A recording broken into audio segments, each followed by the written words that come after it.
Good afternoon, guys.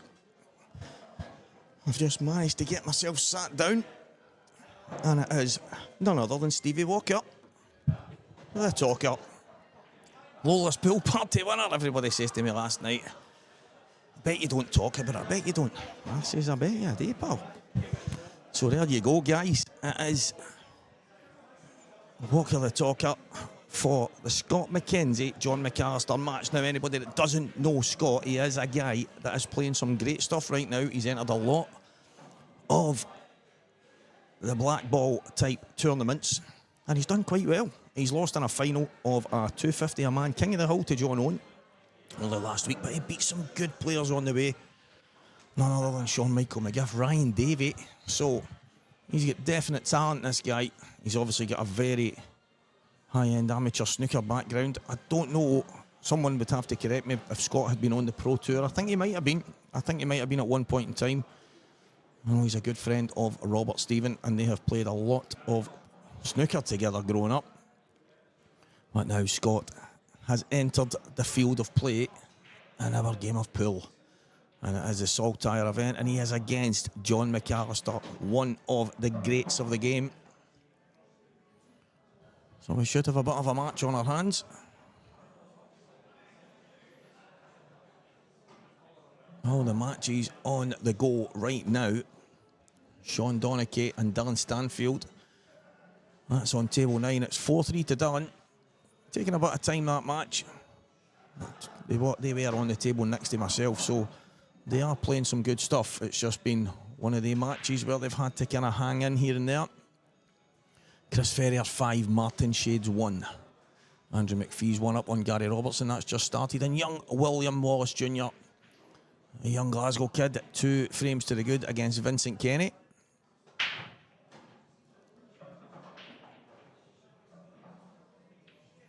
Declan Melee 2, Logan Hunt 1. And Paul Crawford is 1 up on Jamie Bernett. Everything else is all square at the moment. We'll keep you going with the scores as they come in, but we will concentrate more so on the Scott McKenzie, John McAllister match. And what a shot that is for Scott, what a shot. I think I've got this crackly microphone, so yeah, there's going to be a change made here because this microphone's crackling like mad.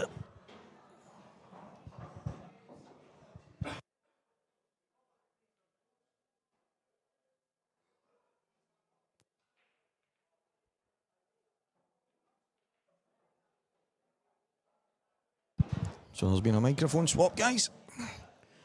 Scott gets himself a shot on this black. Mr. Unsworth, good afternoon, mate. So, guys, we're going to, over the last while, the chat function has been outstanding. It has been one of the things that's kept everyone engaged. However, there's also been maybe some points of conversation that don't really relate too much to what's happening on the table. It's all great giving opinions here and there, and we'll always try and do so, but if we can, maybe some trivia, maybe some questions based on the players, and maybe there's some people out there on the chat that maybe have the answers, but what we'll do is we'll try and kind of handpick some things that keep the engagement good, but whilst concentrating on the pool more so. A lot of you guys would have noticed that we didn't have it at the World Championships, but that is the professional end of the game, and obviously a lot of guys in this are pros as well, but we are going to try and take it up a notch on that. If we can get the engagement right, if we can get it just right, then maybe, just maybe, we can keep that flowing. Obviously, Sky Sports, Monday Night Football and stuff like that they do their interaction through a hashtag. We've got the luxury of the chat function, but if we can keep it simple, who knows, guys? I think there's a place for it. But we just have to see how it goes over the next while and try and stay on point with the matches. But Scott McKenzie 1 up and John McAllister. He's took a good finish. The yellow and off at the top left-hand corner was a fantastic shot. And all of a sudden, he's 1 up. Good finish. But guys, I did drop a little one-liner Lola's pool party last night in the red triangle in Cumbernauld, and their representative for the finals on August the 23rd is going to be none other than the Talker. Played some good stuff. Kind of a bit unfortunate with one shot in the final. Well, I've managed to play a fantastic snooker which got me over the line in the end, so I will take that and look forward to the grand final. I hope everyone out there has gone on and purchased their tickets, because it's going to be one hell of a show. And for those who don't know, I've just played Stephen Campbell Steed in my first match. I managed to go over the line in that, played quite well, so the train is still rolling. Dylan Stanfield goes 5-3 in front of Sean Donachie. And again, Sean, another class act, former Scotland A-team player. He is the McGoldrick's club champion. It was always thought that nobody was going to take that from Robert Stephen, but Sean Donachie did. Mark Dobbin 2, Mark William Henry 2. John McAllister hitting back here really swiftly. He's overdone that slightly, but he knew fine well anywhere on the right hand side of the table was absolutely perfect for a drop in for the black, and it is gonna be all square here. Guys, the tables are absolutely fantastic. Strachan 8-6-1 cloth, unbelievable the way it's playing. We are on a supreme winner. We're in McGoldrick's Pool and Sports Marble, live on Scottish Cuesports streaming, and I am Walker the Talker. Scott McKenzie won, John McAllister won. This is the Belhaven Brewery Scottish Saltire Event Series 2, or the Scottish Series Event number 2. Onboard Sportswear, Coors Light, McGoldrick's players, RJM Sports, they are all on your screen, guys. Without these guys giving us that little bit of help, it wouldn't be the tour that it is. And some of the talent on show this weekend is going to be unbelievable. If this match beginning has shown us anything, this could be an absolute classic.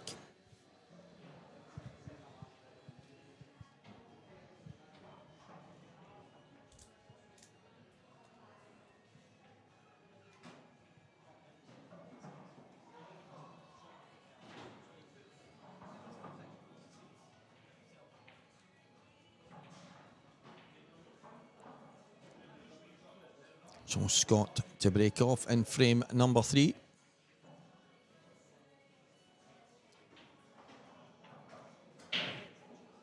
Hand on the table, doesn't time them the way he would have liked.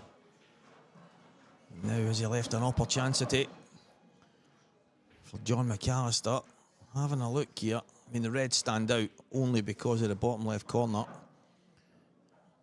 There is a bit of work to do if you want to move some yellows, clear some areas, but I think John will be going reds here.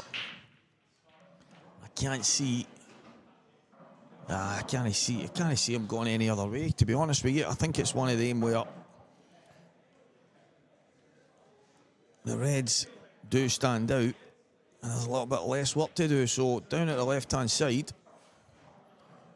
is obviously where the slight issues are. A player of John's calibre will have a plan. That's a good shot. That red was slightly awkward, so you still got work to do, guys. Still got work to do here. Let's see how he goes about it. Christopher Slack, the dish. One frame to the good against Mr. Magic himself, Mark Boyle. Chris Ferrier 6 frames to 1 up on Martin Shades. So local hero Martin Shades, the shady shadester, is heading towards defeat against the Ferret, the Gub.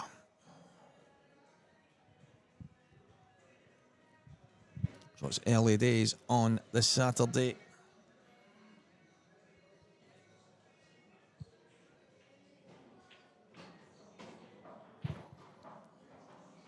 And as the day goes on, guys, you're going to see some outstanding pool.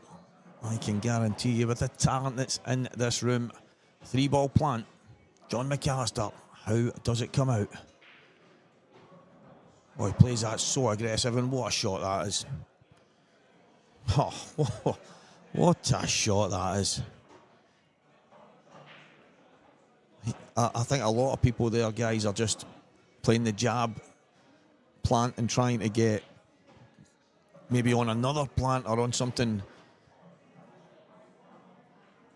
I mean, he's played it in such an aggressive way where he's guaranteeing himself to clear the bag and take the cue ball back between and give him options. That was by design. Fantastic shot, John McAllister. Just needs to run this through a touch. Absolutely perfect. What a finish, guys. The standard has been set. Scott McKenzie 1, John McAllister 2. This match is off to an absolute flyer.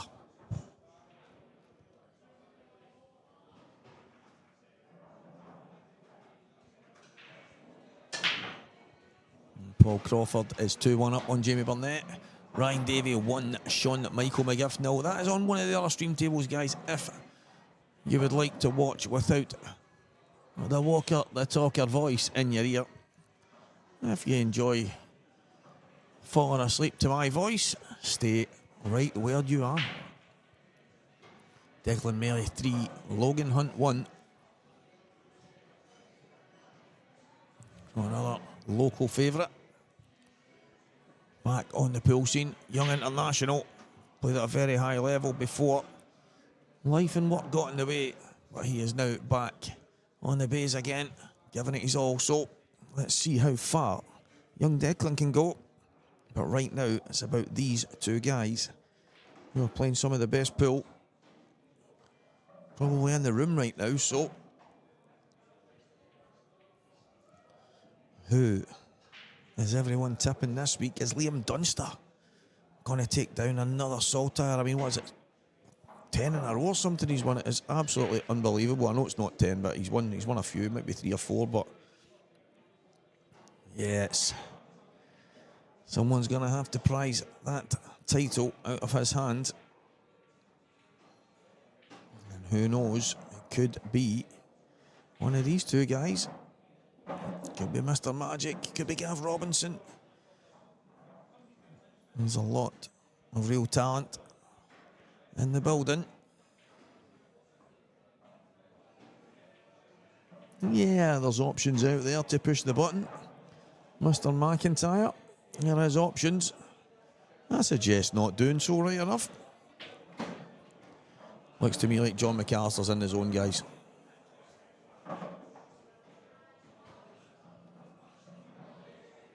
That's not the shot he was trying to play.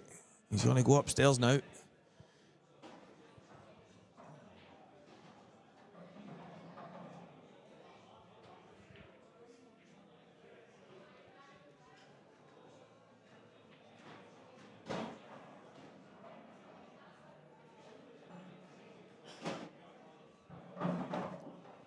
So he's took his medicine. I would suggest he's going to try and drop up somewhere on line with the yellow close to the middle right. Just leave himself the back double. Oh, he slammed it in the bottom. Shows you the talker doesn't get it right all the time. Quite a few people sitting going, you never get it right, Walker. What are you talking about? But massive black in the context of any match. He slow rolled it and he's nailed it. John McAllister. Wow. What a finish. Has he ended up in trouble? Yep. Has he ended up having to chase it? Yep. However, I think the shot of the finish was that monster black. To slow roll that to the end of the table, guys. Trust me, that is not an easy shot. The cloth is brand new. It is playing phenomenal. But as you know, guys, that makes it liable that you can get that slight move, even from left to right, right to left. It's so fine that even the tiniest mark can move it. What a shot, John McAllister. What a shot. And it is 3-1. And he's laid down the gauntlet here. Scott McKenzie is going to have to fly if he's going to hang on to John McAllister's coattails here. Christopher Slack 2-1 up on Mr. Magic. Ryan Davey 2-0 up on Sean Michael McGiff. William Wallace Jr. 2. Vince Kenny's brought that back. Gary Robertson's 3-0 behind against Andrew McPhee now. And Mark Dobbin has 2 frames apiece. Well, he's 3-2 down now. Mark William Henry, our kitty, has gone 3-2 up in that one. And Paul Crawford is 3-1 in front of Jamie Burnett now. So as the scores come in, guys, we will keep you updated.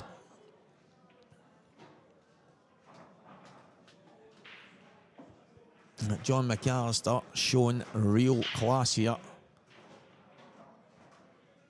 He's one of the guys who's always at the business end. He's a serial winner. Let's be honest, guys. He is a serial winner. Look at that black. That shows me, and I think everyone watching, that he's on it. He is absolutely bang on it. So Scott is going to have to raise the bar a bit here if he's going to hang on. Yeah, I think a guy of that quality is, you want to see him every time you're in a tournament or you're at any event, or no matter what it is, you want to see guys like John McAllister playing. So it's great to have him here at the Saltire, the Scottish Series event number 2 in McGoldrick's on the outskirts of Glasgow, in a little place called Rutherglen.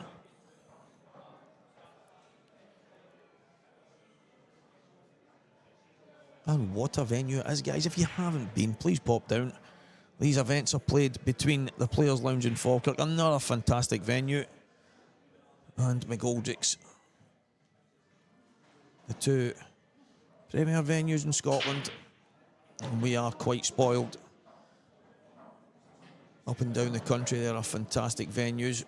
So you won't go short if you're up here and looking for a game of pool, guys. As I say, brand new Strachan 861 cloth on the tables for the event.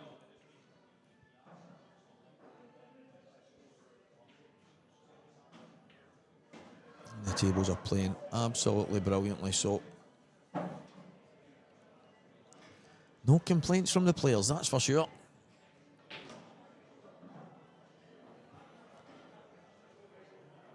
Well, chance for Scott here. One, you feel, I mean, I think at any level, guys, you have to take your chances when they come. And Scott will know that he has to take his here.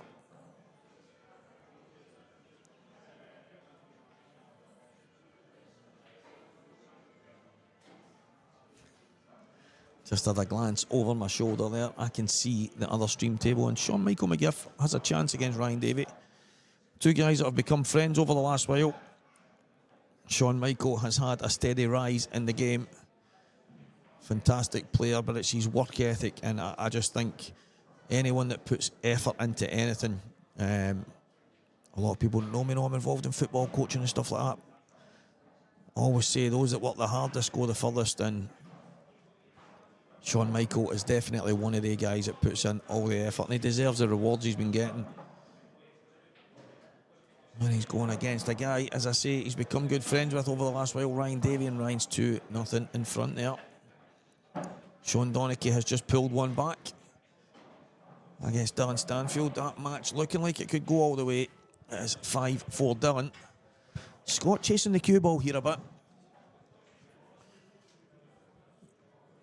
He obviously had the opportunity from the start. They were never easy as such. Well, he's continued to just run out of position slightly. He was in good shape a moment ago, but I think this is the way. Well, to be fair, I'm looking at it from where I'm seeing he could maybe run round the back. But I think he's wanting to leave that red to the top. He's wanted to leave that red to the top right for the black, but sometimes, and all you guys watching will know that sometimes you have to just take your medicine.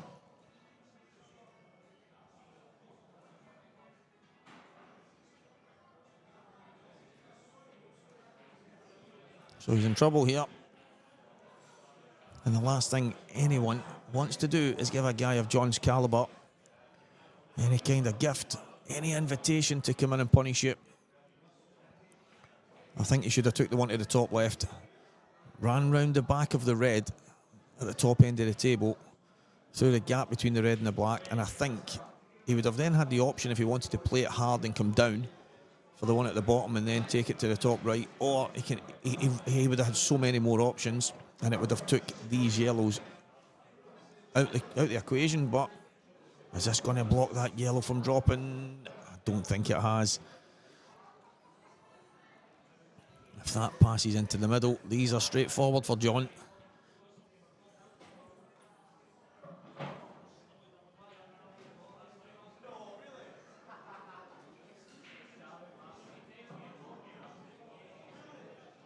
$80 people watching just now. It's dropped to 79, so let's see if we can steadily get that up. When we started, there was only about 30 on, so that's good. Slow rise. It's early afternoon this Saturday. People are very busy. Where is everyone watching from?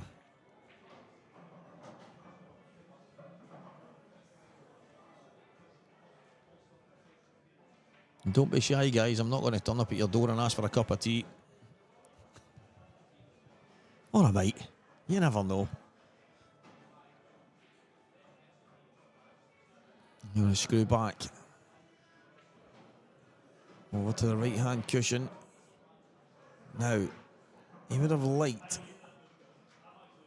to get a bit more of the cue on the ball here. I'm not sure he can go straight up. If he can, and I think these are done. If he has to drop it and then play another shot, that's exactly what he is doing. Nice and straight would be good here.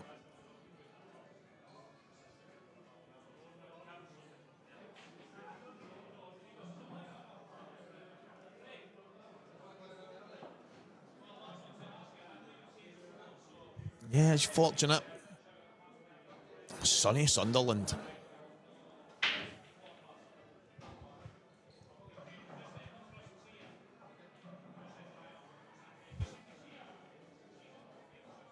Oh, he's missed it. Wow. And again, that comes from the shot before. I think he would have liked to go upstairs, make life a bit easier on himself, but he didn't. Postie boys watching from Aberdeen. Hello there.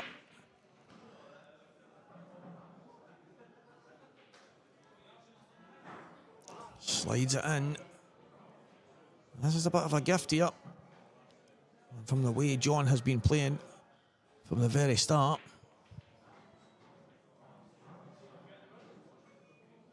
That's uncharacteristic of him. Oh, he's given Scott a lifeline here. Suzanne Randall across the water. And of course, supporting John, part of the family.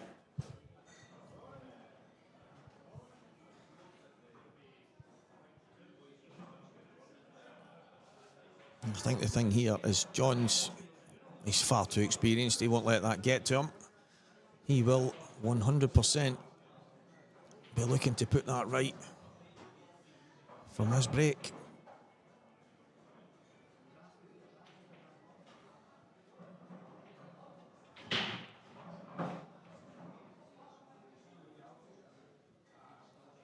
But it's dry. And what a chance for Scott McKenzie.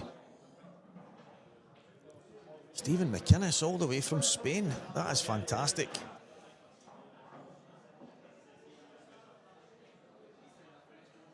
Now that is someone that most likely is enjoying the sunshine while the rest of us are getting wet here in Scotland.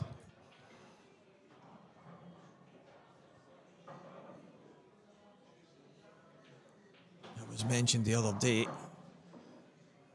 that for some reason in the world of pool, if you make some kind of mistake, like John did a moment ago, very uncharacteristic, but you seem to get punished double time for it. He's ended up breaking dry here. He's given Scott an absolute gift of a chance. When a moment ago, it could have been 4-1 with John to break. It's absolutely mad how the game of pool does this stuff to you. But it is a big chance here. Scott will want to make sure he takes.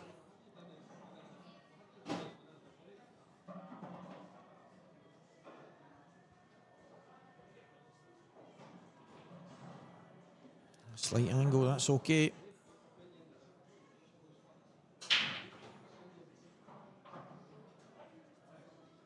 Yeah, I think he would have liked just a touch more, and then he could have just played straight out past the black spot and then just playing it into the left middle. But I think he's going to have to nip this now. Maybe play it into the right middle.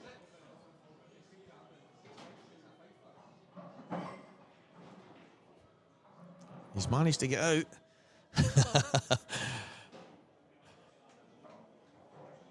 No ring on the finger. Come on, John. If you like it, then you should have put a ring on it. Excuse my singing, guys.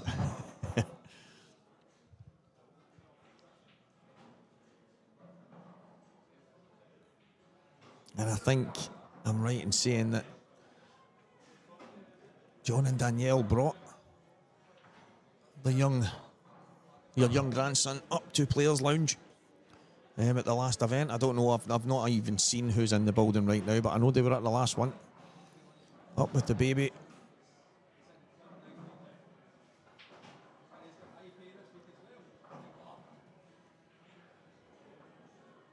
A bit of a mistake here from Scott. He's deciding to go upstairs.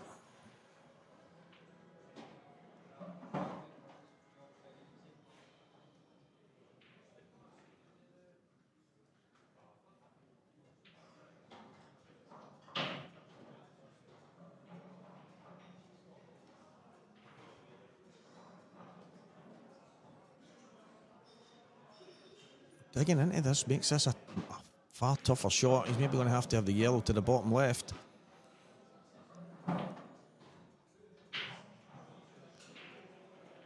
He's absolutely fizzed that in. I'm thinking he's just going to run off the top cushion and back down maybe towards the black spot kind of area. Then that way he's just nipping the yellow in, go high for the black, but he's got a shot. He's got a shot. This is from John's dry break, and it definitely could have been easier here for Scott. Oh, there's Danielle there.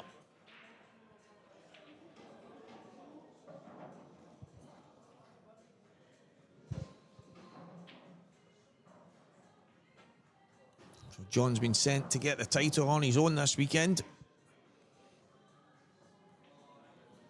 Scott's got a lot of fortune in this finish. I know that's the way it goes, and as I said, sometimes you get punished twice for the most minute of mistakes. And it looks like that's what's going to happen to John here.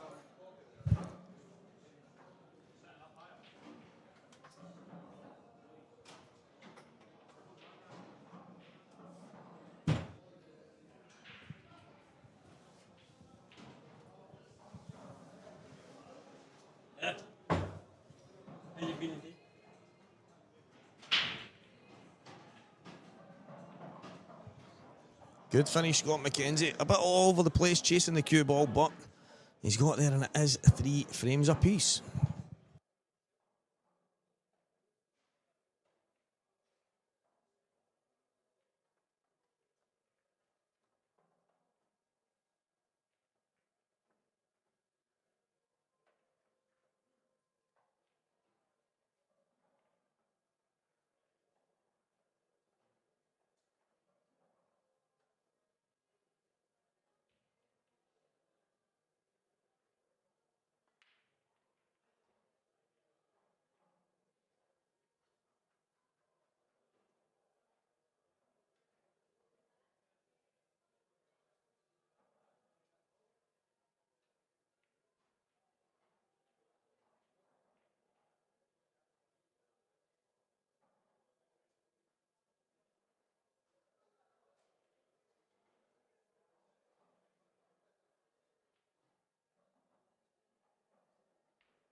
Oh, he's gone in off. A visit there from famous Lola's pool party main man John McGinn.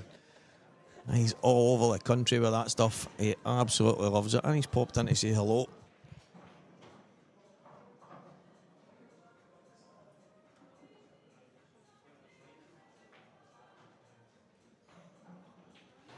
That's the joy, Suzanne, when you've got such a massive pool family. You need to have eyes in the back of your head if you want to watch it all. And I have no doubts that John is definitely missing Danielle and his young son, young Theo.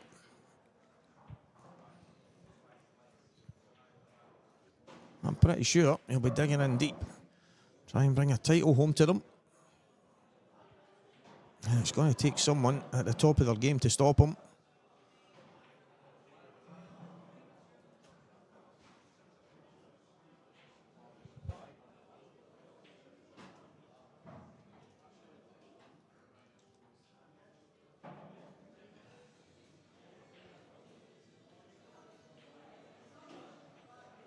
Yeah, there's not many venues. I think there's obviously a lot of nice venues in the country. McGoldrick's, for me, it's the fact that Paul he's obviously been involved in the game for a long, long time, and he knows what the players want, he knows what the players need, and the amount of times that he'll get the tables reclothed for whatever tournament's coming up, and he's just always making sure the conditions are spot on, and obviously the venue ticks a lot of other boxes as well, but I just think the fact that it goes above and beyond for the players, and I think that's why people seem to appreciate it. John's made light work of these. Just what he needed. Get himself back in the groove.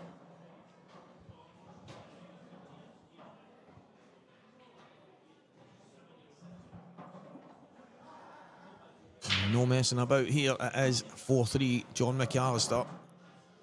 And it is John to break. So this is massive. Quite unfortunate to find himself probably all square there, to be fair. I know he's missed the one to the top left, which is not like him, but I think Scott can probably find himself quite fortunate to be as close as he is, because John looks like he's got a good feel of the table. Scott losing the cue ball quite a bit. And this is a huge break.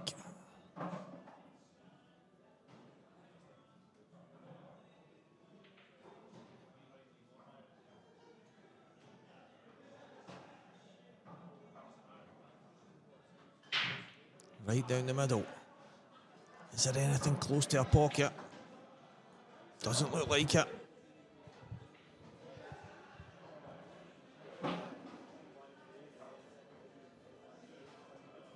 Slightly awkward looking table.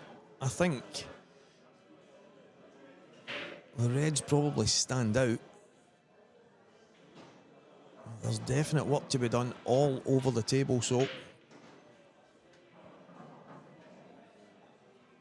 think the way Scott plays the game, he'll be looking to play a few kick shots here.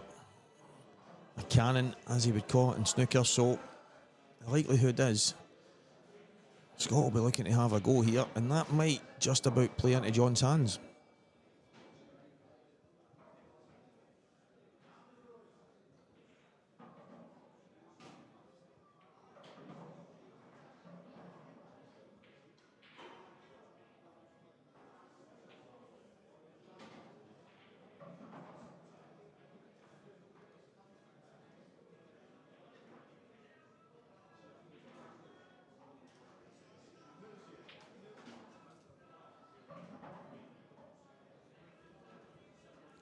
Taking his time, because one thing is for sure, he's trying to figure out is if there's a way that he can finish these. I have to say, it looks tough. He's going to go yellows, which is probably the right shot for someone being super aggressive. I just think the two yellows at the bottom left, and even the one just up above the black, Yeah, I'm struggling to see how he gets these, but he might do it. He might pull something right out the heart. I'm struggling to see the finish here. And no doubt there's someone sitting at home saying, Stevie, you just have to drop that and pot that, kick this, and I'm not seeing it. Well, let's see what Scott's thinking. As I say, guys, he is one of the form players. He's taken up the game of pool over the last maybe 6 months or so. He's obviously always played, he's always had a cue in his hand, but taking the game serious. And he's not doing too badly at it. This is huge now. If he can get the cue ball down towards those two yellows, he's going to have a chance, but unless he's seen something that I can't, this is tough. So that's exactly where he's tried to go. He's ended up got a little bit of slide off the cushion. If he's on that bottom yellow, he's slightly fortunate. But even at that, yeah, as I said, guys, I knew Scott was going to go for these. I knew he would be wanting to be aggressive, and I think that's the stuff that Scott will learn over the next while about being patient. Pool and snooker, very, very different. And that looks like it could play into John's hands here.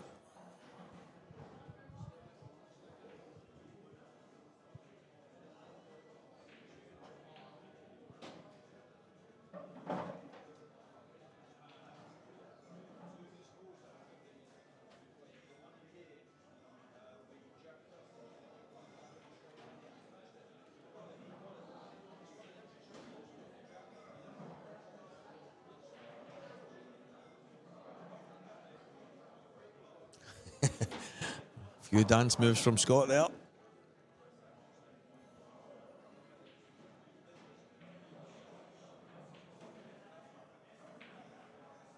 Yeah, he's obviously not on it the way he would like. Even popping this in, there's no shot after it.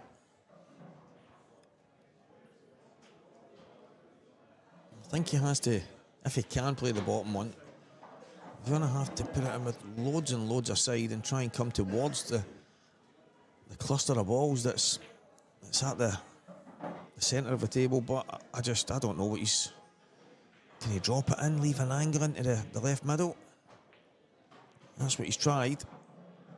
Looks like he's judged it quite well.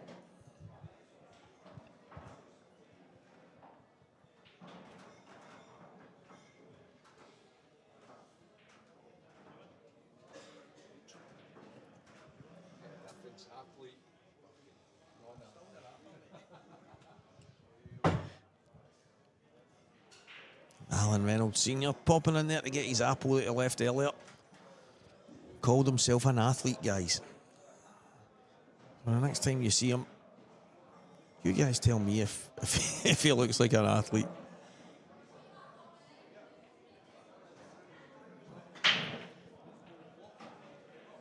That again, I think the issue you've got when it's brand new cloth is it's so reactive. So Scott's thinking he's just going to flick forward there, slide off the yellows and maybe have one into the bottom right and maybe even just land on it to the bottom left. But that reaction, that little nip has just came back, flicked the red first. And it's meant that these yellows are in all kinds of trouble now.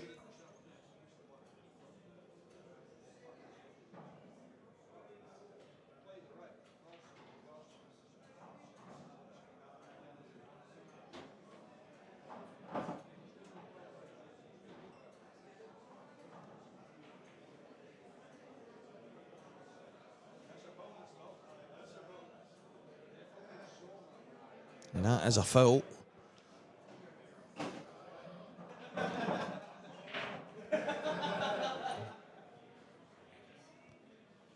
A big chance here for John now.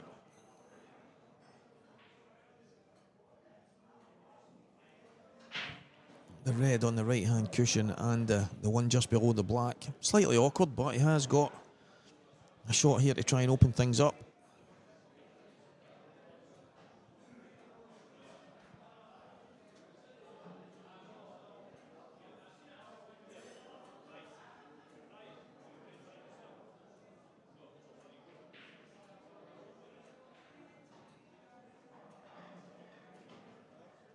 Yeah, that's a shot. I think leaving the red on the right-hand cushion, the way the tables are playing, he could decide to leave it to last. He could pop up and get it out the way just now. He's got numerous reds now that he can get towards the black. Again, still got options here.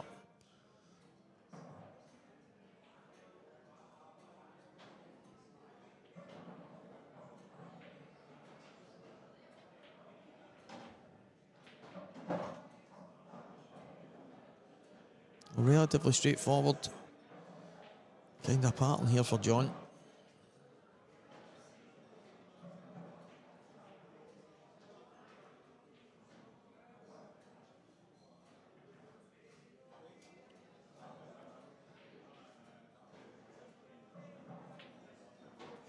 That's okay.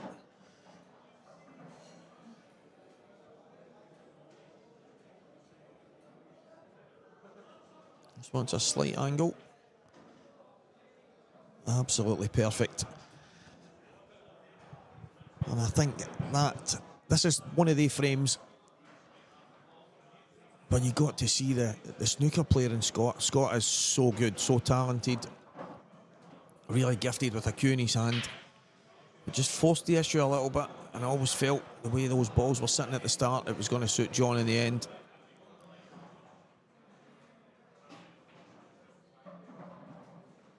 And this black for 5-3.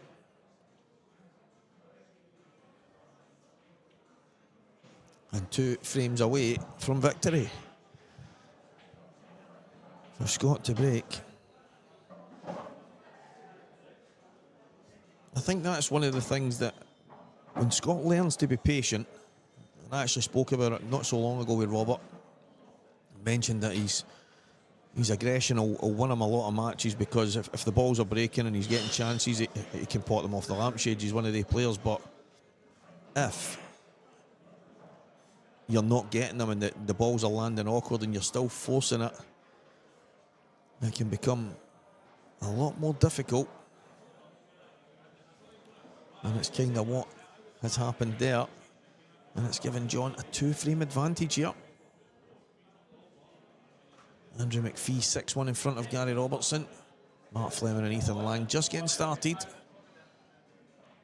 Dylan Stanfield 5, Sean Donachie 5. What a match that is. Declan Mealy 4, Logan Hunt 4. Sean Michael McGiff 1, Ryan Davey 4. Jamie Burnett 5, Paul Crawford 3. Christopher Slack 2, Mark Boyle 4. Mark Dobbin 3, Mark William Hendry 5. It really is all go right now in McGoldrick's Pool and Sports Bar on the outskirts of Glasgow. It is the Belhaven Brewery Scottish Saltire Series Event 2. And I am Stevie Walker here for your viewing pleasure right now. And I hope you guys are enjoying this. I think it's been a very aggressive match of pool. I think John's class has probably just been shining through. At 5-3, is Scott still in this?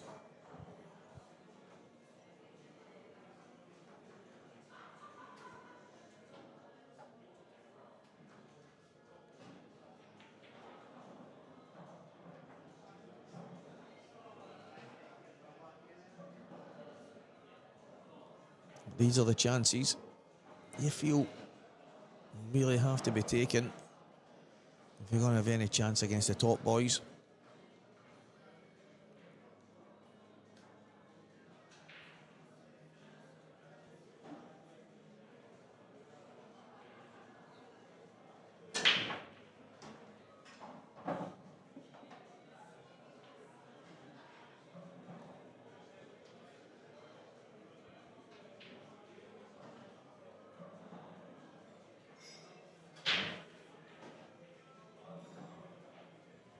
A little bit more thin than he would have liked here.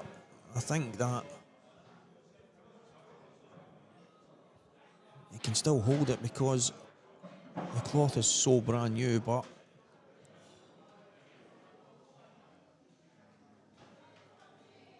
Yeah, I mean, you might have been forgiven for just playing that shot and going towards the yellow. Play the cannon. And it's one of the shots that Scott's so good at, but if he can just get past the yellow here, leave the red to the top right-hand corner. Even to the right middle if he can hold it. Yeah, that's the problem.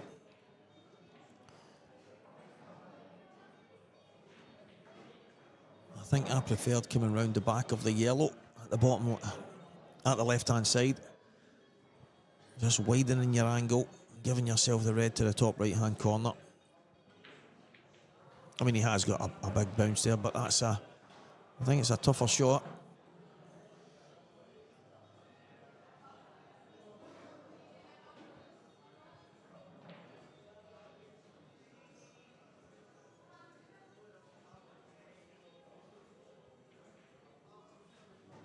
Now, chance for John that for me, he probably shouldn't be getting.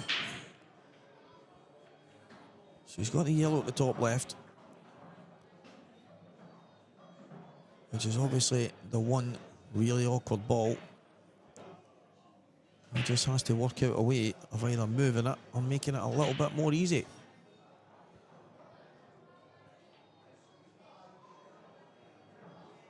Getting a ball to the top right hand end of the table, top right side of the table, is one way of doing so. You might have left a cut back here. There's going to be a bit of travelling.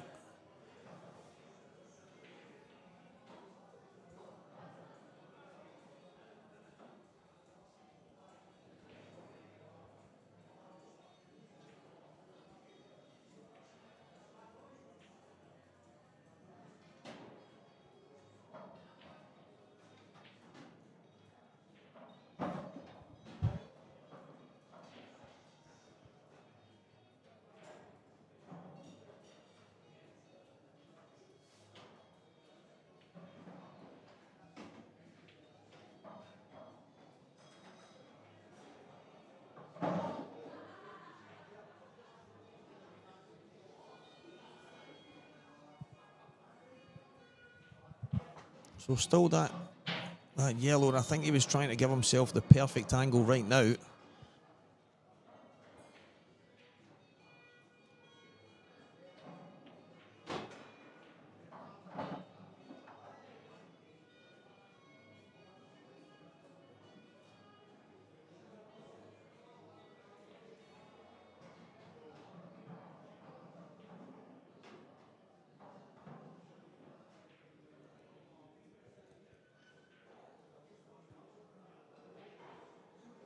Absolutely brilliant stuff here.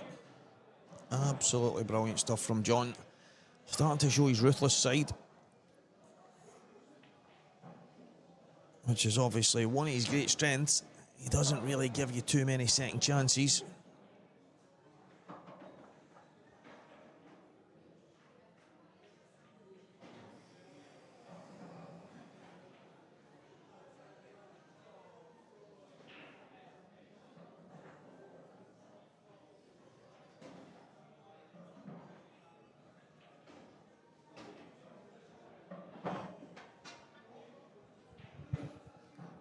He's to cue it in. Bit of control. Fantastic stuff. John McAllister about to get on the hill here.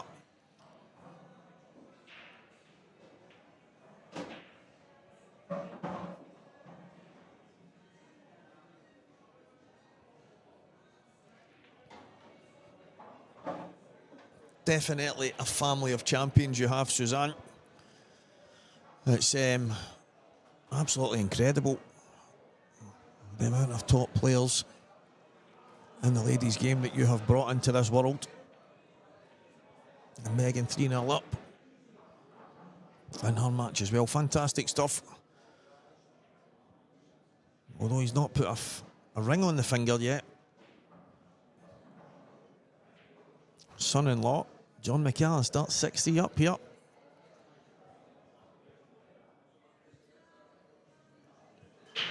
Maybe if we mention it enough on the stream, the next time he's on the stream, he'll pull a ring out. Danielle will need to be there right enough.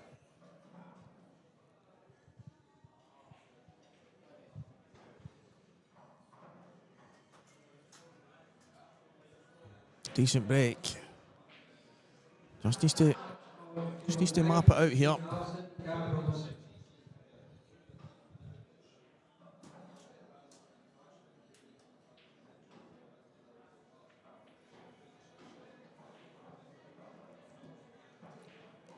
No, the red at the top side of the two at the bottom left doesn't go in the bottom left corner, so that'll have to go probably bottom right.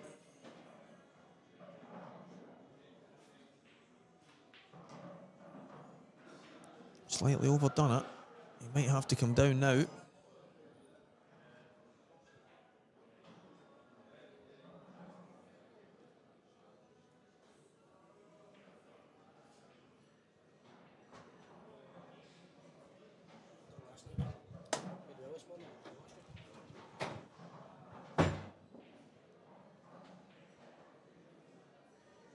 Just about perfect here.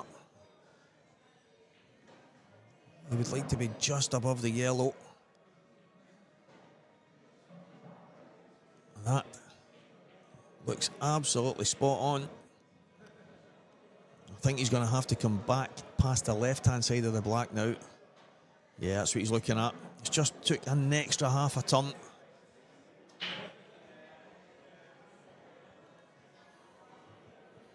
Maybe not a bad idea to play the black out the way, but I think the problem is the black is limited to only a few pockets, so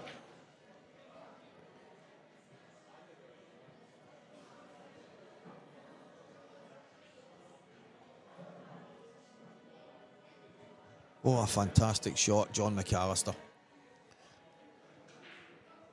So easy to overdo that there and end up snookered. He's played it absolutely sublime. And he has this black away from a place in the next round. Fantastic stuff, John. Very well deserved. Definitely the best of the bunch there. Obviously, Scott making his way in the game. He's had some fantastic results lately, but as I say, John was looking ruthless. He made one mistake, and so unlike him, to be fair. But he didn't let it get to him, and I think that's the difference at that level. No beating himself up, just dusting himself down and going again, and John McAllister is through with a 7-3 victory against Scott McKenzie, and all the gang in Ireland and down the road absolutely delighted for him.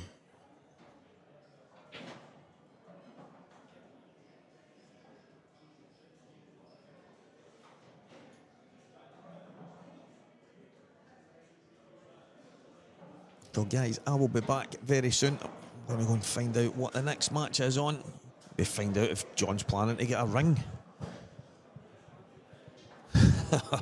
I'll be back soon, guys.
Good to be back, guys.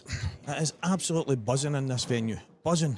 It is electric. A lot of players all over the place. Every single table in the building is absolutely rammed. Obviously, we have the tournament on the go. We've also got all the American pool tables and the snooker tables. It is all going here. And as I sit down, Scott Gillespie with a chance to go one up on Mr. Solid, Davy Marquet. Davy always finds himself at the business end of a lot of tournaments. Well, he has one down here. I was watching a bit of it on the outside as I was catching up with some of the guys. And hopefully we can get the numbers back up again, roughly to where we had it. As I say, afternoon on a Saturday, lots and lots of people have stuff to do, whether you're working, whether you're out, football and whatever it is. There is always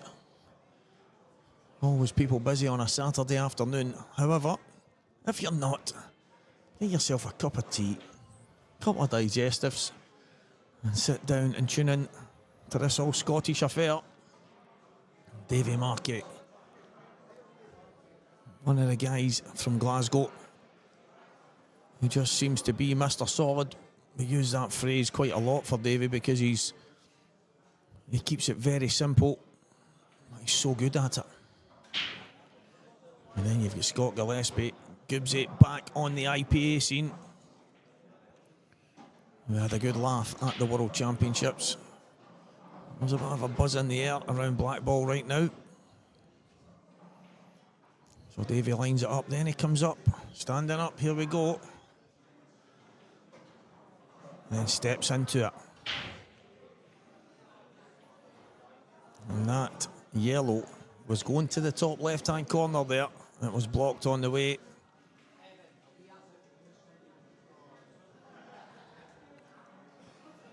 So yellow onto red plant to get things started here.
Just had a visit there from Liam Dunster. Trying to get him to come into the comms box, guys, but he is not far away from playing his match. I think he's got Arnie Turnbull. That's a good break-off shot. That is 2-0 Scott Gillespie with a chance now to head towards 3. Some fantastic stuff earlier in the John McAllister, Scott McKenzie match. Scott just, I spoke to Scott outside and he just wasn't getting positionally where he wanted to be. He was losing the cue ball quite a bit, and obviously being the aggressive player that he is, it made life a bit difficult for him. But John McAllister played a fantastic match, really ruthless in that. And right now, it is Goobsy and Big Davy going head to head. We have people from Spain, Sunderland, Ireland, Aberdeen, all over the country. Lanark, all over the UK and further afield, watching that match earlier. Well, hopefully we can get, I think as the day goes on, guys, the numbers will get to where we generally like them to be. It's so tough on a Saturday afternoon. It is the one time in the week when most people get a minute to themselves. Maybe sitting listening to Walker the Talker. It's not exactly your perfect Saturday for most, not for some. That's not too bad. Looking at the scores, Sean Michael McGiff is 5-3 behind Ryan Davey. Gav Robinson 4 frames up against young Stephen Allison. Gio Edgar 4, Fraser McKenzie 0, Mark Fleming 3, Ethan Lang 3. That's one of the matches I would have liked to have seen on stream. Ethan Lang, who I think born and bred in the Perth area, came to Glasgow as a student back a number of years ago. Now works in the city, resides in the city, plays for the city, and he is heading to Bridlington very soon in Chris Ferrier's Scotland team. Fantastic player, even better guy, and he's going against Big Mark, who is a top talent, and again, a top guy. So I would have liked to have had that one on the stream. Well, we've landed quite good here, I think. Davy Markey, Scott Gillespie. Yeah, it's not too bad.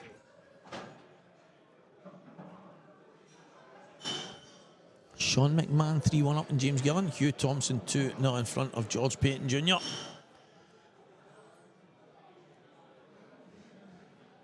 Young Stephen Allison has got one back against Gav Robinson.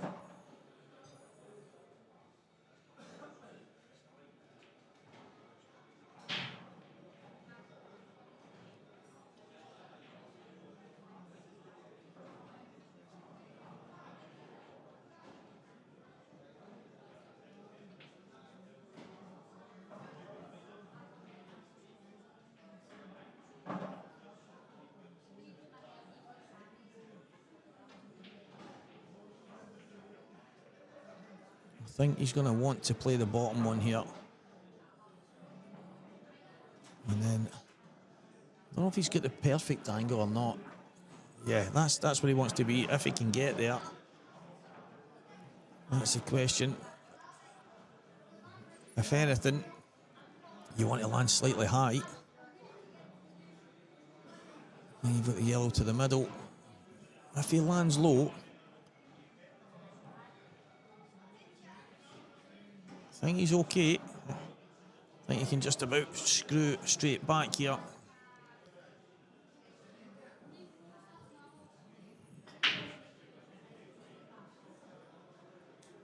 Couple of inches. Yeah, he's overcooked it, but I think he's got away with this. I think he can run this in 2 cushions and then have the black in the same pocket. He can even maybe run 1 cushion. He's definitely coming back to the left-hand side of the table. 2 cushions is a shot. Walker the talker. On point once again, guys. As Scott Gillespie heads for a 3-0 lead on Glasgow's very own Davy Marquet.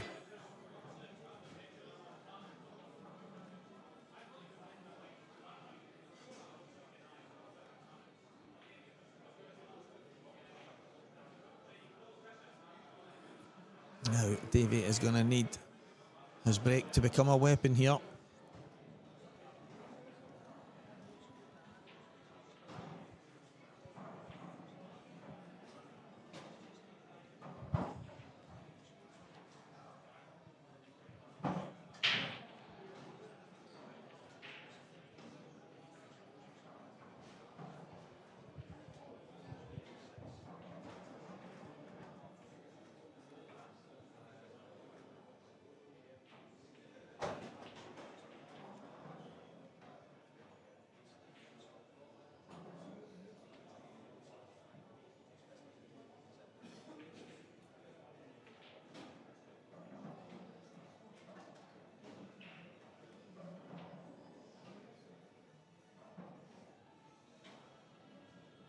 So Davy to break here.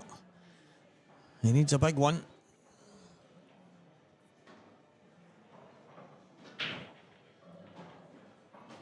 So he's getting right down the middle. He's got one. Now, has he got the opportunity that he's looking for? You don't want to look the gift horse in the mouth. You want to get one on the board and you want to do it now. So Davy will be looking to map out quite early here. I mean, the red stand out to me, but obviously the red to the right hand side of the black spot is slightly awkward. There's not much of a starter on the yellows. And the one closest to the right middle is awkward.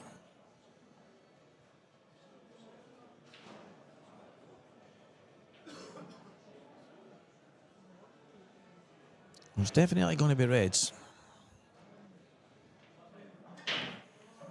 Is he going to try and get on that right away? He has, and he's played a great shot. Well done, Davy.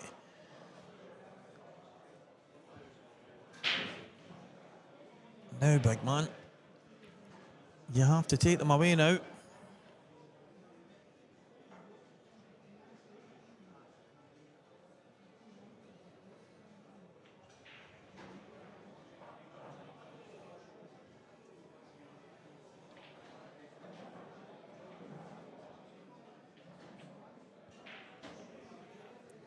Just a little nip behind the yellow.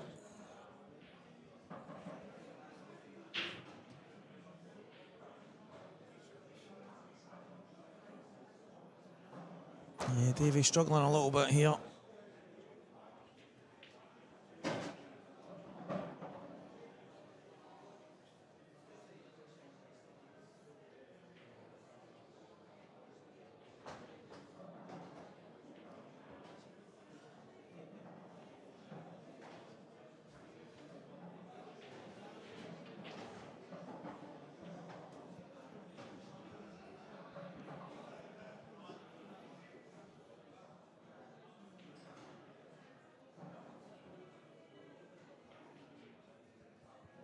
Fantastic stuff from Scott Gillespie here.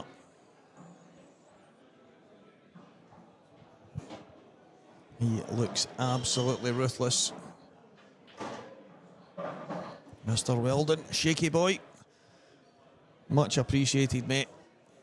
You know yourself playing in these things, it's not easy to win single frames of pool, and it's so ruthless. So I'm just glad that I managed to go over the line. Played some good stuff. Wasn't pretty at the end, but winning a frame of pool is what it's all about. So cheers, mate. Much appreciated.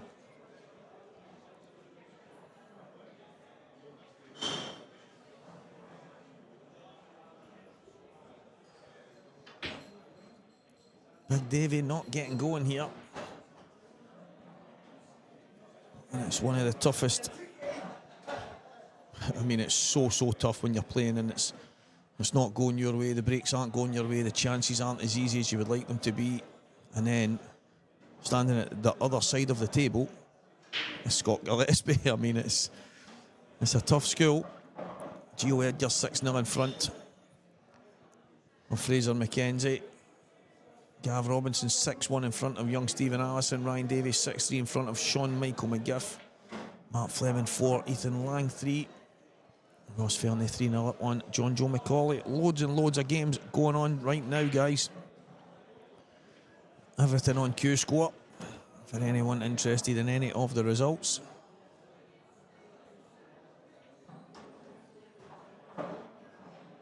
That's class, mate. I mean, you've done amazing over, probably over the last while. You won a couple of tournaments, a couple of good singles events. I can't remember, but if it was a Coatbridge or Airdrie or whatever won it, I think you've been excellent lately. So nothing to stop you going and winning one of them. Just digging in and getting the frames. Definitely one of the most improved players out there right now, mate. So stick in. If Scott Gillespie improves, we're all in trouble. He's underhit that. Maybe caught in two minds whether to come high for it in the bottom right, which I think he was playing. And then he's get caught, maybe thinking about leaving it in the middle, which he's stroked in. None of us fancied him to miss it, but the standards Mr. Gillespie sets himself, he wouldn't have been too pleased that he's not got that perfect. However, so far the match has gone to plan and it's 4-0.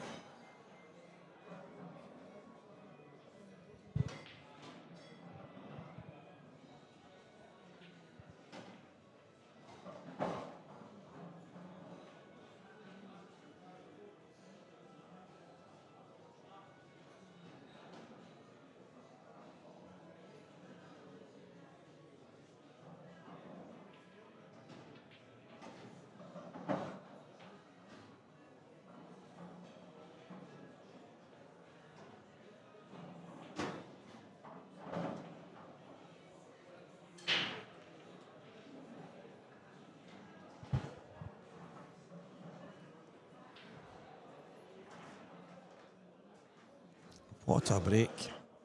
What a break.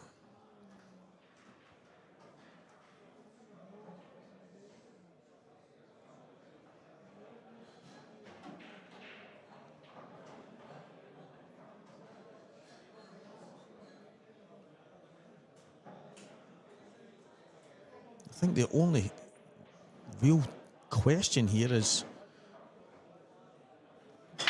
can he slide through the gap? If he can slide through the gap between the red and yellow, it's what he's played. He's unfortunate there because with the new cloth, which is absolutely unbelievable, guys, it's playing amazing, it just slides slightly wider than you would like.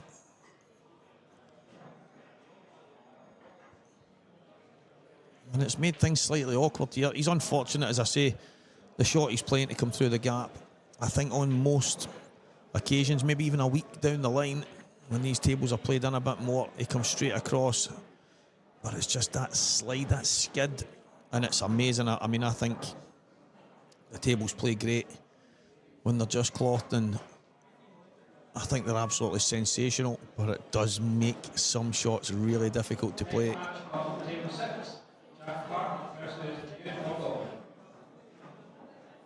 And that is our Craig in the background. Mr. Scottish Cuesports streaming. Little hand up there from Scott.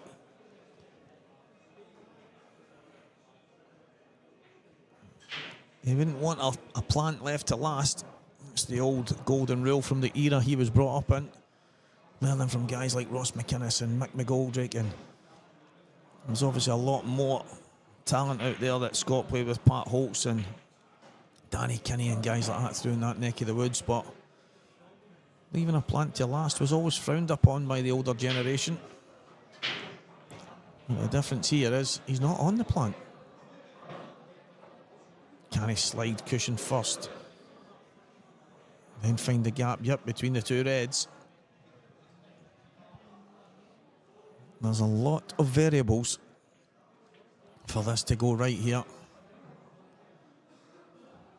He's got away with it.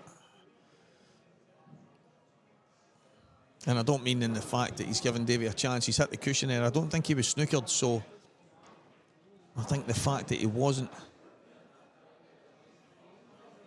snookered means it obviously wasn't a total, guys. But he's managed to kick the yellow and then touch the cushion. So he's got a little bit of fortune. But these are the opportunities, the opportunities that Davy's going to have to take.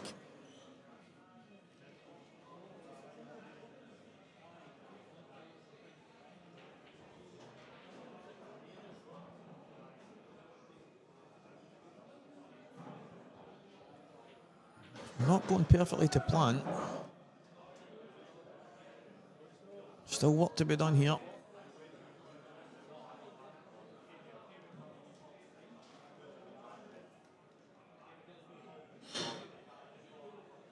He's going to play them kind of straightforward snooker. I think he would have liked to be in behind the red that he's closest to. I don't think he wanted to rock the boat too much there. But the problem was, it left things quite easy for Scott. And I would suggest that this yellow is essentially the black ball here, because he's got a natural angle to just go off the top cushion, bring himself back down.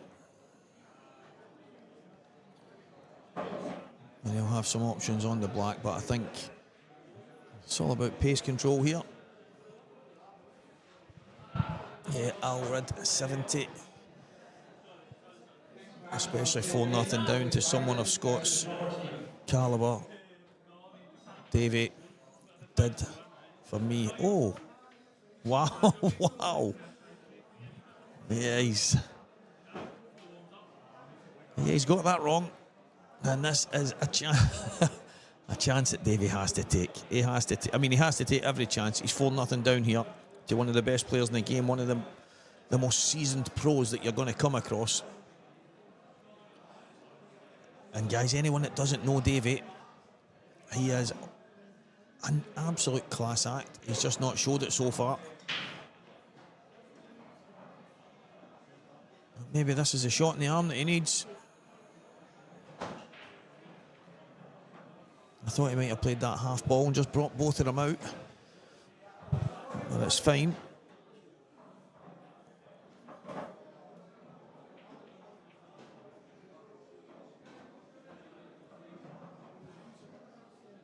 It is okay. It is definitely not where Davy wanted to be. That's why he's taking the extra few minutes here. Extra few seconds, but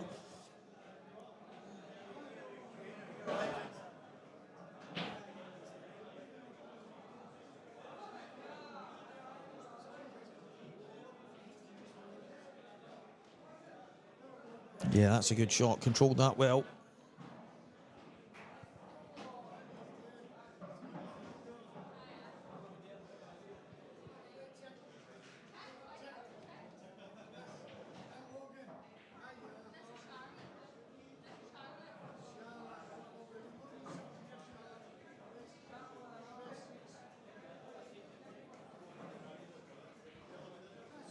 So I'm going to use that phrase again.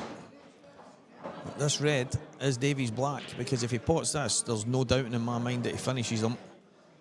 But this is the key shot. Absolutely perfect. Anywhere high side now. I think the angle he's got, he can just a delicate stun type screw shot off the side cushion, but left hand side through the gap between the yellow and the black. And this is going to be one on the board. for Davy Marquet. So uncharacteristic mistake from Scott Gillespie there. And it's led to Davy getting one back here.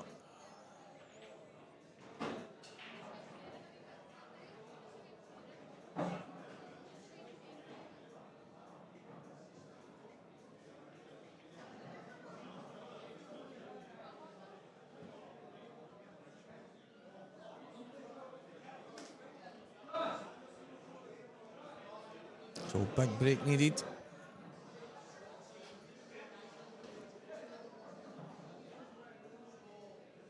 Especially if you're going to hang on to the coattails of Goobsy. You won't get too many second chances against Scott Gillespie, that's the thing. And I think Davy, he'll know that fine well. He'll know that he has to step up a few notches, so he's going to have to do it.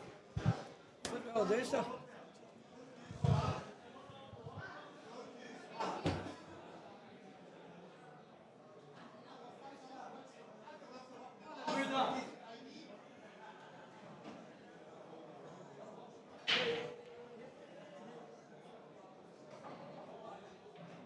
got a big break off.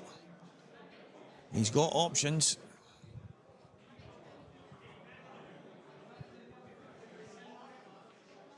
I think red balls. I think he can play the yellow-red plant, or he can take the red closest to the black. If it goes, it looks to me like it does, but on the off chance it doesn't, he might have to go yellows. But for me, if that red goes, I think it's reds.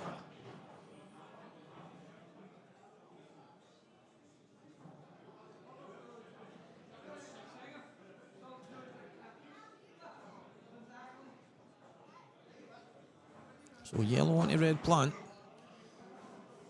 That tells me that that red must go. Oh, Davy. Oh, he's got it. He's got it. Used all the pocket, but that's what it's there for, guys. We've got a big pocket for a reason. And Davy used every last millimetre of the pocket there. He wants to push through. Nice angle. So he needed a big break. He got it. He needed a chance. He's got it. He has to take them. That is the difference between winning frames and losing frames. Needs a bounce. That's okay.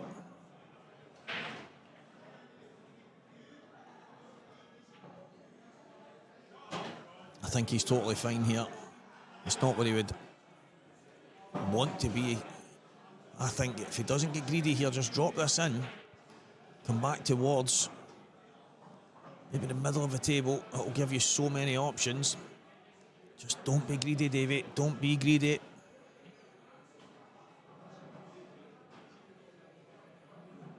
Yeah, that's the way. That is the way.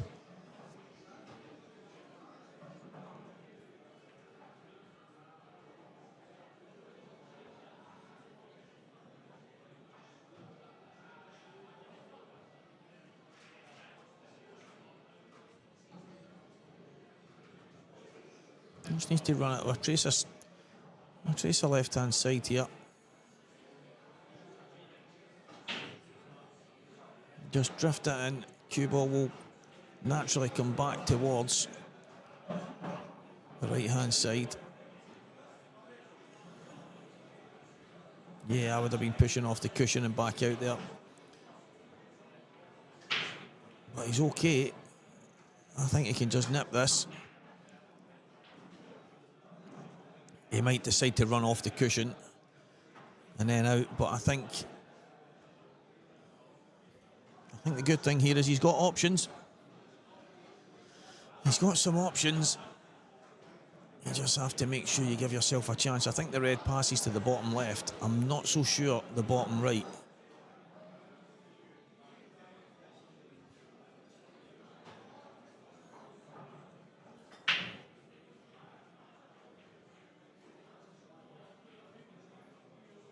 I'm really surprised he didn't run on and off the bottom cushion there. You see the angle of the cue ball. That's where it was going. It wasn't going towards the red. It was going to come down and straight up. So a little trace aside, he would have been going towards the black ball as well. So has landed a bit more awkward than David would have liked, but he's got a chance here, and it's one that I expect him to take. He's just going to try and nip this, I think. Or is he going to try and go through the gap between the red and the middle pocket? Left-hand cushion, top cushion and down. He's tried to just nip it. He's okay, that's perfect.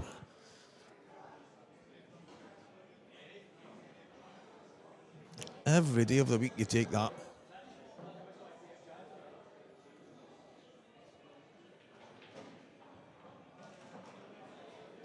Yeah, that'll do it. There is no perfect way to take a finish when you're 4-1 behind in a match. It really is a case of just getting over the line. And Davy Marquet has gotten over the line, and it's 4-2.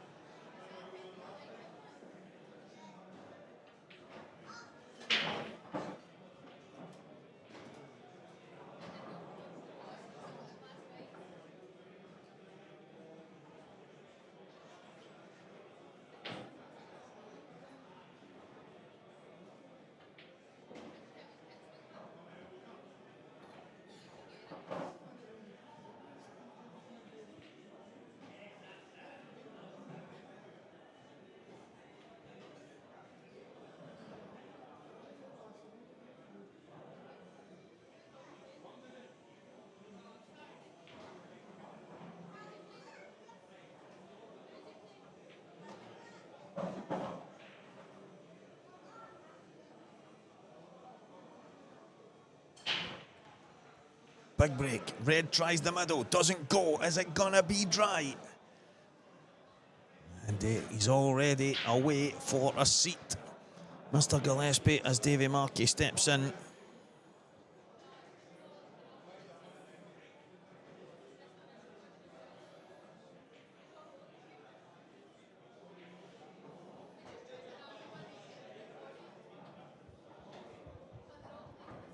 So when you're looking for chances, opportunities, when they come about, you have to take them. Davy knows that. So right now,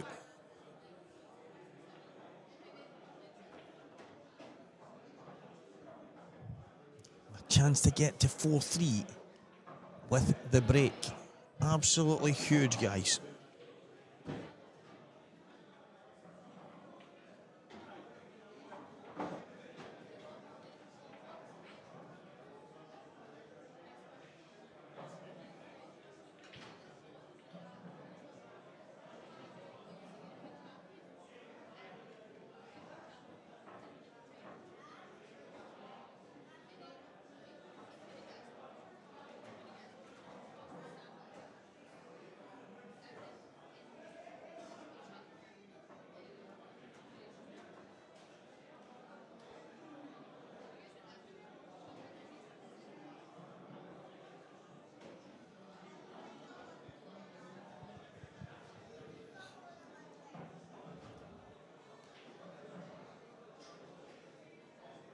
You hear people talking about patterns and the way to take on a finish and how to go about it.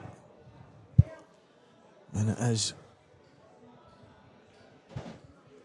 really important a lot of the time. But then there's the odd time that you have to just kind of take your medicine and go about finishes the way that they present themselves in. When the table's brand new cloth, all that kind of stuff, it can be slightly awkward at times, but Davy knows exactly the way he wants to go here. But there is a degree of awkwardness about that one over the right-hand middle.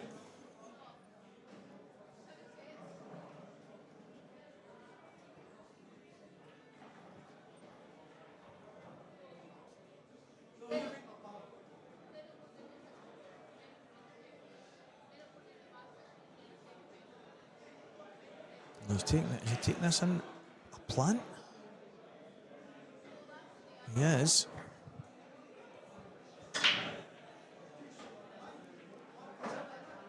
I think that shot Davies just played there, I was looking at it there to see if he could play it in off the yellow onto the red and then maybe open it up that way, but I'm looking back at it, I don't think that was on, so he's got work to do here. You're going to have to drift the gap, and then he's got a small window to play, and then getting back on the black's not going to be easy. So he's got some angle.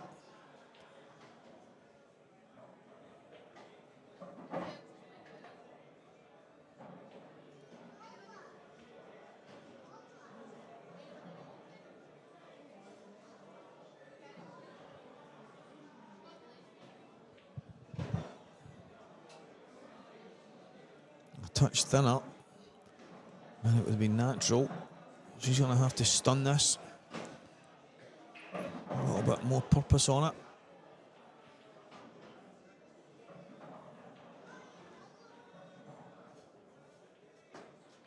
That's nicely judged.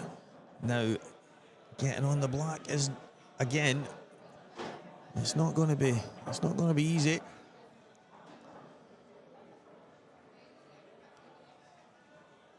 Megan won the final 5-2. Well done. Suzanne, absolutely delighted to hear that. Congratulations, massive victory.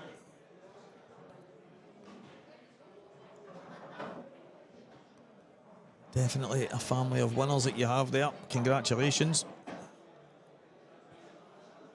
Well done, Megan.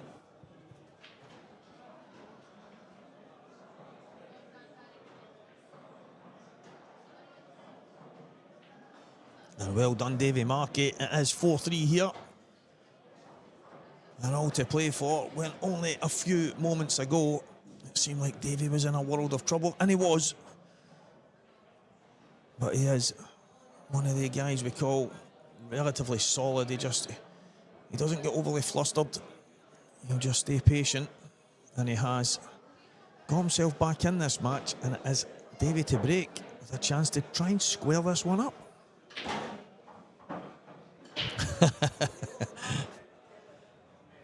I wouldn't pot plants. I've heard people saying you couldn't pot noodles. I don't even know what that means, considering you eat one, but I couldn't pot plants. Well, Suzanne, without you, there is no winners.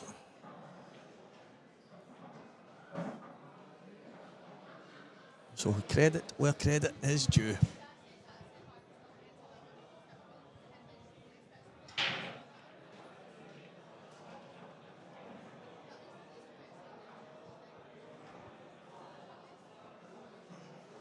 Massive break here. Davy going down the middle again. And he generally does play the first ball. Just a lot of the time he'll play from one of the sides and hit that first ball.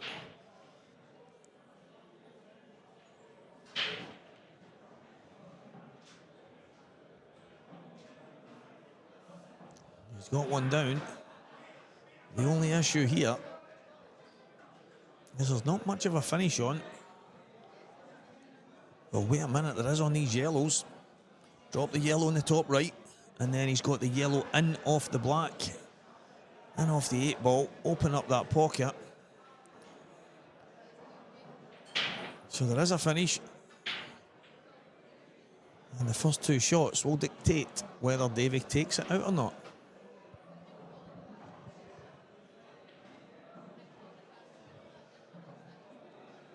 He's decided to play the kick right away. And it's come out okay.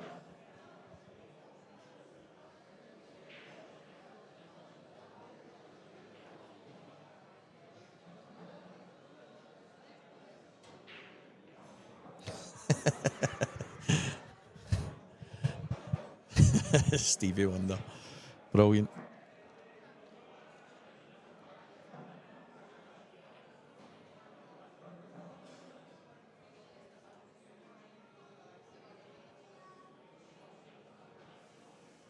He's got it.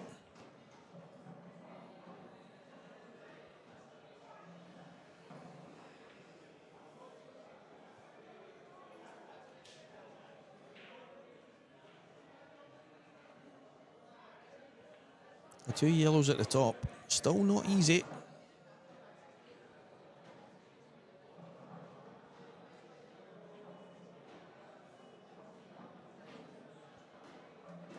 I think if he just takes his medicine on it. Yeah, that's what he's looking at, the angle he wants to get himself to the high side. Get himself towards the baulk line. I think he would prefer to probably be just outside here. That's okay.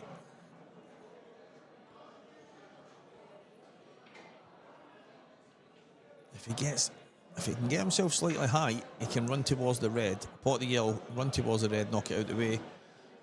If he lands low, it's just a drop in, leave a slightly thinner cut.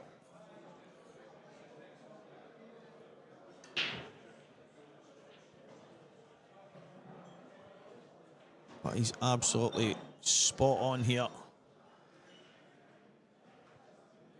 He's given himself 2 options. He can stun run through towards the red, or he can just nip it in and leave himself that slightly thinner cut.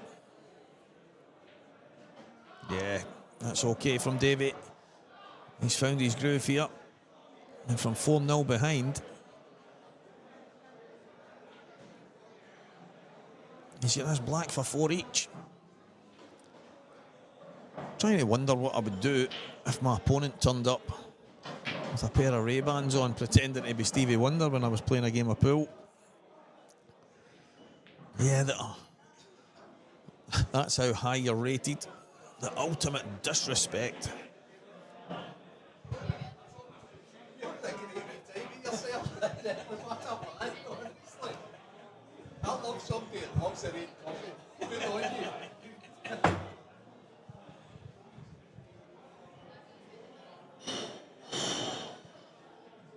That was Renzi there, cutting by. He's seen me laughing and smiling and whatever, and he said, "You look like you're having the best time in there, having a ball with your own company." What he doesn't realise is I'm not alone. All you guys watching on the chat function and whatever else, you're never alone in here. Whilst you've got that engagement from the people at home, so thank you very much, guys.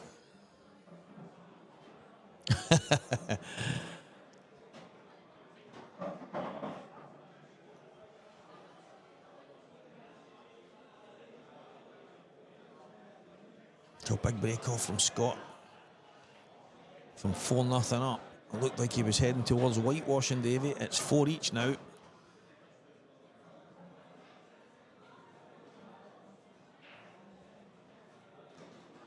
A big chance on these reds.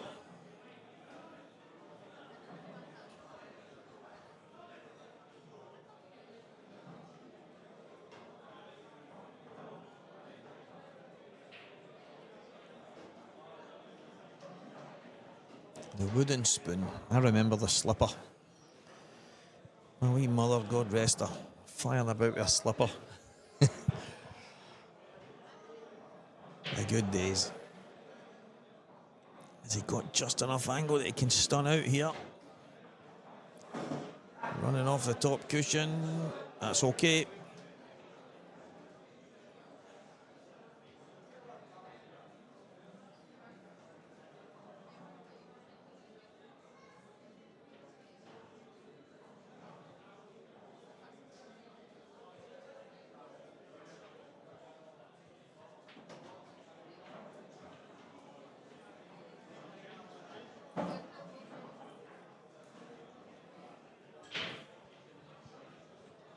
I don't think he's got too many options here.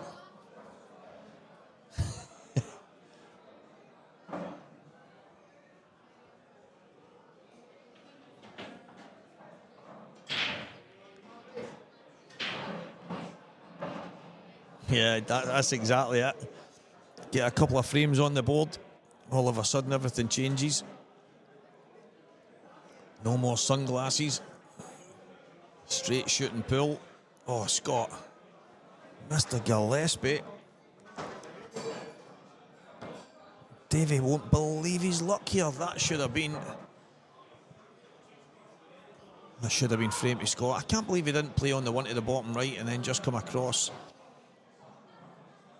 I think if he was to watch it back, he would see slipper, hoover, sweeping brush. These days it's the pool cue, the mini butt, the rest, anything.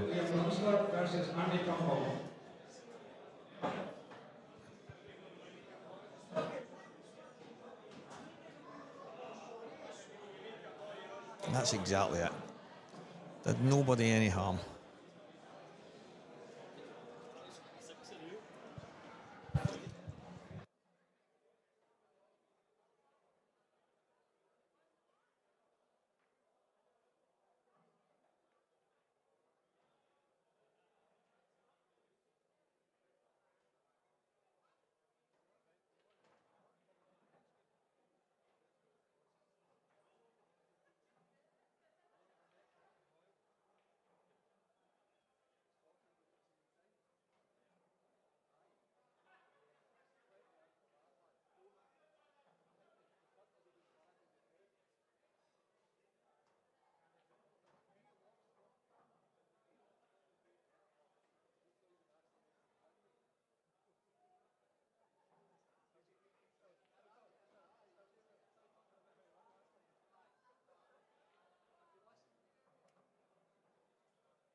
Sorry for the slight break here, guys, but I'm now delighted to be joined by the Tish, Christopher Slack. Welcome, my friend. Good afternoon, all. You just had a match yourself, right? How did you go? Mark got a bit lucky, you know, but he was delighted with the victory. That's what he said. He said I wasn't really expecting to advance there, but I'm glad I caught you in an off day, Chris, and I managed to scrape through. So fair play to Mark. He's a nice guy. I don't know if you've seen any of this match so far, but Scott was 4-0 up. I saw the scores. I've not seen any of the shots. Davey just he looked off it. He had a few mistakes, break no really going great, and Scott just punished him. And then Scott kind of gifted him one, and from then he's gifted him another couple. And Davey's obviously been really ruthless in taking them back. But at one point it looked like Scott was just going to steamroller him, and all of a sudden it's 4 each. First day 7 seems like a long race, but it's not really, especially when these guys can clear up nearly every frame. But the last time I commentated, I got accused of being biased towards my friend Gibbsy, so I'll try and keep it low key this time. But to be fair, there's no danger of that this time because I love Big Davey as well. He's a big gentleman, so I'll not say anything too derogatory about Davey, except if he's got the worst breaking pull. Second worst. He's got a bit of a strange technique these days. I spoke about it, and I think it was the first frame. He goes down, lines it up, and then it's like he stands upright, steps in towards the table, and then swings his backside at it. It's mad. He's a big boy too. And he breaks as if he's free fit too. I mean, but anyway. He was unlucky a minute ago. He played a shot into the middle to try and move his 2 yellows, and it kind of, I don't know if it spat it back out as such, but just because of the pace it kind of came out, or he would have had a good chance of 5-4 up. So Scott had a big chance for the break.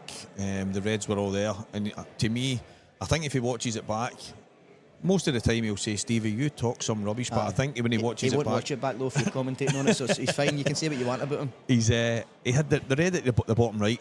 He was on that. Just play that, come out, and he's got three reds he would have had to put. And he went for one into the bottom left. It was slightly more awkward than he missed it. And because that's what Pool's all about. The guy that's won 2 Gart Craig Flyers is telling the quadruple world and European champion what shots to play. No, that sounds about right. Mate, I've been about.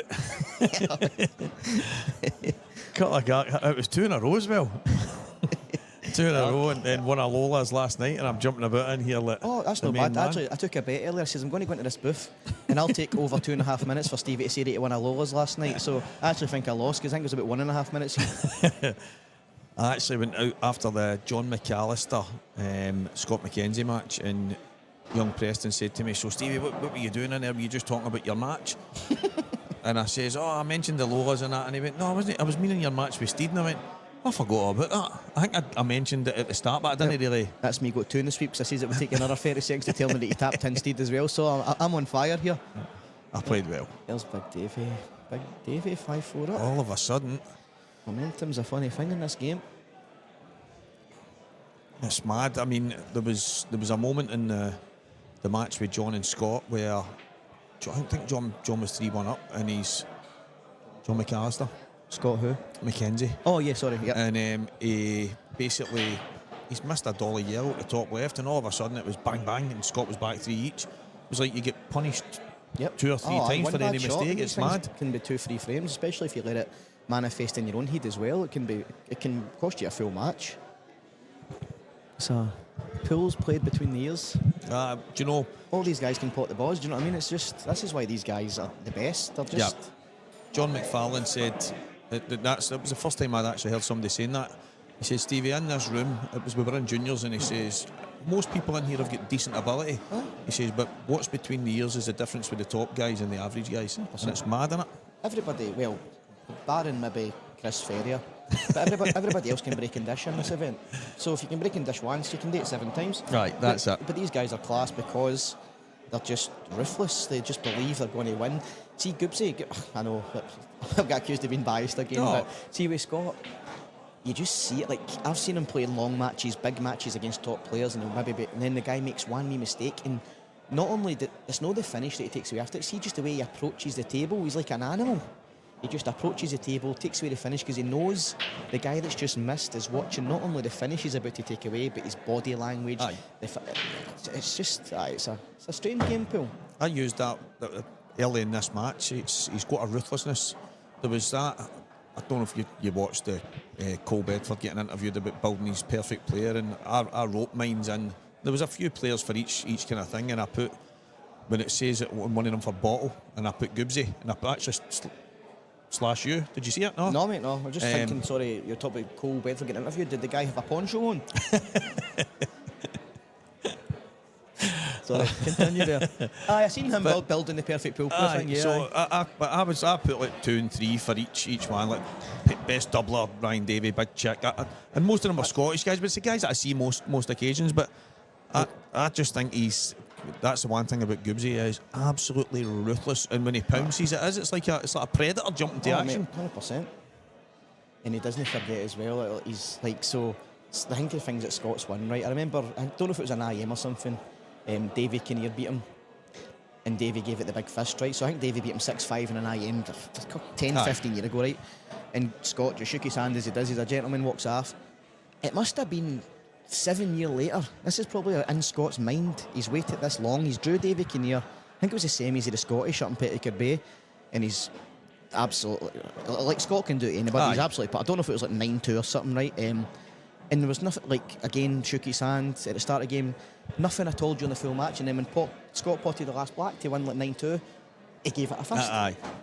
And it wasn't a match at all for a fist, but Scott had waited 7 years because he gave him that's how much of a winner he is, man. That's a degree of ruthlessness that obviously that's it. He is a winner. He's a born-bred winner. He's won almost everything there is to win, and I mean, it might be the case that he has. Maybe, I don't know, he might not have a world title, or he might have a world title. He might have. I know he's got countless IMs and Scottish and all these. He's almost won everything there is to win, but that's never going to change the fact that he wants to win the next one. And the thing as well, you see a lot of these top players. I see at international level, you see them and they're playing for the A team and that, and I'm not going to name names, but maybe some of the other nations, you just know that they're just thinking the next solo tournament, the next money match, they win the A event and they don't even cheer. It's like, I've been in Wednesday night pool leagues with Scott and we've won a penalty shootout and a Daft Cup semi-final and he's jumping about the ball. He's just an absolute born winner. And that shows you that he's got the right mindset, because some top players would think they were too big or too cool to celebrate a local league. That's true. Just how much he wants to win. It's just class. That's true.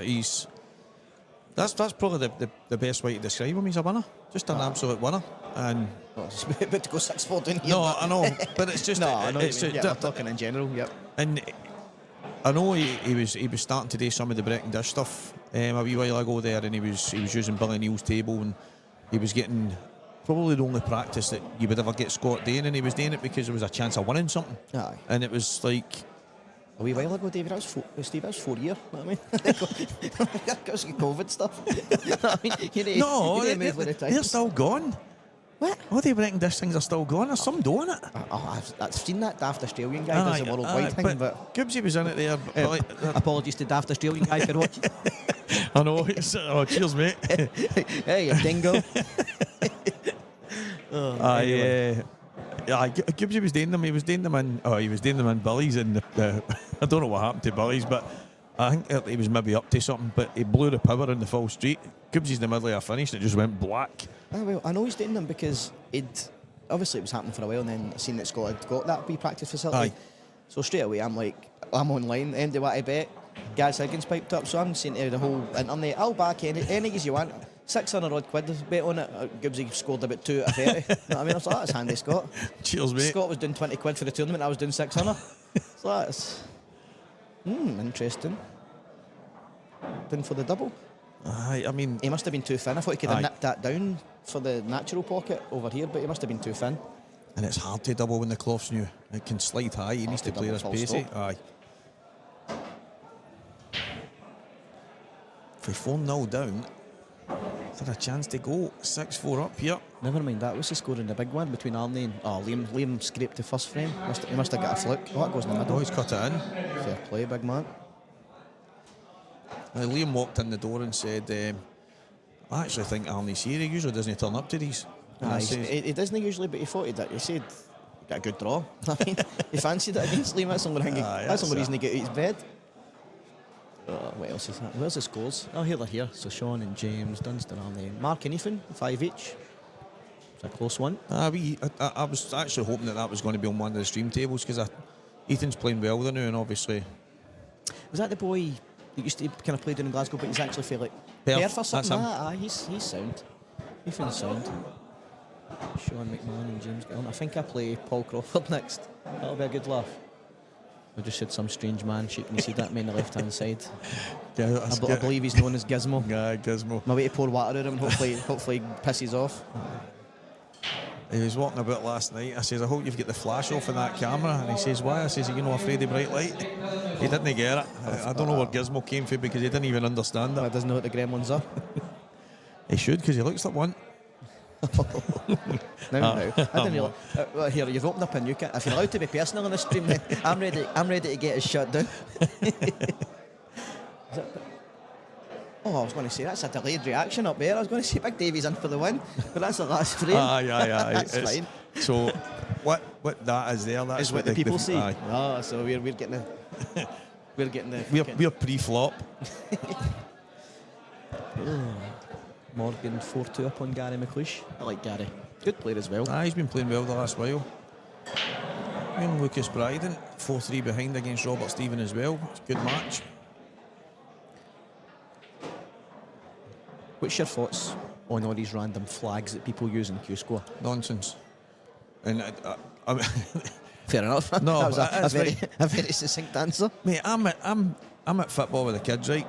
And one of the guys that coaches with me, Colin, so he goes on Cuesports to check my scores all the time, and he says to me, "Oh, mate, buzzing for you at the weekend. I see you're playing that Brazilian guy."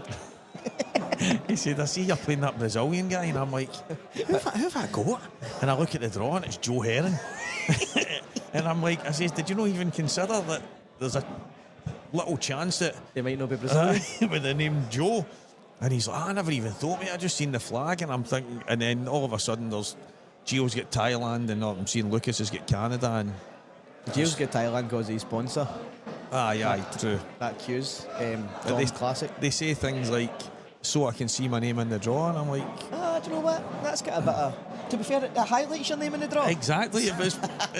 It's full. Well, is it orange or yellow or whatever it is? So you, Orange, sadly. aye. So there's no much to look for. Who have you got next? Young Ryan Young Martin. Martin. Remember Ryan Davey used to be young Ryan, but I know. he's too old to be young Ryan now. He's just Ryan. Young Ryan, and all of a sudden, they're all the old team now. We're the old. He's another one. People just do not understand the ability that Ryan Davies got. Frightening. Unbelievable ability. See the shots I've seen that boy play in early years? Absolutely ridiculous. See if he just, again, what we were saying earlier about it being between the years, and he has got a good mindset, but he's got a good mindset when he wants to have a good mindset. See, sometimes he just can't be bothered, or one thing will annoy him, or one shot. He's a perfectionist. That's exactly it. Sadly, I'm the same, but I'm not even close to being good enough to be a perfectionist. But he is good enough to be a perfectionist. But even if he lands somewhere that you're still on the finish, but it's not exactly where he wanted to be, that fries his head. Instead of just thinking, I'm still on the finish, because he's absolutely top bracket. You see him when he gets round, and he'll actually put his finger on spots where he's trying to land, and you land on think, the finger, he's raging. aye, exactly. And most of the time you're thinking, well, if I'm in this area, I'm it's all delighted. right. 4 square metres. I think my mic's a bit dodgy. 4 square Or metres. else I'm getting The entire cut table. off. Oh, well, that's all I need to be, Stevie That's boy. it. Anywhere on the cloth. John on V Ferrier. Look at John's picture with the shades on, looking cool. In fact, that's what we'll do now. We'll judge pictures on Cuesports. Get that back up to see. That's another thing. I think everybody, if you're in these tournaments, should have a picture on it. I know some people haven't claimed her, but you could be in there, you could be in here pulling strokes. Somebody turns up and I go, that's no slack out there, and somebody else is playing in your place. Know what I mean? That's not going to happen. Two naughty Dunster. Me and Arnie were having a laugh. So my friend Arnie and we missed the first Saltire with things on, so this is our first one of the year. And the draw came out. Me v Mark Boyle, him v Liam Dunster. So I had a laugh, and they said, like, our collective target's 3 frames here. I'll go for 2 against Boyle, and you can go for 1 against Dunster. So we've hit our collective target already, so we're fine. What a match that is. 6-all, Mark Fleming, Ethan Lang. Can I see it for here if I... If you look through, if Gizmo moves out the road, it's just through there, aye. If Gizmo moves at the road, I'll be able to see 12 tables. It's Mark to break, he's just set them up.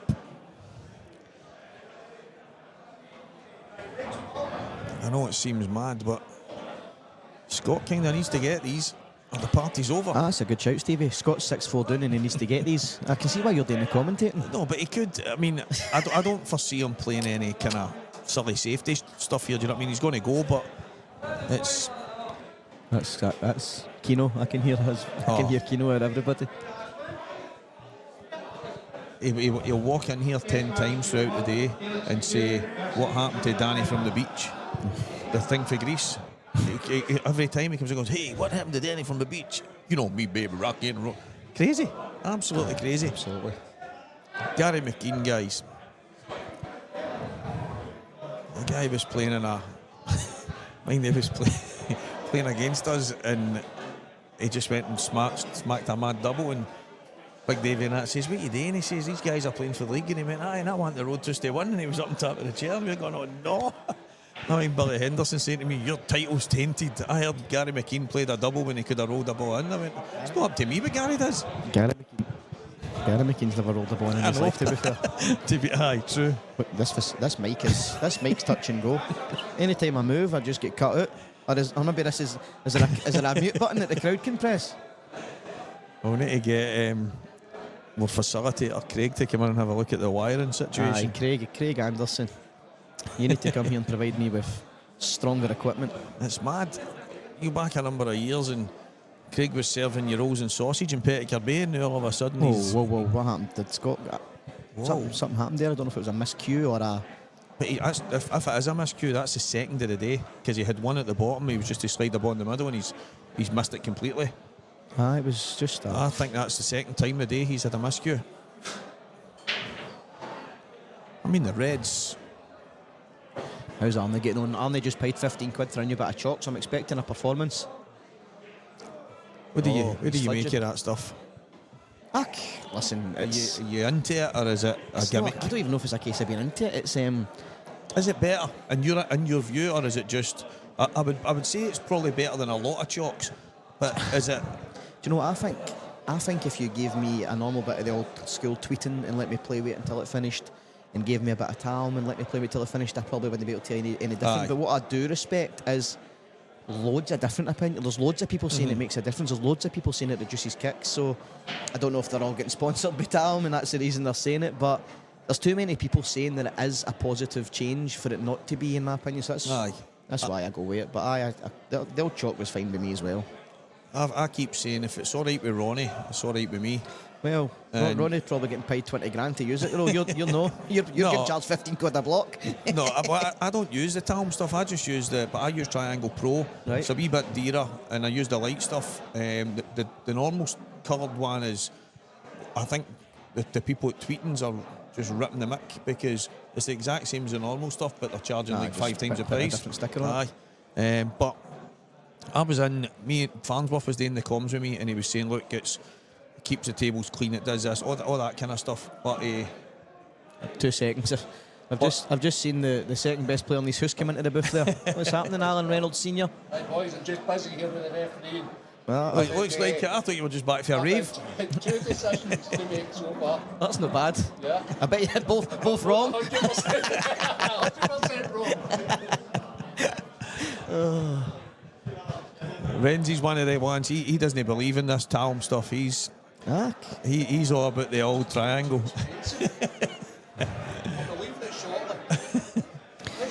Renzi will believe in it when he gets it for nothing. Aye. You'll believe in it when you get it for free. Yes, obviously.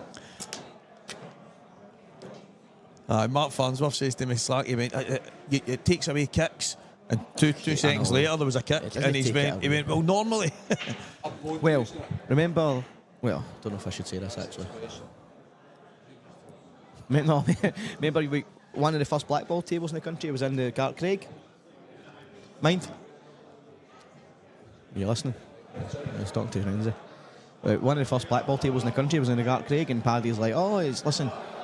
These are clad. The good thing about him is there's no bounce out. Then Paddy's next shot, he drilled the point in the middle. And he's like, no, that's it definitely just reduces him. But there's never a no bounce out. There's never a no kicks. It's just no chance. It's Big Davey here. As you say, there's certain things that minimise them. I know people have put stuff in their pockets, and I think the thing with the new Supremes as well. Obviously, we're using them at the IPA coming soon. And even the ones that we had there, the pockets were slightly deeper. So even at that, you still get a bounce. That's just the way it is. But it was minimised again. To get a good shot in the black for that top red. He needs to try and get on the rail and just rip it back in a straight line. Right. I'm sorry to say right, Gibbsy. That's not what you say in the commentary. Come on, Gibbs. No, that's it. Dave was a friend of mine as well. But 6 each, and then we'll see where it goes. And there's young Junior, Alan Reynolds Jr. saying it is class. And I know loads of people that absolutely love it. I've still got 10 blocks of Triangle Pro, so until I run out of that, there's no chance of getting me to spend money on something that I don't need. Gary McLeish. Oh, how's that? No one in Gary. To be fair, I didn't fancy your shot in the black after it, but. PG Allen asks, who is your pick to win the full tournament? His is Gio. Dunster's won the last 3 in a row. It's just hard not to. But that kind of lasts forever either. No. Mark, I always think of Mark straight away with tournaments, but Mark's a wee bit rusty now with all the work he's putting into his lolas. He's not been working on himself as much. He's not been able to get any practice in and stuff, but could still win it no problem. Like you've got your main. That's a good thing. There's nobody. And I don't care what anybody says, and I know this tournament's maybe not a great example of what I'm about to say because Liam's won the last 3, but nobody's going to dominate pool in these days. There's just too many top players. There's like 10, 15 guys across Britain that are that good that nobody can dominate. Even at this, as you say, so you've got Marquet, you've got Clint. Jake Big Dillon, John, Newlove, Big John John McAllister. It's even, I mean, obviously Gav's been off the boil a wee bit, but Gav Robinson won the IPA in here. There's obviously a lot of, and I would love to see an underdog do well. I would love to see an underdog go far. Well, Gav won the IPA, didn't he? Exactly, but who do you class? If I know us personally, right? If you mentioned Ryan Davey earlier, He's not an underdog. no, we know he's no. But do you So- think to anybody on the outskirts would maybe be going, that's an underdog story? Ryan Davey won the World Under 21 Championship at our rules. Then worked out That's because right, of his that's age right. that he could get one go at the World Rules one and went down and won that. That's and all. right. The boy's just ridiculous. That's right. So no, he wouldn't count as an underdog. Maybe. Let me see. An underdog story would be, But even like young Johnny McDermott, that he's doing too well now to Aye, be classed I as an know. underdog. He's getting to finals, the IPAs and that, and the things as well. So who else? Let me look around. John Owen. Aye, I would say John's an underdog and he's good enough to win it. So I'm going to Aye. go for John Owen.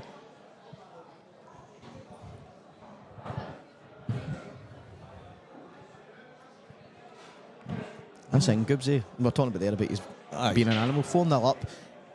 He could easily go 6-4 down and win 7-6. Aye. You know what I mean? That's just how he rolls. young Rooney. Young Rooney. I know. He's certainly no young. The Roon Dog. He's 5-4 behind against Nathan Hunter.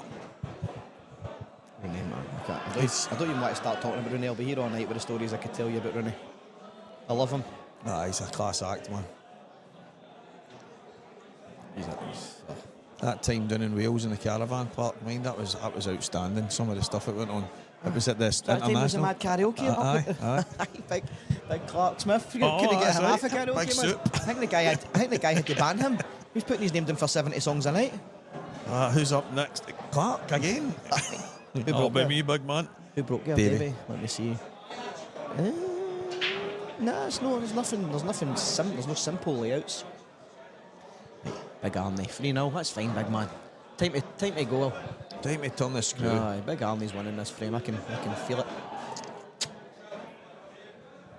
There's nothing straightforward here. I mean, an opening red is quite simple, but it's serious work to do it. Nah, he's no. You're not getting over the line here, I don't think. I'll put my neck in the line and say Scott will get a shot, but it's just what Davey can do to make himself favourite in the frame. 6-4 to Robert Stephen. Yeah, young Lucas is playing quite well. Ewan Waddle 4-1 up in Jack Park. Jack's been playing well over the last while as well, so some good ties on the go right now.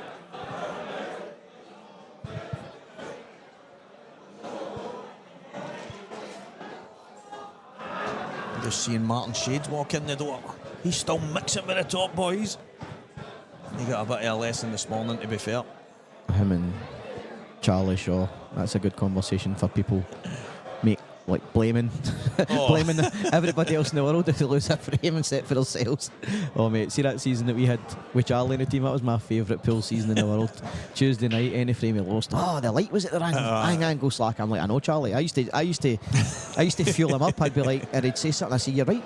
I would just encourage him. They would just, I love Charlie, man. What a buzz. One of the nights we were, I was dropping him off. There was me, him, and John Joe, and he was talking about a time when he met Efren Reyes in the lift at the Euro Tour in New York. Me and John Joe looked at each other and we were like, I says, New York at the Euro Tour? And they went, they go there sometimes. Fair and enough. I was like, Here, I don't even know. It might- Australia are in the Eurovision. Exactly. Mate, so anything can happen. Exactly. But it was just that look when me and John Joe looked round at each other as if, New York? He told me one time about the 147 he hit and he missed the yellow. So that's handy, Charlie. That's some 147 if you missed the yellow. What a guy. I think he says, it rolled off a shift, so I just put it in. Well, that's fair play. Yeah, I mean, that's what you do, isn't it? He's quality, man. Big Davey going for the combi. To be fair, the balls are that clean and the Aye. tables are that nice. He could get this. Brilliant. Fair enough. Great shot. I couldn't do that with our practice. I played one against Steed. The two of them were only a couple inches apart. But again, what you've just said there, because of the balls, and so all I had today was just catch it right. But you hear people on the outsides of the tables That's no on. You can't play that. Never. And probably most of the time. But when it's brand new cloth and as you say, clean balls, they just fall forward. The tables in here are class, man. Aye, unreal. Like every time I've been in, even during, well, not during COVID, but around about the COVID time, when a lot of places weren't looking after their stuff because there wasn't any. Aye. They still played brilliant in here. The tables are just so good. Oh, that was a bit of a. That was a gift. I thought that was that looked. He hit that halfway up the cushion. The big man. Aye. Can you hold this? The new table or the new cloth has helped him there. Can you hold this? I think he can nip it and maybe just screw between them and play the red in the same pocket. Or he needs to take. Oh, he's going to. Is he on it? I'd be floating it to here. Playing the double. No, with hundreds and hundreds aside to come out the gap. Aye, and right, kiss that yellow. Oh, he's on this one now. Wow. Ah, fair enough.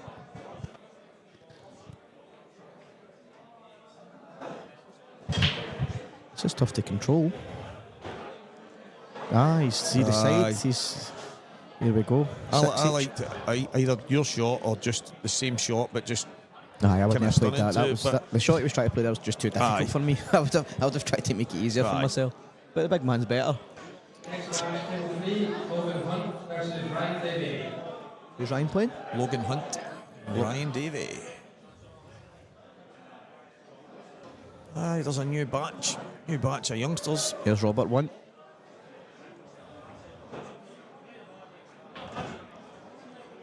Lucas, Ryan Martin, young William Wallace. It's good to see. I think there's been a couple of golden eras, isn't there? I mean, bad shot. Obviously back when you dominated yourself and Davy Riggins and guys like that, obviously in the Scotland team, and then you've had Ryan and Rooney and Dunster and Fernie that all came through, and then you had Johnny, Mark McAllister. I mean, there's been a few golden eras. Do you see something similar happening now? I'm not as close to it as I used to be, but there's a lot of. Like, I think a lot of it used to be all Central Belt kind of dominated. I think a lot of it's like Dundee and that now, which is good because obviously you've got the clubs and that up there. But I think the youngsters now are getting spread across the country more instead of it being more Central Belt kind of. Actually, I asked the question.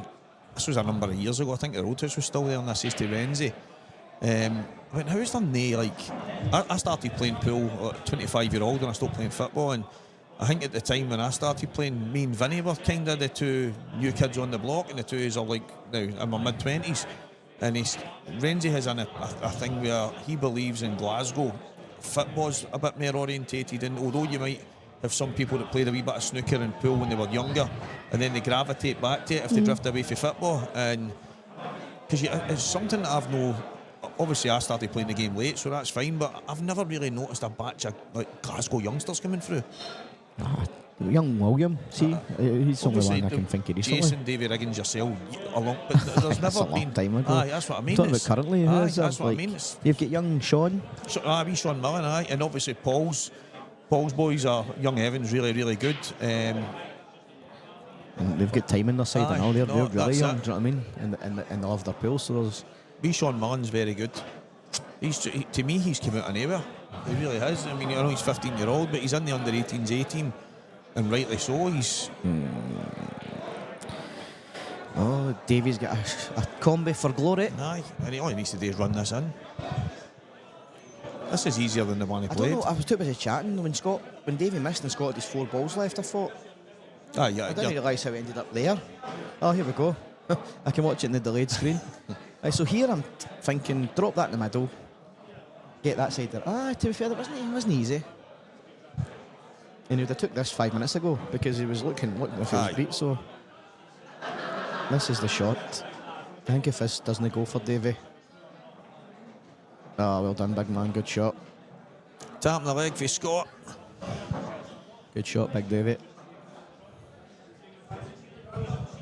And I think, again, my bias could shine through, but I think I had to get that. Aye. I think if it goes 6 each with Gibbs' break, I think that could have been Davy's last shot.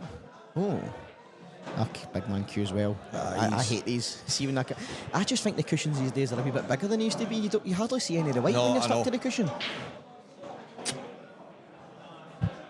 You actually need to jack up slightly. Whereas, as you say before, you could at least go down and just roll in. Well done, big man. What a result for 4-0 down. Yep, not many people have beat Scott for 4-0 down in the first of 7. Absolutely incredible. pretty sure I'm getting shouted in a few moments, so I'll be stepping out. Alan Reynolds is going to come in. I don't know if Slack will pop back in throughout the day, but Well, I like depending Renzi. on who's on. I want to go and support Arnie because Liam's scraped himself to a 3 or 4-0 lead here, so I need to go and turn that match around. Cheers, Slacky boy. And guys, keep tuning in. Renzi and whoever else is on. Whoever's on, well, it's Boyle on next, so that's a big one. So Renzi will be in. I'm not sure who, if anyone, will join him, but I'll be back in at some point very, very soon, guys. I'm going to be hitting the table.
Okay, well, what a match that last one was. I think Davy Marquet just did enough to deserve the win there, and we are followed up by another clash of two Scottish legends, Jamie Bernett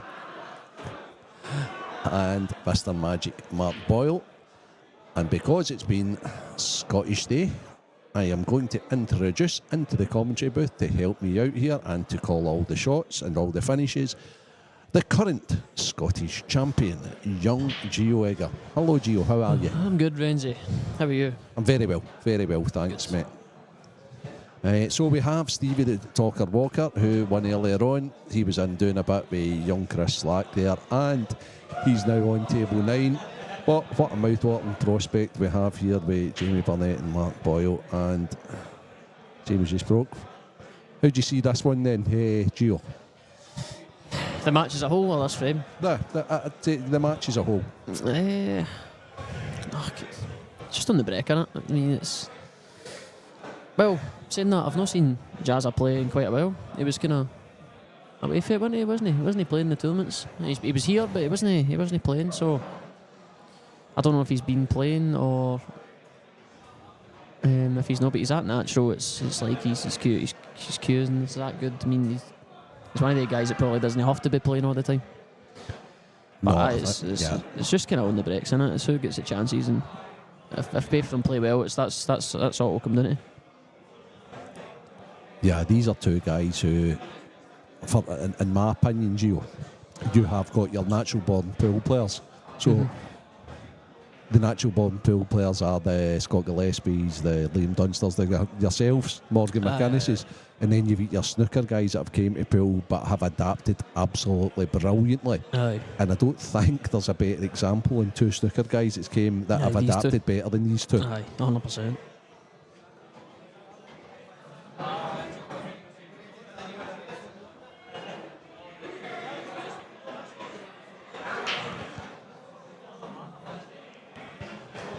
So he's came a little bit unstuck there. He actually played a good shot enough, the red in the middle, but he's basically tied. Looks like he's maybe tied 3 rids up at the top of the table and left his cell welded to this year.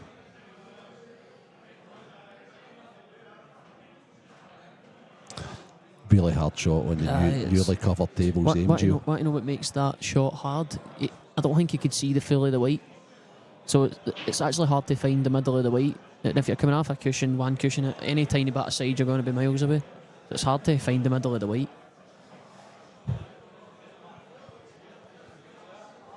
So, Mr. Magic, your stablemate's first attempt at the table in this match. He had a victory earlier on one of the outer tables, so it'll be interesting to see. Against Chris Slack. Yep, how much Mark's playing. Well, I was actually I was playing next to him, but I hadn't spoke to him.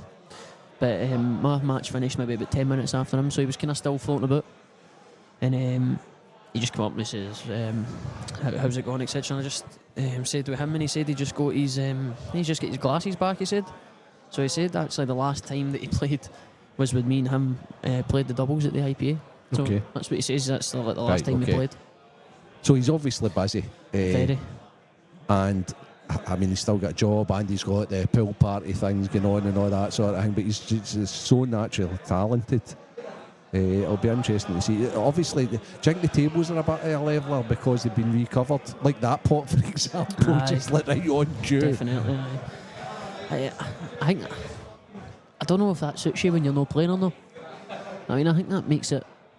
Obviously, a couple of ones that you might have think you miss will get in, but see, trying to control the weight when you're not playing. I mean, I don't know how they feel, but I know how I feel when I don't play. It's no nice. But like you say, I'm like the natural kind of pool player. Like, these guys are just like natural snooker, natural cues, just pure talented and. You're also slightly younger, quite a bit younger than these guys as well, Gio. So your practice regime's still like heavy. Aye, I'll still play a lot. Aye. The thing that they're maybe just used to no playing now. I mean, that's just kind of normal to them. But I think it just depends how you feel on the day. See, you could not play for a month and come back and feel amazing because you're buzzing to play and it helps. But or you could not play for 2 days and you come back and you go from everyone's all over the place here. What's your preference then? But how much you play? Yeah. Not too much. Used to be too much, I thought. But now I think I found a good balance, if you know what I mean. Okay. I like to keep my in, but I don't like to overdo it anymore. See if I know I'm playing well. Maybe just hit buzz. Only 6 nights a week instead of the 7 then?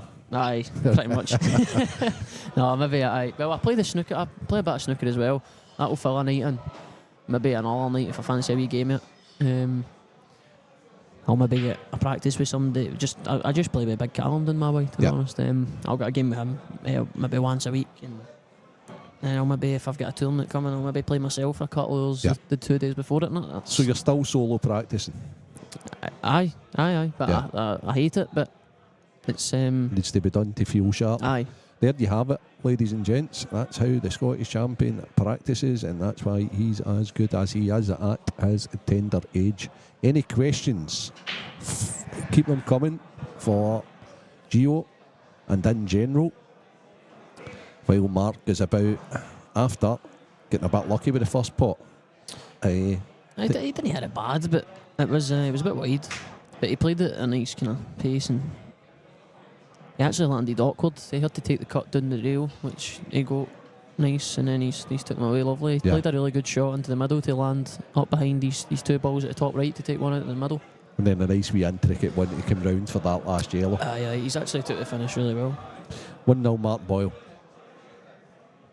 So I don't know if my eyes stretch over to where you're sitting in the commentary booth, Gio, but if you can give us a wee rundown on all the scores for the the people watching. I'll give you all the scores and still playing round one. Davy Rooney is 6-5 down to Nathan Hunter. The screen's changed, brilliant. I need to wait for that to come back. Also, we have Felix McCone. I think that's a second round game. I don't know. I don't know what the rounds are. He's 3-0 down to Johnny McDermott. Dunster's making short work. He's 5-0 up on Arnie Turnbull. Oh, there we go. Aye, so the round one games, David Rooney, I've said that one. Jack Park is 4-2 down to Ewan Waddle. Dunster up 5-0 against Arnie Turnbull. Then the winners' qualification games, which is round 2. Chris Ferrier's leading John Owen 3-1. Dylan Stanfield, Jake Durnulov 2-all. That's a good game. Preston McInnes, Lewis McCool 1-all. Ryan Martin, Stevie Walker just started. Johnny McDermott's leading Felix McEwen 3-0. Ryan Davies leading Logan Hunt 1-0. And I think that's it. Yep, so there we are. We're all up to date. Boyle black in off the break. Looks like he's no low start break. No. Some split. So it wasn't half. Those Sheilas were lovely if that. And then obviously you've got this game, which is 1-0 to Mark Boyle. That's the last game. So I think that's one of my frustrations about these this rule set, and that's what I do like about like American 8 ball and things like that. Think it should be respot? Aye, So most definitely. if I'm playing you, I break, pot the black, and no all our balls, black respotted, you play on. But if I break, black goes in, and I pot a red or a yellow, black respotted, I play on. Aye, I think it's just. That's what I would do as well. Just speeds the game up, doesn't it? I mean, know what I would do initially? I'd probably introduce it to the professional game. Mm-hmm.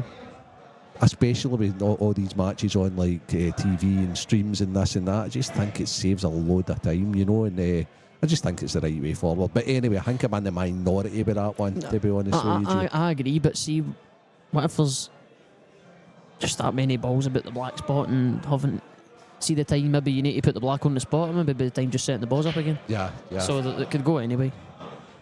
Oh my goodness. Oh my goodness. So I'm laughing here, right, because I had a conversation with the up-and-coming young William Wallace Jr. and I was having a convo with Bob Stephen and I think it was Sean Donachie, and we were talking about like how with the newly covered tables that I think the side break's definitely the break to go to. And young William says, no, definitely not. And then everybody I've seen side breaking since he's botted like 2 or 3 balls. I always side break really anyway, but I was side breaking and it was my break was pretty decent in my first match. That break there was massive, same as his first one actually when the black went in. But I don't know if he's got anything here apart from this long red into the bottom right. So this is a big shot. Did you have a go at this, Gio? With all the time? 100%. No matter what the score was? 100%. Okay. This is a decider, I'm going for this. If you get this is 1 each or 2-0. This shot here. 1 each. Unless he plucks it. Oh, okay. Oh, the 2 reds have actually but they still go to the top left, but I think I don't know if he's straight enough on the one he's closest to, because you actually want to leave that red up there. That's at the top of the table, but I think he might be forced to take it right now. Yeah, do any of those reds that are together go into the bottom right corner? No, I don't think so. Yeah, okay. But they definitely go top left. If he can nip enough out of the bag and the red he's closest to and screw back for him right now. Yep. Okay, so he's over here looking. What's he checking here, Gio? I think he's checking about playing the red into the top right and stunning to the left-hand side cushion for the red that's lowest in the table, like the red all the way down. Okay. He's trying to stun over to be on that, I think. Is there any plants over that way as well? He could plant the ball in the mud, or am I wildly off there? Nah, no plants, I don't think. Oh, he's trying to get into them. Oh no, what's he done? That's okay right, though. That's fine. That's okay. That's at least fine. he's getting the next spot. That was actually good. That. Is it fine? He has to come up and down here to where he is, right? To where his cue is there. Yeah, so he's going to need to use the cushions. Aye. You want to watch the middle bag. Middle bag's huge here. But if you land below the middle bag, you're perfect, because you can pot the red and stun into the yellow, and you leave the 2 reds to the top left, any one of them. Just needs to watch the middle bag. He seems to have played it plumb.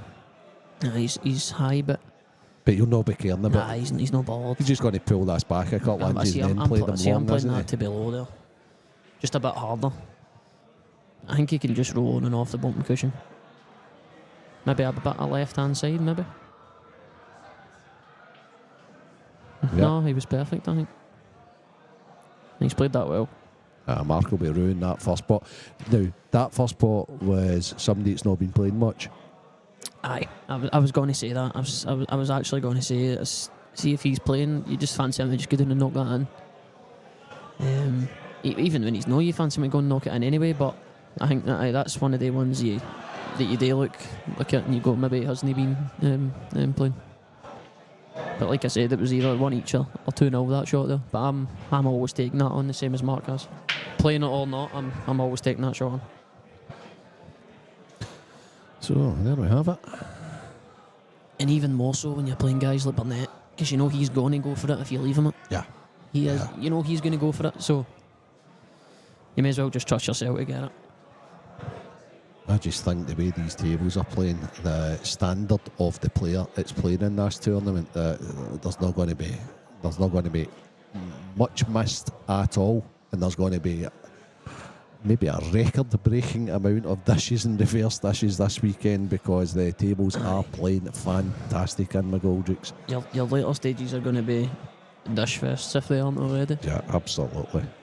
And that looked a high-class game. The last one as well, with Davy Marquet coming through on Scott Gillespie there. There wasn't very much missed in that match either. No easy to say. Well, you just look at that, Nathan Hunter and Davy Rooney. 6-5 to Nathan Hunter, and there's been 8 dishes in the match. 8 dishes in 11 frames. Okay, from two guys with the utmost respect to both of them, who you wouldn't actually class as dishing machines. No, they're no, definitely no. Obviously, two solid quality players, but Yeah, they're no your Boyles, your Bernetts, No, etc. no, etc. You know what I absolutely. mean? And 8 dishes in 11 frames, and that's on an outer table. That's no, that's no on one of these, because these ones are playing better than the outer ones, but the outer ones are still playing amazing. So, how do you see this, Gio? This is it's a bit congested there. How do you get the bad one into play, and what do you think he'll be taking?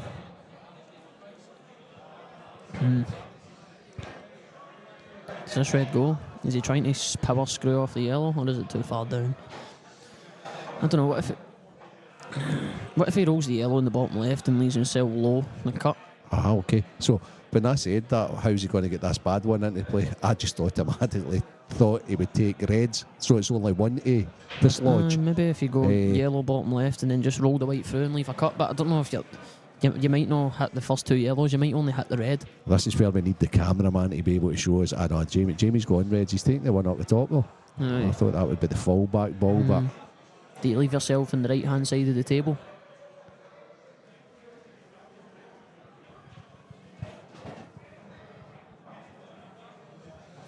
I think he's a bit straight. I think if he went a bit further to the right hand side of the table, he could have stunned into the wee cluster, but he's a bit straightish.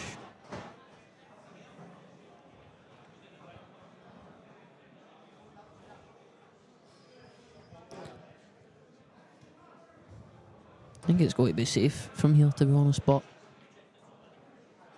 you don't really see Jamie playing safe very often.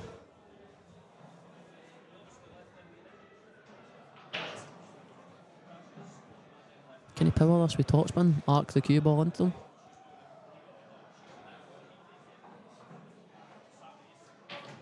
He can. That's a great shot. Brilliant shot. He's played that really well. And if that red goes to the bottom left, it's you'd fancy him for you. He's cued that so well, not to get too much stun or top on that. He's kind of like stun runned it and forced the angle. Played it brilliant.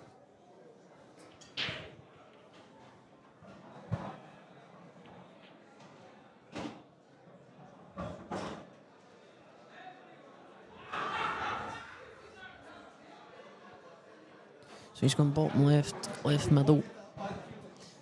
Bottom left again. He has to actually leave himself a good angle on his last ball here, just to make sure he can get out. I think if he maybe stuns it back a couple of balls, he can play it and stun off the one cushion for the black in the bottom right, or is he trying to leave himself a bit straightish to screw back? He's kind of personally, I would be bringing this back a couple of balls and leaving myself the one cushion out. Yeah, that's what he's played, I think.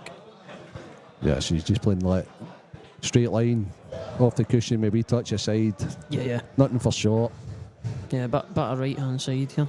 Just has to just judge it. Look, is he stunning back? No, surely he's playing the one cushion. Yeah, perfect. Just deceiving. Good. Played it Good perfect. finish. He played a great shot, Renzi, to get into them. It was an unbelievable shot. He potted the one up the top, the hanger, and then he was straightish in the long red, but he's power stun runned it into the two yellows, and they just came out absolutely lovely. I was talking to Felix McCune earlier on. He was talking about Jamie. Jamie's going into his club. He does a wee bit of coaching in his club and what have you, crew here and there, Jay. And he was saying he was having a few sets with Jamie, and he said he's never seen anybody when the finish isn't there. I finish it as much. That can finish it as much. Aye, he's unbelievable. I think the finish there just illustrates exactly what he was talking about. I've actually spoke about this for years. I remember playing Jamie, and I think it was in Pockets and Paisley, and no disrespect, but the table was terrible, and we played, and it was, I think, maybe 6-5 to me in a first to 7, and I swear to God, these took away the best finish I've ever seen against me. I think it's the best finish anyone's ever took away against me.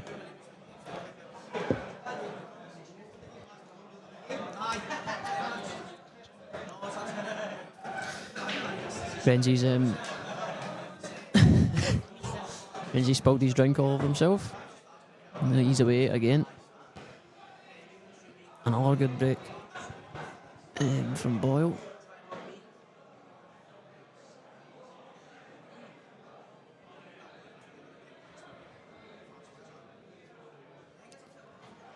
They've actually come out awkward for him again, the same as his last break. The reds are really good, but the first shot's not, unless the red passes to the top left, like straight on. I think it looks like it does from here.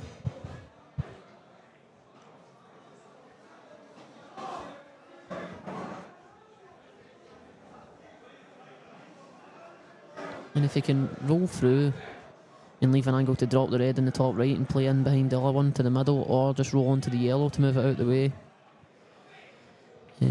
He's quite good, but I'm not sure. Is he looking at the cut here? He must not go if he's not playing it.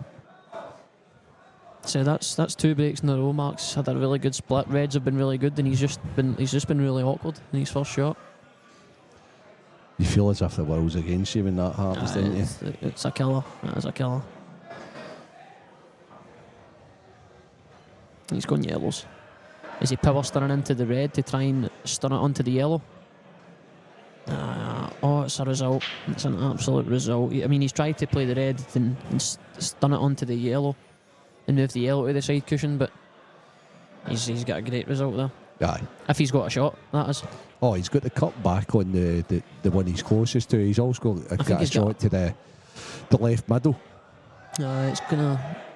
Can he nip it enough to just nudge this here? Oh my God. Goodness! Wow.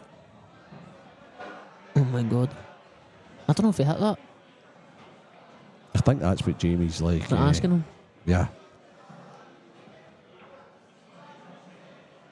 Well, there's no laughter, so I don't know. It's. Usually Mark would be laughing about something like that. I hope Jamie doesn't. Jamie's got previous for just lifting the cue ball with he's done that goal. I hope he listens no, back. No, he's asking. No, he's asking. Well done, Jamie's obviously learned the rules. That's class. He's asking just to make sure. Or is it? I don't know. I think what they're doing is they're going to the VAR man to possibly see if there's been contact or not. Yeah. No, I don't know. He was just. Oh, Jamie. Did he ask?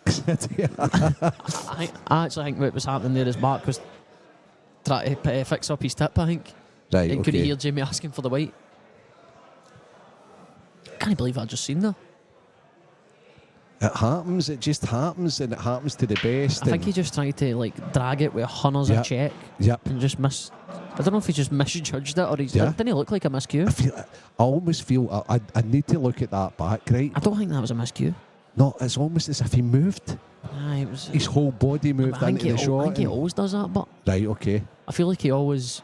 Mark's kind of. He bounces on the shot just the same as Jamie, but I think Mark hits the ball and kind of bounces down at the same time. If you know what I mean, I think that's kind of like his I think timing. it It's is. weird, but But when you get to know Mark, which I'm sure you've done now because you've played doubles with him and all that sort of a thing successfully, right? He's got a really good sense of humour. Aye, So he he'll does, see aye. the funny side of Aye. it he's just done there. that's what I was saying. That usually he'll be laughing about something, but it didn't look like him and Jamie were laughing at Yeah. it. But that was a wild one. So it's 3-1. It's just how fast things can change. I mean, Mark had a red for 2-0 basically, Yeah. and then a miscue later, or a misjudge later, you're 3-1 down. And just talking about that, funnily enough, and I'm looking at the scores here, right? How fast things can change. Young Preston McInnes was 2-1 up against Lewis McCool, and now he's 3-2 down. In the blink of an eye, probably less than like 5 that dish. minutes. Aye, dish reverse dish. Aye, less than 5 minutes. Jake Dillon Newlove, he's 4-2 up in Dillon Stansfield. John Owens pegged one back against Chris Ferrier, 4-2. David Ewan Rooney's Ward. got to the decider. Oh, it's 6-6. 6-0 now. Yeah, I was over making a decision over at the Jack Park game there, and Nathan was on a finish, so he must have missed it. Oh, that never bodes well before a decider, does it? No, When you've no, missed a chance and then it goes to a decider, doesn't never it help? ever does. No, it doesn't help. That's always my pet peeve. See if I'm ever on the hill, no matter what the score is, it can be 6-0, 6-2, it doesn't matter what the score is. See, just getting one chance to win. I always try and make sure I'm 1,000,000%. Like, it's like do or die on the one finish every time I'm on the hill. It's very interesting hearing that from yourself, right? You know, like as I say, still young, but still a tournament winner, one of the top players now, no doubt about it. I had that conversation with a couple of lads travelling through to this event, and just expressing to them how important that is. Aye. If you get that one chance to take it, Massive. That's massive because you can lose it. It could be because it could be you, a last shot. absolutely. It literally could be a last And shot. that's even to win 7-0 or I know, 100%. 7-1 or 7-2 or what have you. That's so important. 100%. At 6-0, that could be your last shot. Or your finishes could get a lot harder and things just start Very going much so. against you and anything. Very much so. The amount of times you miss a chance and things just start going against you. Yeah. It's crazy. Yep. Especially at a vital time. Yeah. And the other guy feels as if I can beat anybody, and he lets his arm go, and yeah. Like Nathan Hunter there, for instance, up 6-5 and misses a chance to win 7-5. See, it's 6-0. See if it's his break, I bet he went dry. Or if it was Davies' break, I bet he got a ball. Right. Yeah, You know what I mean? There's absolutely no way that The Nathan pool would have got first gods. visit there. I There's think no they call chance. that the pool gods, Aye. like Nate- not Nate- looking down on you. I can nearly guarantee you that Nathan never got first visit in that decider. That's just like the way he goes, like nearly every single time. He probably went in off in the break or something. Yeah, sure. Kicked in off. It happens all the time. Unless they just love you and give you another tapping. But not very often that happens. No, for sure. So Jamie's in the ascendancy in this game. Are we touchy one here? Do you, So- can I jack up and stun this Yeah. dead? For the yellow into the bottom left, clear the free. Or he could or he could put a really, really slow roller, or he could come through He's and go a coming different through. route altogether. I don't like this. I really don't like It's this. actually fine. He has to play for that gap now though. Yeah. Like right now where he could have been just there. Be interesting to see how he plays this. He's got If he tries to play the gap, or he uses the cushion to come back over, and so he can widen it out, playing it that way. he's played the gap. No, he's just played He's the played gap. that lovely though. Oh my God. His Perfect. cue ball's brilliant, isn't it? It's perfect. His cue ball is brilliant.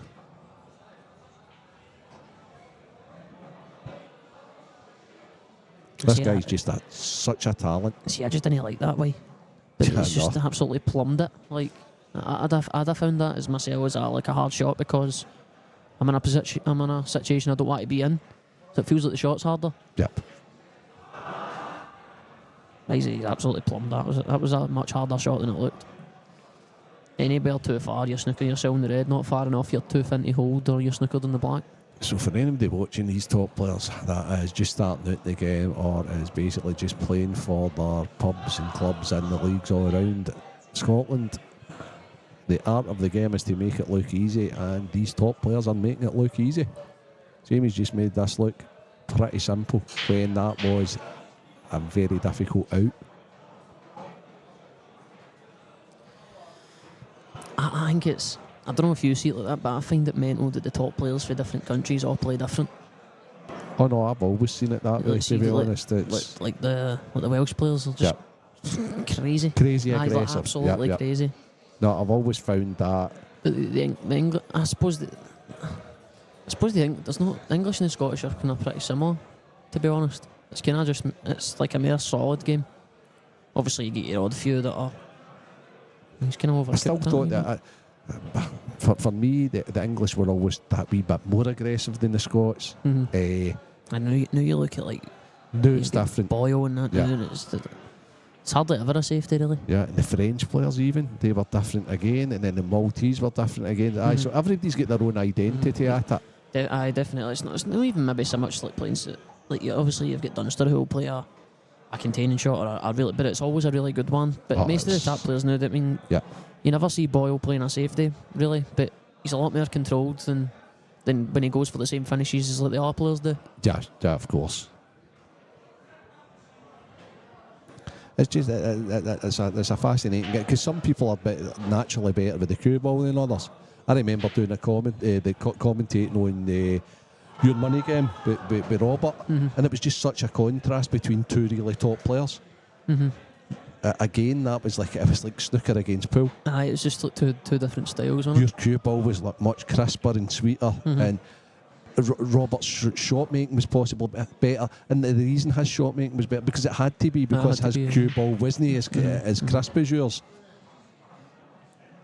Aye, definitely. But I did say that before the game, that I did feel in the long race that I would make less, maybe silly errors in the long race. But I mean, he played really unbelievable, to be honest, to stay with me most of the game. He actually did play unbelievable, to be honest.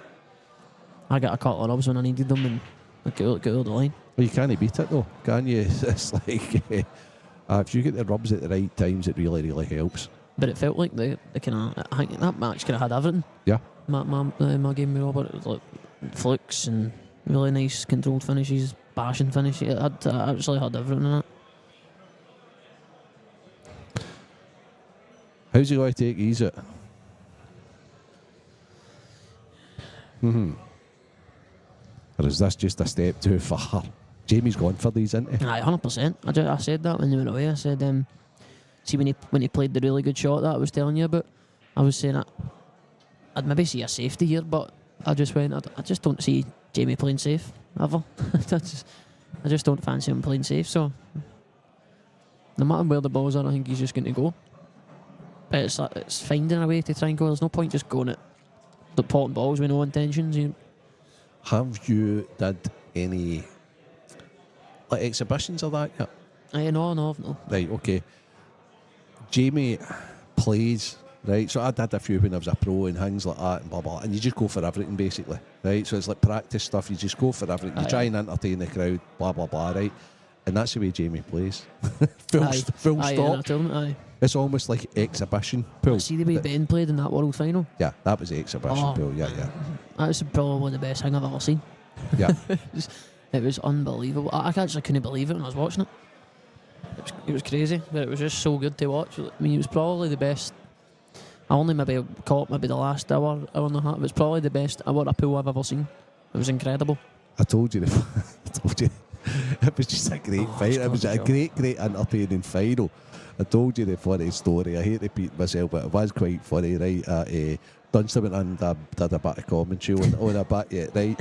And then, that's just funny as it is. And then, right, but that was fine, right? And then he came out and the final frame of it was a break and there was nothing available.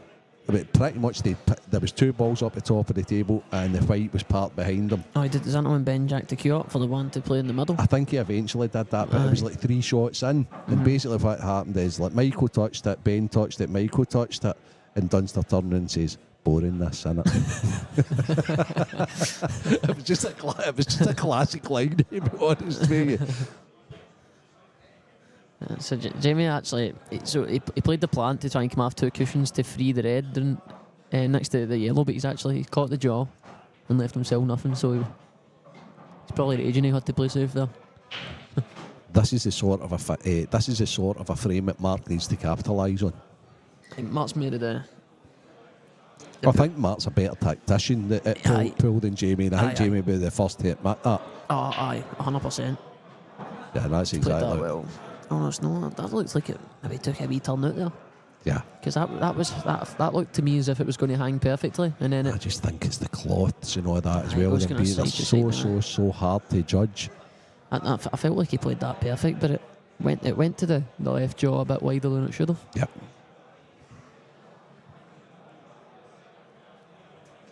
What do you actually do here, if you're Jamie?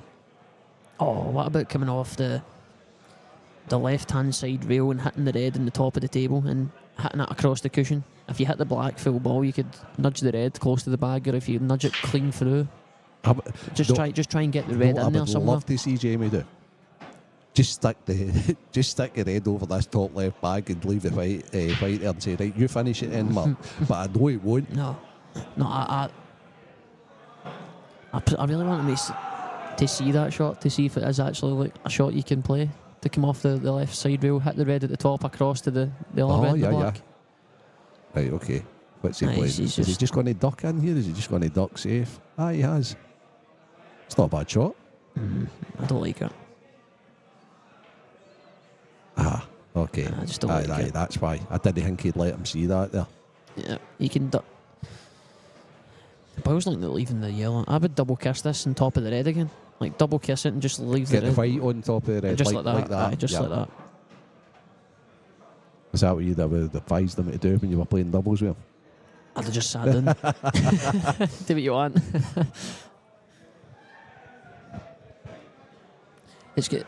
That's what I found when me and Mark actually did play it. When we came to the table, we'd stay silent for about 10 seconds, just looking at the table, and then we would both go and say, look, we would both start talking at the same time to say the same shot.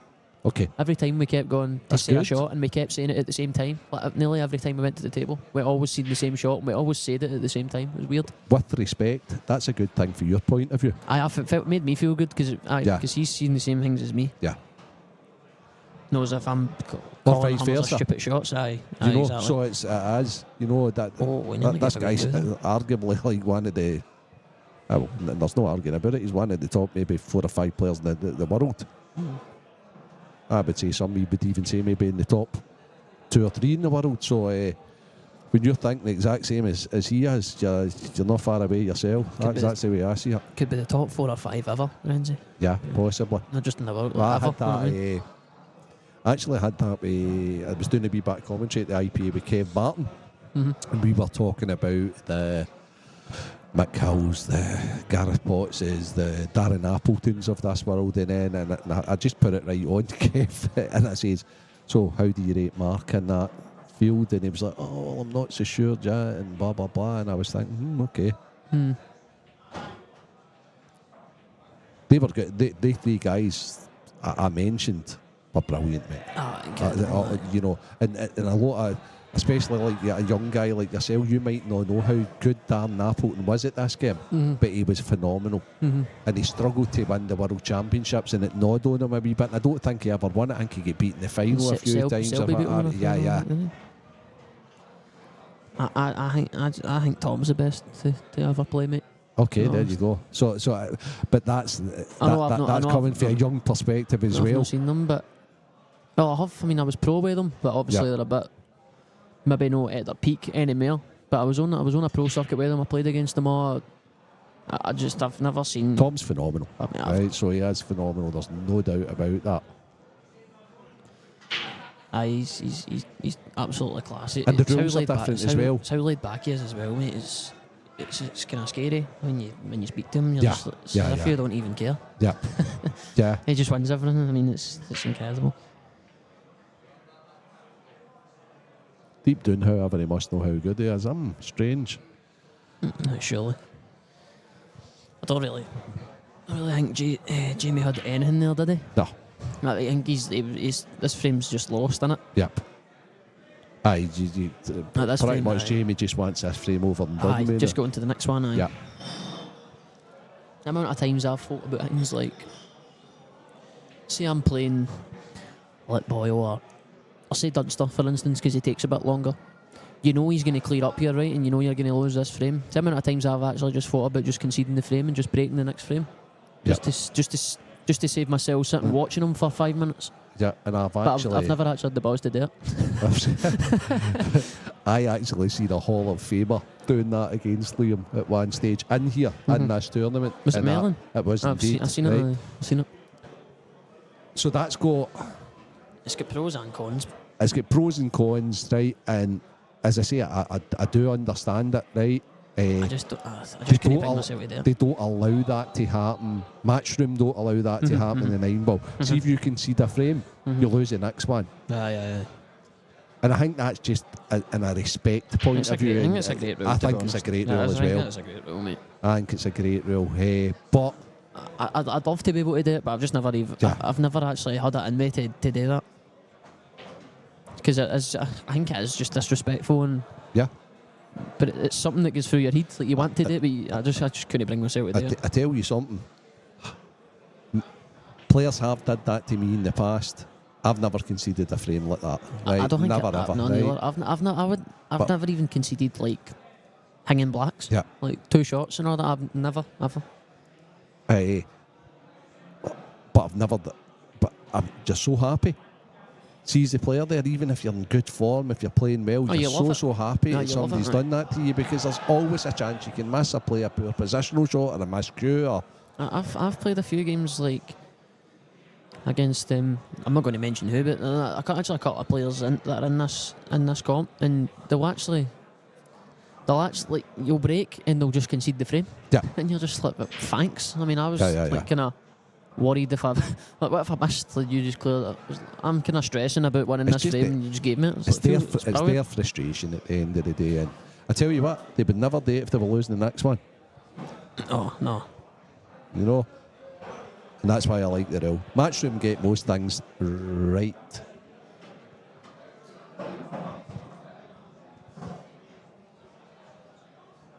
Well, there you go. He's the best at it. Yeah, and we're just talking about a guy like that who's in great form now, I may add, right? 2-1 down to young Preston McInnes. Big Lewis, 7-2. The new Lewis McCool. No, it's 6-3 now. It's Oh, 6-3 now. I Aye, thought that 6-3 said now. 7-2. Oh, he's marked it in the wrong place. He's playing that well, he's marked it in the wrong place. Or young Preston probably has. So, sorry. I've just wrote Preston off there. But that was marked in wrong there. For a slight spell, Lewis McCool was through until Preston had realised he'd pressed the wrong button, probably. Jack Park. Mark's just mopping up, yeah. Local Jack Park is 5-4 up now on Ewan Ewan Waddle. Waddle. He was actually 4-2 down, I believe. That Yeah. was the last I remember the score. Oh, Mark's played that. Oh no. What have I just witnessed? What? Mark 7. I knew as soon as he hit that was just no. I think he's tried to screw that straight back where he checks it like side, like right hand side to kick him up the table, and the white's not come back straight, so the side's not kicked in as much. He's looking at his tip a lot. I wonder if he's got an issue. Obviously, we know having lifted a queue, he may have had his queue in his car, or somewhere damp, or somewhere too warm, or something like that. It's affected it. And Yeah, Mark's not a guy for excuses, though, Gio. No. But that's criminal, Renzi. Yeah, I get that. That's criminal. That's a couple of Look at times the he's table. did that. I hate to say it, but it's criminal. No, he should have left the bag. I think you can get the bag with that red. I don't know if you can pot it, but that's criminal. I mean, anywhere on the left side, but the other ones you kick yourself at, because Boyle's all he'll be kind of laughing like, oh, what have I done? But when you sit down, it's a shot you always want back there, because you could have stunned the white dead to the side cushion there. Yeah, absolutely. So, Jamie is thinking, does this red go in the big bag, or am I playing a double and knocking the black into play? And then it doesn't matter where I land, because I'm not good at pot, I'll just dig one in anyway. It looks to me as if you can't pot that red, but you can hang it. But saying that, the tables are that slidey, you could just fire in, but you don't want to play it dead weight, you don't want it to go, because you're not bringing the black out. You also don't want to play it last because you basically don't know where the yellows are going to. You don't know if you're going to have a shot. I know, at but the that's what I mean. eight ball. I think if you hit it hard, it's definitely no gone. I think the only way to pour it's rolling it slow, but then you're not actually developing within the black or anything like that. So,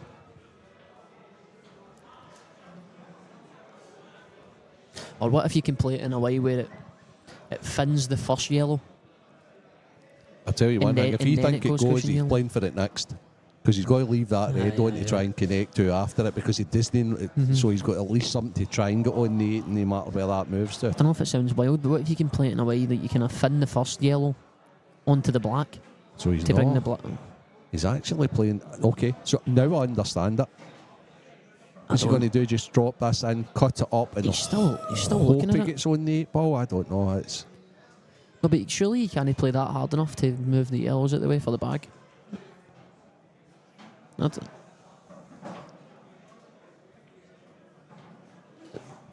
he thinks he can.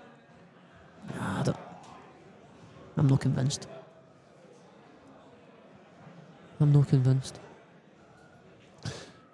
Very interesting. Interesting shot. I wasn't convinced. That's exactly what you thought, Nah, I wasn't wasn't it? convinced. So I think that's even more prevalent now, that he should have played that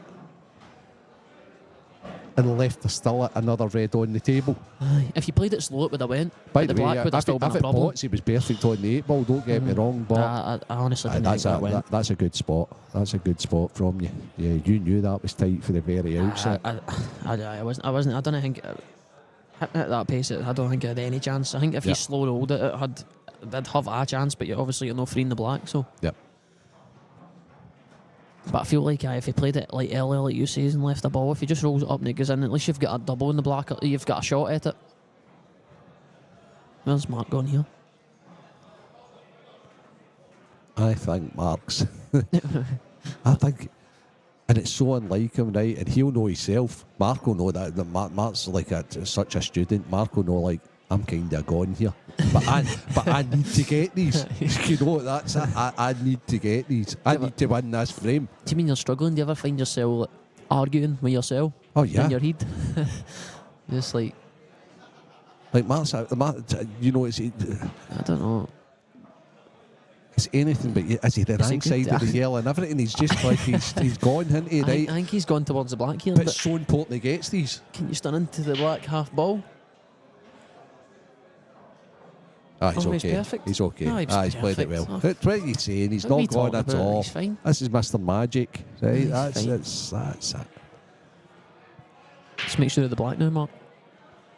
Safe fight, Mark. Safe fight. That's it. Safe fight. Aye, he's Aye, fell off that's the it. safe That's it. Good. Oh, we fight back for John Owen. He's 5-4 down to Chris Ferrier. Jack Parts 5-4 up in Ewan Waddle. Ryan Davey 4-2 up in young Logan Hunt. 6-2 Johnny McDermott against Felix McKeown. Who won the decider, Gio? The Nathan Hunter game. Oh, I don't know. Let's find it. Nathan Hunter did. Nathan Hunter, after having a chance to win the match, won 7-6. Nathan Hunter came through 7-6. Losers games are starting to get on. Yeah, this young William Wallace is on there against Gary Robertson. Keith Robertson's playing John McClellan. It's up 3-2. Yuck. Buzzbomb, how you doing? I have no doubt you will have conceded a game at 0-0. Just not feeling it that day. Maybe play golf instead or something. Aye, I way to play golf. What a talented player. That was a boy that Scott Gillespie played with all the Aye, time. Coach, I know. Aye, you know it, you know. Aye, Aye, it was very class. very I know. talented, mate. Aye, it was class. I remember one of my first ever tournaments. I was right young, man. I must have been about 12 or 13. But me and Johnny McDermott actually played in the Christmas pairs and players.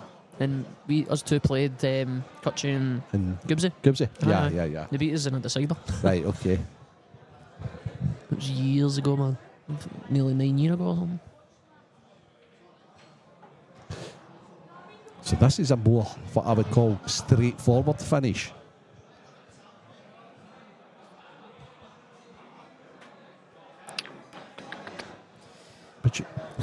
What's your preference here, Gio? I don't know. That's what I'm just kind of thinking here. It's got to be Reds, isn't it? Is it? Right, okay. I think so. I think it's Reds. The yellow next to the black just annoys me. I know it goes to the top left, but for some reason it just annoys me looking at it. Right, okay. But I think he's gone yellows, to be honest. Oh no, aye, because the red closest, like the red on the kind of where the black spot is, but the one to the bottom left of the black spot, that doesn't really go anywhere. I'd move that red, and I'm not an advocate of moving balls that go, right? But see the red that's closest to the 8 ball spot, I think if he moves that, then it's such an easy that's out. That's what I was thinking. Yellows. If he plays the one he's kind of straight on to the bottom right, he can maybe nudge it, or can he maybe even nudge the yellow? I don't know, but I think he's gone yellows anyway. Yeah, the only problem with playing that is if he plays what you would call the normal shot here and plays the one into the bottom left, it might slide away from him. Because is he playing the plant? I don't like the plant. I don't mind the plant at all. If I'm going yellows, I'm playing the one just cleaning. Alright, so he's moved the red that was over the middle, so now that yellow goes in the middle. Quite advanced, to be honest. Pretty risky though, would you say? A bit mental for me, but I like to go for it, but I mean, I don't think I would have played the plant at 100 mile an hour, but What's the route now, Gio? he's got to play an offer execution shot next Wednesday. He's got to play yellow to the top right, and I say pretty much just leave it where it is and play the hanger next and screw back for the yellow into the bottom left. Like maybe use the red as a target. Okay. But it's a toughie. Right, okay. If he doesn't get on that one, has he got a fall back off the one to the left middle? No. Maybe Bill. If he doesn't go far enough, aye. But if he goes too far, he's not. I think he might play the ball to the bottom left here. I think that was what he was looking at. But this ball closest to the black spot is annoying me. Where's he going here? So he can run off 2 cushions and then leaving them. Is he coming running behind it? No, is he gone 2 rails for the same bag? 2 rails, same bag, he is. Oh, has he been unlucky? No, he's perfect. 2 rails, same bag. Played that really well.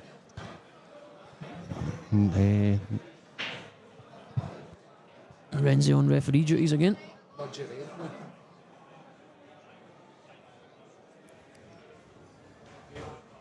He's played that shot brilliant though. That was kind of the route I was saying, but playing the bottom right one and try to stun the weight to there. But that was actually a better shot because you always had the one at the bottom right just in case you didn't land on it. Like if it went behind the red there, he still had the hanger. I think he's kind of concerned about his angle if he's rolling it in dead weight. I think he's maybe just sliding by the red and going towards the yellow, which isn't actually ideal. So he's looking at the hanger, weighing off his options, but it all just depends on it. I think he just does feel that the white's running towards this yellow here. Oh, so he's kind of... Oh, is he going to stun into the red? Pot it and stun into the red that's straight above it. He's got a few options.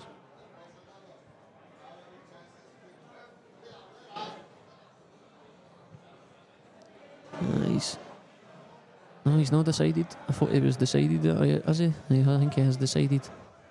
Is he going to try and nip it straight back and maybe try and like hit the red full ball or just land next to it? It's an intricate shot, this one. Harder than it looked. He's pretty much the same scenario as what he just was. Not even worse, I think. Can he... I think he's got to run into the black here. Can he play this one? Is he coming back through the gap? Back through the gap, that's a great shot. Really good shot. Definitely no plan A, but he's got there. He's got there.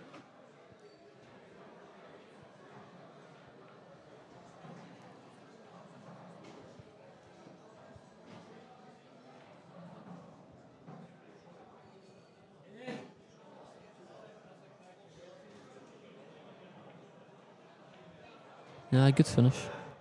Good control after the first shot. Just landed awkward a couple of times, but he's dug it out well.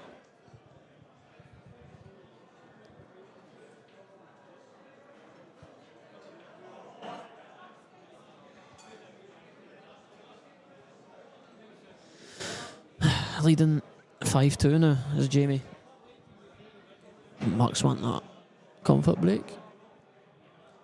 It's been a kind of weird match. Marks had two. Jamie's played well. He's took his finishes. Marks had two good breaks when he's landed awkward.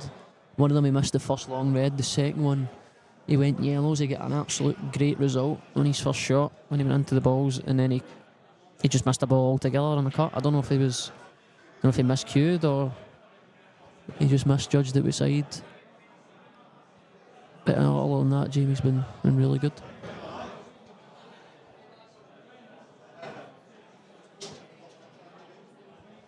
All the matches that are going, Jack Park and Ewan Waddell's 5-all now. John Owen Chris Ferrier is also 5-all now. Ryan Martin's up 5-0 against Walker the Talker. I'm sure you'll hear about that later. Johnny McDermott is up 6-2 against Felix McEwen. Andrew McPhee's up 2-1 against Vince Kenny. Ryan Davies up 4-2 against Logan Hunt. Johnny McDermott's just won 7-2. So that match is now over. Jamie up 5-2 against Mark Boyle. Gav Robinson is up 1-0 against Barry Lee. Keith Robertson is up 4-2 against John McClellan. And I think that's all. That's all. William Wallace and Gary Robertson just started. Sean McGiff and Declan Malley is just going on in the loser side.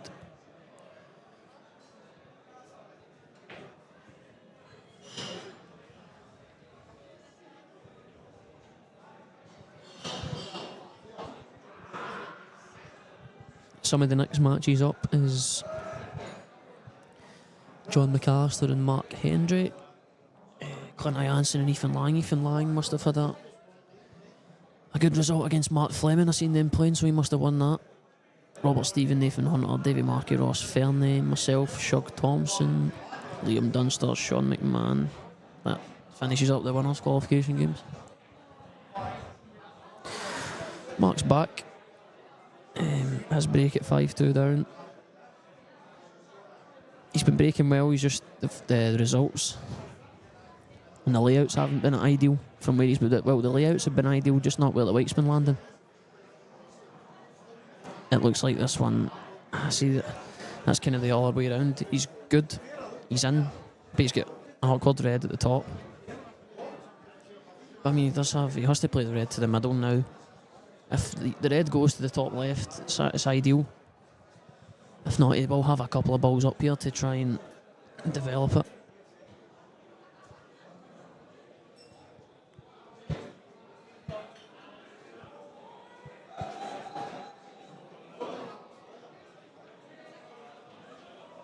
Oh, he's overcooked that. Has he? He's alright. I think he... I don't know if he was playing for the one in the bottom right or not.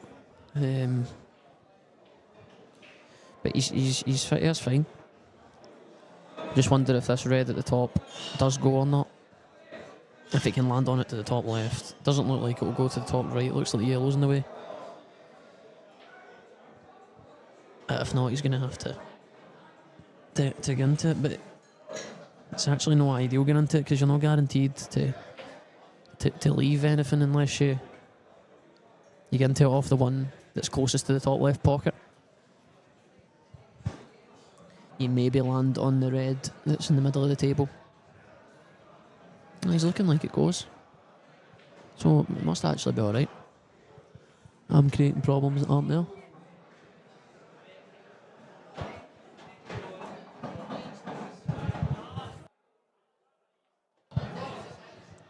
He's loose again. He's loose again. It's just no going right for him. He's just a wee bit out on nearly every shot he's playing. See, he has to play a really good shot here because he needs an angle. If this does go, which I'm imagining it does because he's been looking at it. I don't think he can play this way right because the red's in the way. He's kind of just playing ball here. He's coming across twice. He has come across twice. He's short, but he's perfect.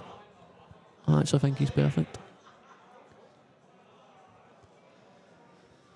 It's just all about... It's going to be a tough 8 ball though, I think. I think he's landed on an angle here where if he screws back, he's like screwing straight and off.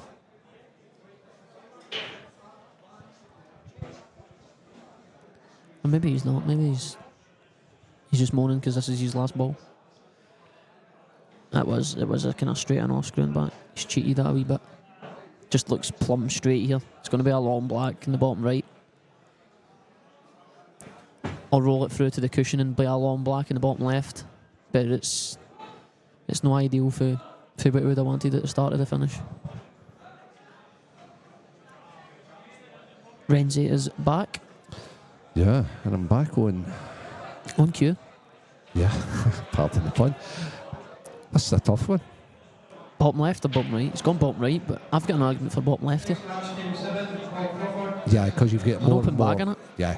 I know it's Yeah. a cut, but this is hard. This is a black office spot for me. Nah, he's missed it.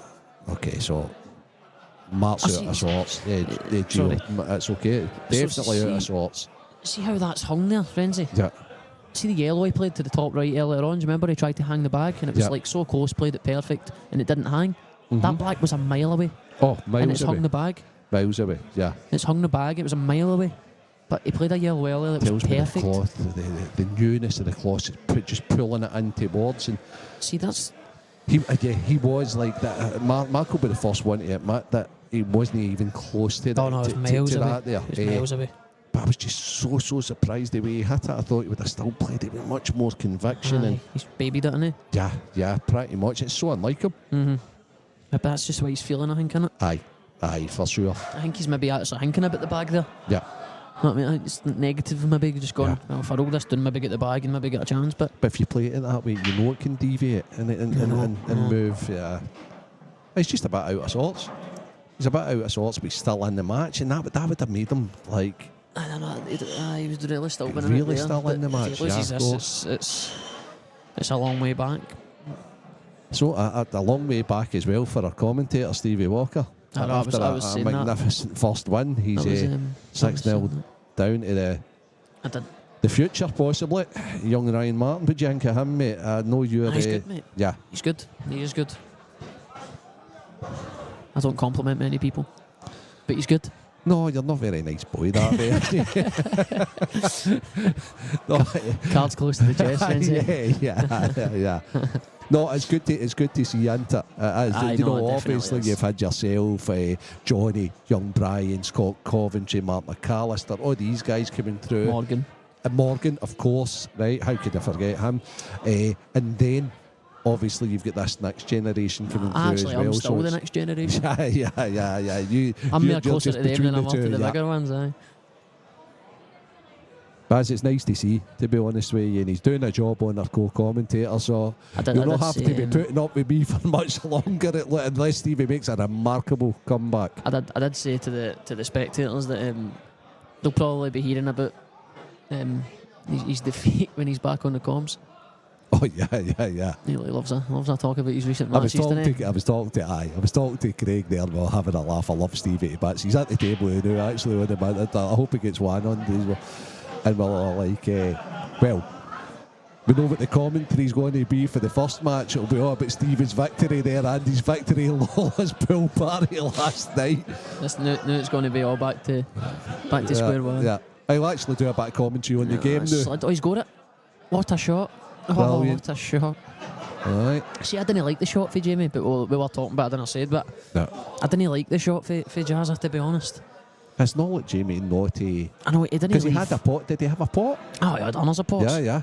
He did have that awkward one which was hard to kick out, because if you kick it, there's a great chance of potting the black. But I mean, he's not left a straight up and down. Like, he's had to play that with a bit of check, and he's played it off the two cushions because the black wasn't right over the hole. But So I didn't really like that that's a safety. little bit flawed. Then for somebody, it absolutely goes for everything. I know it was just a lacklustre safety for me. Yeah. For a Yeah. guy that goes for it all the time. It didn't look like a Bernett shot. Yeah. It wasn't one of his shots. But sometimes you feel like you're forced to, but I don't know, I was a bit surprised, to be honest. Yeah, me too. And it's cost them. It was, but no. And I don't know, feeling it could be 5-0. Because that could maybe give Mark a wee bit maybe somehow a bit of confidence that he's not been taking the finish, but he's still actually in the match. And if he knows he's maybe thinking he's going to get chances. Because he's been well out of sorts. Yeah. Is Mark. For sure. So we've got a couple of games close to that. Well done, Stevie Walker. My God. Wow. Did you see that? I didn't have. Gav Robinson just put a real quickie in there when quite.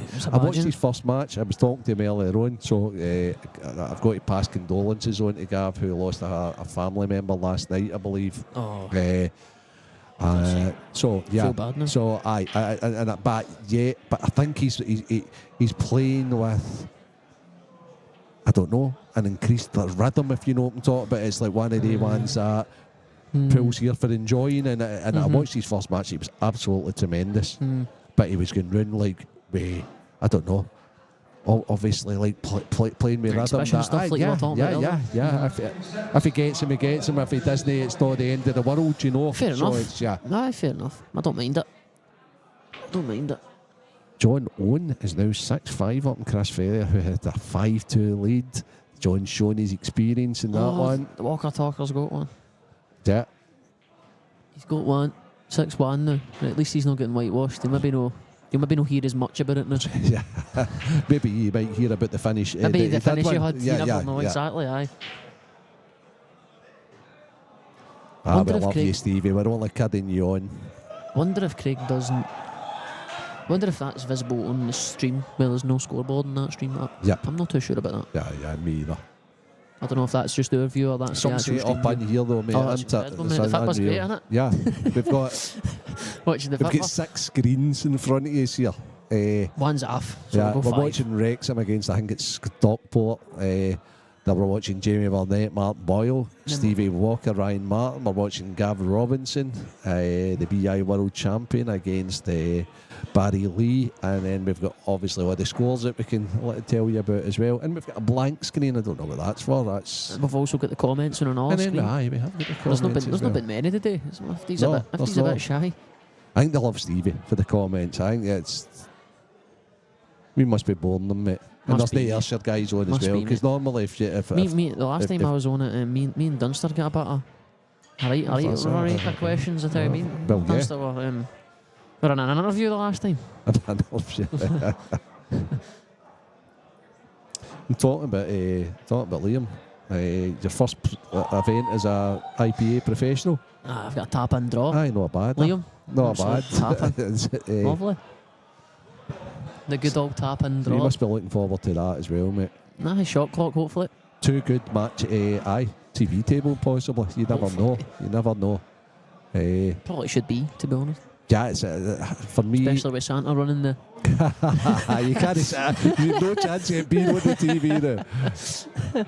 No, but it's a big. There's some of them that are brilliant. As I say, the 2 Maltese boys playing against each other as well. Is that live in Johan? Class. Yeah. So there's some really, really good matches.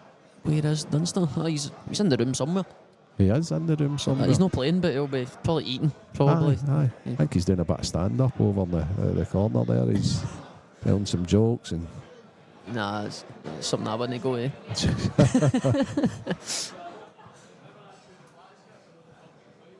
You'd need to pay me. I'm paying for a ticket. All kidding aside here, right? As comedians, we are not very important for Jamie to Aye. the spot. If he gets that spot, it's done. Obviously, I would suggest. But sorry, I forgot we were actually commentating on a pool match. Yeah, it happens, mate. You do get distracted. You get carried away. Sure. Oh, he's nailed it. He's actually quite Do you know good. it's actually benefited him? Nudging that a little. It's easier to get a good angle on it now, isn't it? Yeah. Just going round and checking. I've got an argument for. Rolling through with a bit of left. Left-hand side, yeah. Into the bottom left, because you're guaranteed the angle. The only issue. It's the dead cushion, slide the cushion. Oh. Just die in it. And you stop, you stop behind that red or something like that, and you're just look like, stupid, yeah. He's he's too far. Oh no, it goes in the middle. Might be perfect. Can he drift by the red? I think he can. I think he's flopping with the reds. No, I think he's perfect. See if you just play this with back to left. Play it with left. He's perfect. No, he didn't have to. Just played the plain ball. He was perfect. Lovely. Good spot. And Jamie Burnett's on the hill. Ryan Davies 6-2 up. Jamie Burnett 6-3 up. 6-5 John Owen. 6-1 Ryan Martin. Gav Robinson 2-1 up on Barry Lee.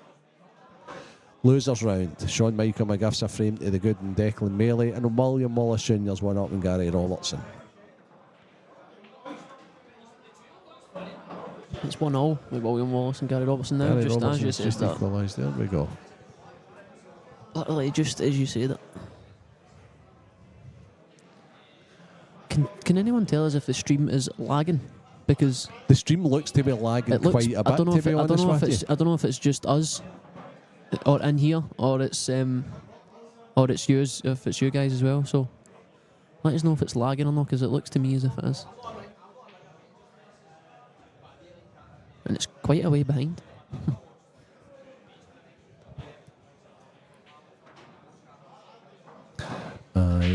Bandit, you could be right. Massive break again. Look at that break. Look at him, Mark Boyle break. He's not doing his break justice, though, has he? But in normal circumstances, these raids would be done. Oh, they're just they're gone.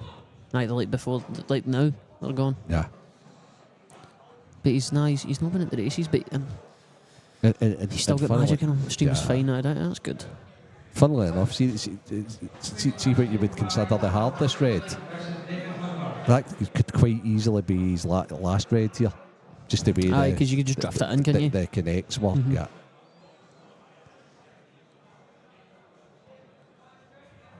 Thanks for the feedback, guys. Perfect. The stream's going good. Our screen's our stream is really laggy for some reason. Aye. Our screen, we're still watching Jamie's finish for the last frame. Aye, and he's still got 4 yellows left. And it's crashing every 2 seconds. Thank you, guys. Right, Renzi, do you go bottom right, bottom left? Yeah. I think your last 3 balls could all be in the same bag. Absolutely, 100% agree with you. Aye. But he seems to be coming back here instead of going forward. No, he's fine. dragging it. Yeah. Aye, I agree. This is all about it's make it easy as possible for yourself. So play. Or do you play for the red on the bulk line now? And then the red on the top cushion second last, and then your red in the next to the black to the bottom left last ball. This is as you said earlier on That is what he's playing. No, he's not. He's playing. No, he's not. Oh, he's went too far though. I think he was playing. I think he's lucky here because I think he can play the red closest to the 8 ball and the bottom right. Yep. Yep. He's played for like an area, but I think his first plan was he was leaving the one next to the 8 ball as his last ball. So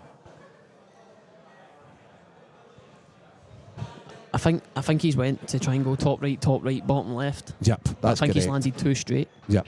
But as you say, he's still looking at it. But as you say, I think he's actually perfect. Aye, he's now aware of it. I was wondering if he hadn't, he hadn't spotted that at all. I don't know. He still seems to be looking at this other one. Can he just power stun by the yellow? That looks to be what he's going to do.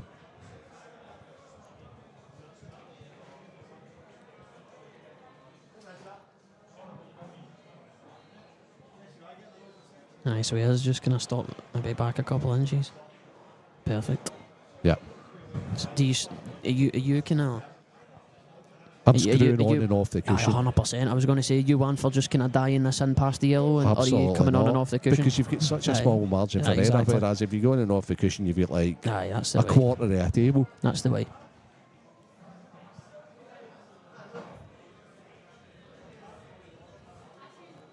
Just the way I play is most of them, I try and no use the cushions. Okay. Like see if I've got like a ball maybe where this yellow is on the bulk line here, and the white's to the right hand side of it, and I've got the black's the yellow that's at the middle of the bottom of the table. I'm trying to leave myself an angle to screw straight down or stun straight down rather than drifting on and off the cushion. Do you know that's what I really mean? surprising, because I've noticed that about you. Mhm. And I don't like I've using the always cushions. says to myself, like, if I had an hour or two with you, I'd try and change that wee bit I about hate you, it. because I I just think you don't should be like it. leaving like Just using the natural angles. Yeah, yeah. I just don't. I'd rather just So play you're the an stun. execution shot guy. I'd rather play Yep. the stun or the screw Yep. rather than the natural. And that's amazing coming for a top player like you, because as I say, for me it's like, I think straight lines, and you're thinking screw stuns, Aye, stuns. always And that's screw fair stuns. enough, everybody's got their own preference on that. So even if I had like the natural angle, I would still kind of dig it with a bit of screw and come straight down the table rather than drifting on and off the cushion. Phil, this is getting played in McGoldrick's Sports Bar in Rutherglen. It is the premier venue for sport in Scotland, as has been voted the last 3 years. It is sponsored by Belhaven. And if you've never been here in the McGoldricks in Rutherglen, I would recommend, if you're a pool fan or a sports fan, to get in. It's incredible. It has It's the best club in the UK. 10 supreme tables covered by 861 cloth, with the best of balls, getting cleaned for every match. It has Rasson 9-ball tables. There's big tournaments in here that all the best players in the world, Jason Shaw, Shane Van Bonen and all that, come to. And we have got a couple of Rasson professional snooker tables as well. And we have got a darts facility. Everything basically in here. Everything you need. The food's brilliant. I'm just about to, after this match is finished, have a wee go at that. So aye, it's McGoldrick's Pool and Sports Bar in Rutherglen in Glasgow. The better question about this place is, what is it no-go? Yeah. You know what I mean? There isn't Yeah. really much. No, If it's anything. got everything. Aye, it's a great place to be plying your trade if you are a sports fan. The food's also great. Oh, you mentioned that, didn't you? Yeah. What I didn't mention is the big screens, Oh, which incredible. are There's amazing for watching there's sport. about 100 that as tellies well. in here. Yeah. And we have 6 of them in front of us just now, so that's why we're able to keep you updated with all the matches in play. And young Ryan Martin, a guy that we were just talking about there, is the 8 ball away from eliminating our main commentator. It's a the missable one. talker. It's a missable one, though. It's hard to miss it if you play it the right way. And I'm soft screwing it. aye, me too. Absolutely. Well, Jazz has got a chance to win here as well. I would have been playing for the one in the cushion there, but each to their own. I'd have just played to be pretty much straight on the one, and he has missed the black as Ryan, but he's got away with it. Stevie will be telling you about that one later. He's missed the black, but he's left Stevie well did behind his yellow. I think that's the part of young Ryan that needs to improve. But Like the long game. he knows the way I feel. Oh, yeah. Mm-hmm. He knows the way I feel about that. That's And I think okay. there's a guy that comes in here, a guy called, forgot, Alex, that's, how could I forget him, right? And I think Ryan has just been gifted a couple of lessons from Elliot that was won in some sort of a raffle. Mm-hmm. And I think it'll do him the world of good, Right. to be honest with you, because I think there's just wee things about his crewing that he's still young, he's only 16, 17. Aye. So I think that will really, really help him, mate. Jazz is kind of one decent year. Away, really. You get this right, it's curtains. Are we nudging beyond the ball he nudges here, or is he going straight I think forward? he's straight through. Oh, he's fine. Oh my Now, God. I understand that. To get straight forward, Like he he's needed- trying to cheat the bag, he innit? did cheat the bag, Aye. right? But wow, he doesn't get out on the table. It's not just been recovered. No, But I tell you what, he's cheated it brilliantly now. He's perfect, really. What? It is Okay. too straight. No, Nah, but why it doesn't matter what angle you've got here. Why is he thinking about trying to put this to the middle when? Well, because if you stun it dead and put it to the middle, you've got a straight black in the top Aye, right. I suppose. But I suppose. I don't think. But I thought he'd be automatically up beside the blue spot here and then just cut Mm-hmm. It doesn't matter what your angle is here. You're pretty much perfect because you can play for it nearly in any bag. It Yep. goes in Yep. all the 4 bags down here. The 2 middles and Yep. in the 2 corners. I put my bet actually. Does it go in the bottom right? I don't know. Now I know why he's not playing that automatically, because it did limit the amount of bags that the blacks in. You're totally correct. No, he has Nah, done. he's fine. Do you play for it in the top right or the top left, though? I think he's going to play it for it in the bottom right. Or is it enough to screw into the yellow? And is that just crazy? Because it could go down, No, couldn't it? it's not. Screw It into the can go yellow wrong, full but ball. it's not. Just screw into the yellow full Yeah. ball. Could you do that? It's one of them if you don't feel good about maybe potting the long black. Just make sure of it. Is he playing that? Yeah, he's playing it, Gio. No, he's He's not. playing bottom right. That was my first Right, thought okay. there. So good with the cue ball, That's though. the last bag I would have played for him. I That knew is the last bag I'd I have knew played for that, that. but in. that was my initial when he played that shot. I was like, he's playing this in at the bottom right. Honestly, I would have played for that in any other bag apart for this one. Fair play. Good performance. Good Aye. performance. Aye, he played really Good well. match. Gio, thanks so much for coming in. No bother, is it? Stevie. Oh, what's Stevie done? Oh, you can see Stevie on the screen here, and he's getting up. Where's he going? Well, he's at the table anyway. So he's young back. Ryan's had a wee bash at the. He's back, right, Renzi. I'm going to let you go. Gio, thanks for so having me. much, mate. No worries, mate. Much Thank you. appreciated. Always good having the Scottish champion in beside you and his take on things, which he pretty much called all the shots. Well, All the somebody's best. got to do it, innit? Yeah, absolutely. All the best. The rest of the tournament stick in. Hopefully Thanks, you're mate. not back in here, or it's just when you're waiting on matches taking place. You know you're welcome in here anytime anyway. So thanks mate. so much, See you Gio. later. Bye-bye. Next match, table 10, Ludwig Hansen versus Ethan Lang. So an interesting match on table 10 next. We have young Ethan Lang against one of the very top players in the world, Clintley Hansen. And young Ethan took out professional and Dundee's top boy, Mark Fleming, in the last round.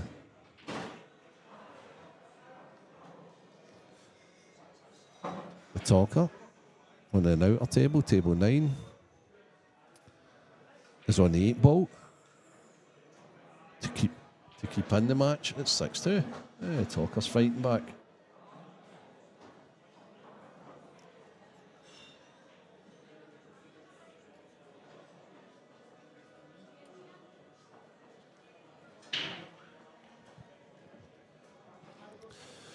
So I'll be staying with you for a little bit more as the talker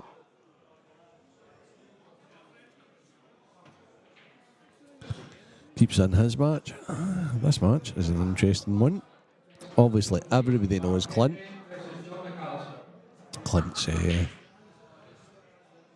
multi-IPA champion. He's been playing international pool as a pro for quite a long time. He's now starting to take up the Chinese 8-ball a lot. Former world champion as well. So Clint's just done about everything in this game. And the young guy he's playing is young Ethan Lang, who came from snooker to pool. He's now plying his trade in Glasgow. He plays with the Supers team in Glasgow. He plays with Ollie's pull out of this, so he's the hometown favourite here in McGoldrick's in Glasgow. Well, he's a very talented young man, to be honest with you.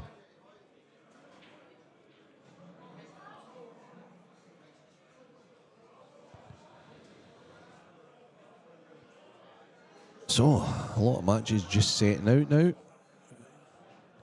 Andy McPhee, he's 4-2 up on Vincent Kenny.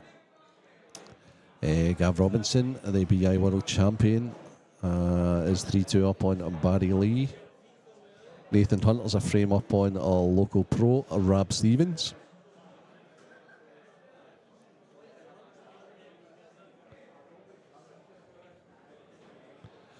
Paul Crawford is playing Chris Slack. That's a race to 5, and that's in the loser's side of the draw. He's 2-1 up on Chris Slack. Young William Wallace is 2-1 up in his match against Gary Robertson in the losers round. And Sean Michael McGiff is 2-0 up on Declan Mealy. And that brings you right up to date. Mark Dobbin 1-1 with Scott McKenzie. So brings you right up to date with all the matches in play, guys. I'm Alan Renzi Reynolds, deputising for Stevie the Talker Walker, who is involved in a tussle with young Ryan Martin. He's 6-2 down.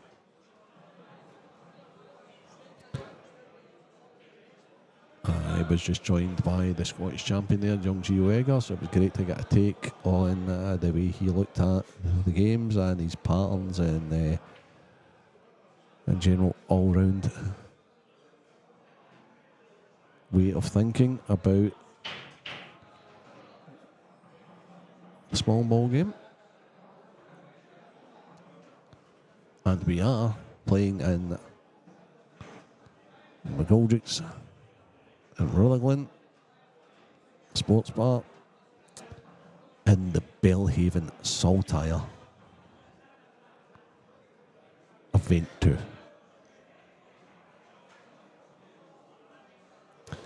And we've just watched back-to-back fantastic games by 4 of Scotland's top players.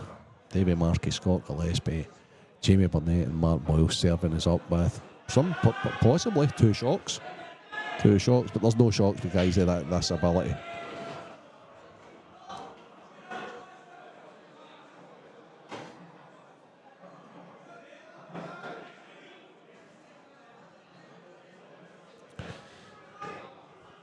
So young Ethan will 1000% be wanting to get these yellows to get a foothold in the match against his very experienced opponent.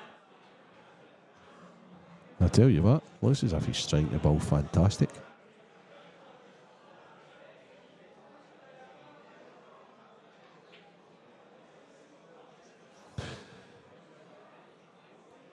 Ryan Martin's missed another 8 ball against the talker, Stevie Walker.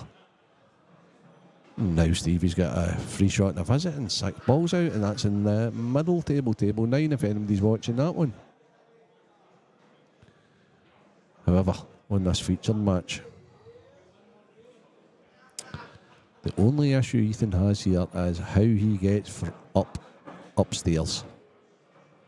And I think he's already worked that out. He's going to play bottom right, bottom left, and then he's got a big wide window to go over into to play his last yellow into the top left bag. And I think he's just round. And then the 8 balls available to numerous bags. So there he goes. So here it's just all about widening this shot out, flicking up past the 8 ball, and you can take it as wide as you want. So he's come in, he's played that fantastic. Tell you what, kid looks in good form.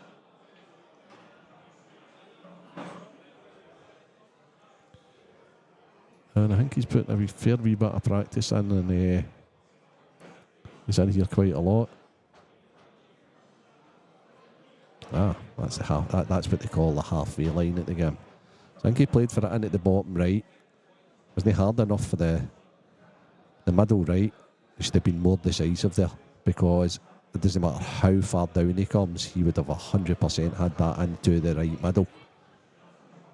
Well, maybe a wee rush of blood. He needs to get this now, or he'll be thinking about it the full match. There's still a cut into the right middle.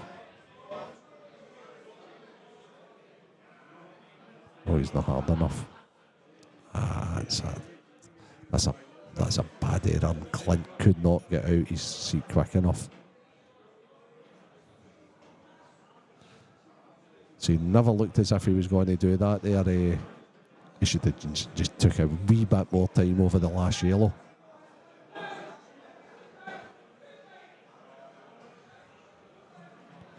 And I think Clint's perfect to stick the one next to the 8 ball in and develop the further the ball. Yep.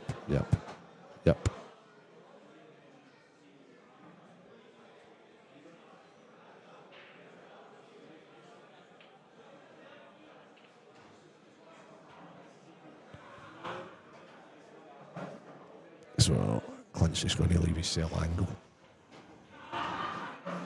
Oh, he's actually left it pretty straight. He's played that pretty well. It's not came too straight on it, surely.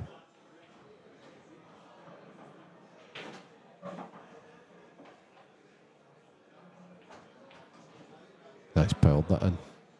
Miss the cue ball a little bit, you still be fine.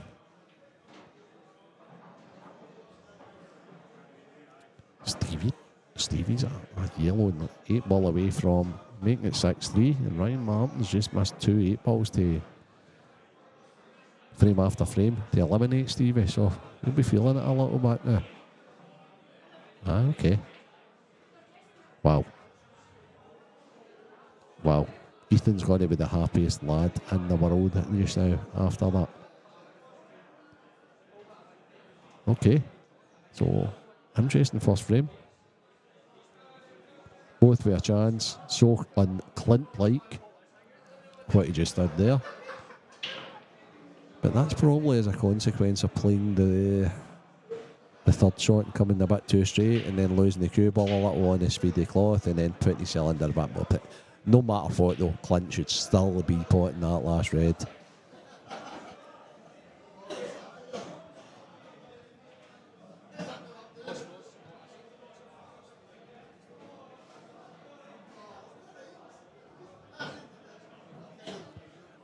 AJ, hi mate, how you doing? Clint's an IPA professional. What he has been doing recently is he's been going to China quite a lot and he's been playing a lot of hay ball. And it's kind of hard to mix both of those Cuesports, but he seems to be doing it pretty well.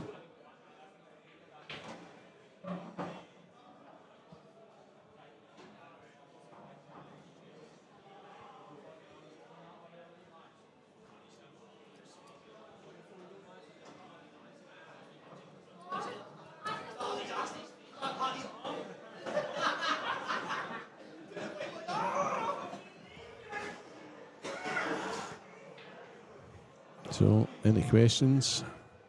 Just fire away, guys. I'll try my best to answer them while I'm still giving you the scores on all the outer tables and doing a wee bit on this actual match. So, Ethan's broke, went on off after Clint's last miss. He'll be absolutely delighted to have the free shot and the visit here.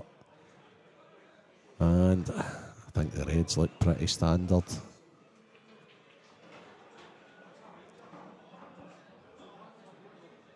Yep, if he moves this yellow away, the reds are all pretty much open. Here he goes, good use his free shot now. It's reds all day long. It's just a matter of getting them in the right order. So I'm sure he'll take these out.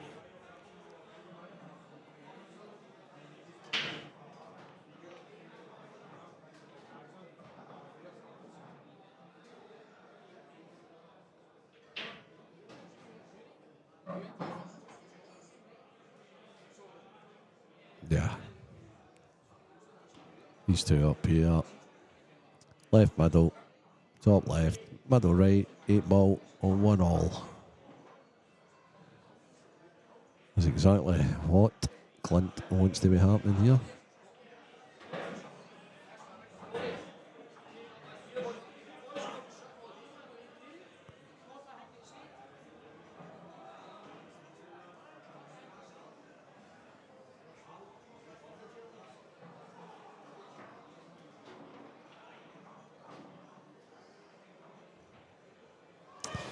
We changed the plan for Clint because he came a wee bit bad on that. He's now taking the one up the top left last.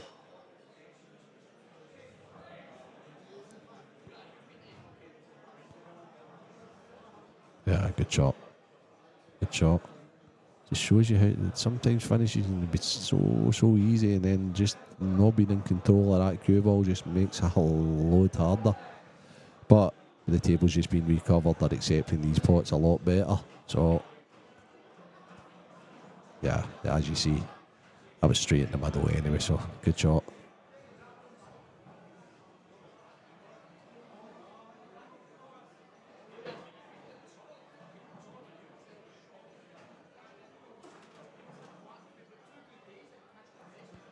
AJ, Chinese pulls a hard discipline. I've not played a lot yet myself, but I've seen people playing it. And I've been close to the tables and I've actually tried to pot some balls on it, and that is it's extremely tough.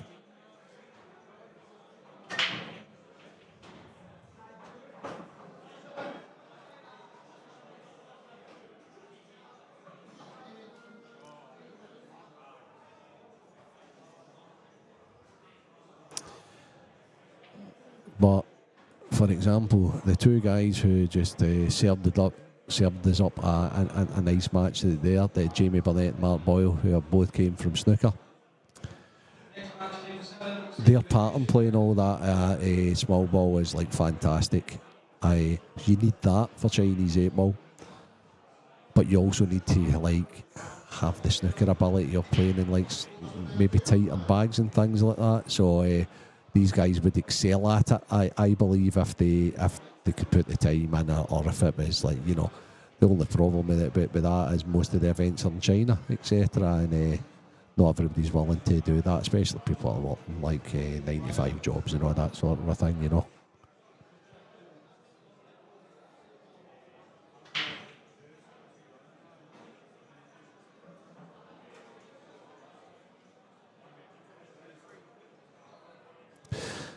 Two Gav Robinson, Stephen McCush and Mark Fleming have just went on, and the losers round, race to 5, William Wallace Jr., 3-2 up and Gary Robertson, Robert Stevens 2-1 up and Nathan Hunter, John McAllister's 2-0 up on Mark and William Henry, Andrew McPhee, Vincent Kenny's now 4-all, Andrew McPhee was 4-2 up in that one. Scott McKenzie's 3-1 up Mark Dorman in the losers round. And Sean Michael McGiff's 3-1 up.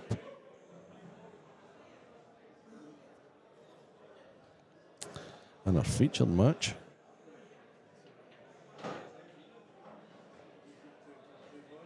I don't know what Clint's done. Oh no, that's what it is, yeah. Just the scores had to come up a bit late there. I thought I was seeing this. Things. But Jonathan's got a great chance on reds here to get his nose in front once again.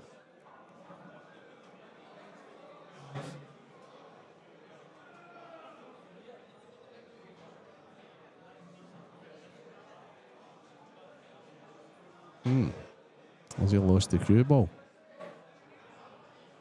As he came just a little too far. The cloths are absolutely flying. The cushions are a wee bit slidey, but when you're playing that shot that you played there, like a wee screwy run inside, it does get away for you. So, he's not looking at a plant, surely. He'll be disappointed with himself. He's let the cue ball loose.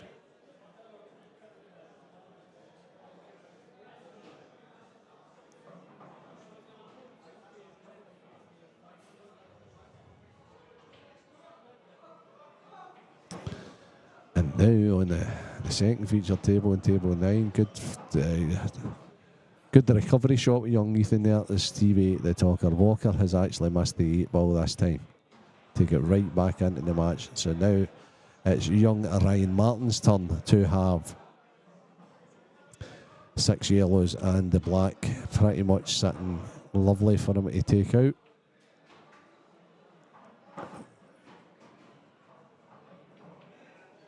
And he shouldn't make any mistakes there. Back to the game we're watching, however.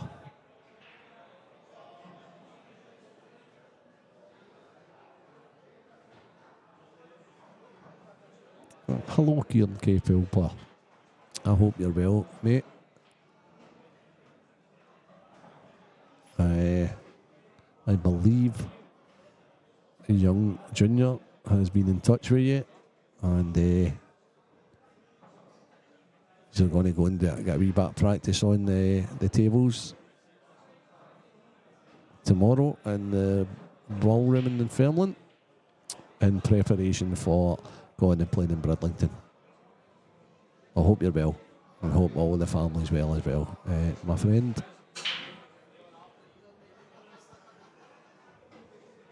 So, another enforced error for Ethan.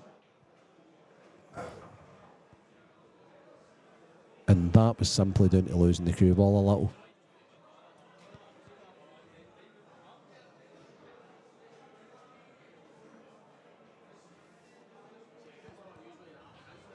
Yeah, he's just going to attack the combo right away. And he pretty much can pull it back for the yellow at the middle. or he can just go forward and then play the yellow he's closest to the 8 ball up into the right corner. So he's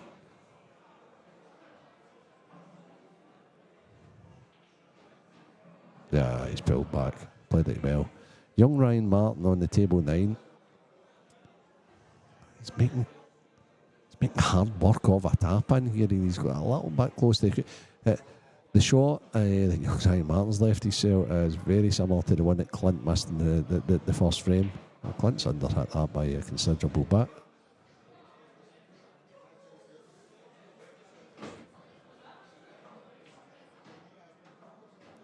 Young Ryan Martin spotted it, so he's got an easy 8 ball to eliminate. Commentator, Stevie the Talker Walker. Okay, so Stevie goes into the loser's side. Ryan Martin safely through. Sure he'll be in to join us just shortly.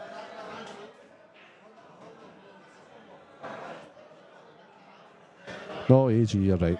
You're right.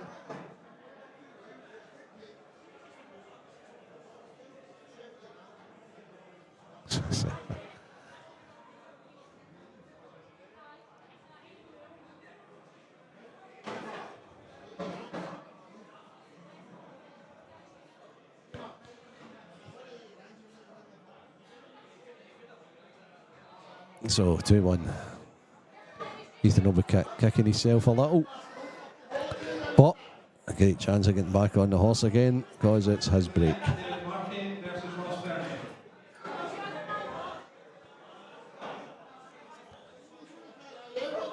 Remiss of me not to mention while I'm in here, because I just heard them announcing a game on. The man that does pretty much everything here, Craig Anderson of Scottish Cuesports Streaming. Unbelievable setup here. He gets a little stressed out when he's setting off and what have you, but I'll tell you what a job this guy does.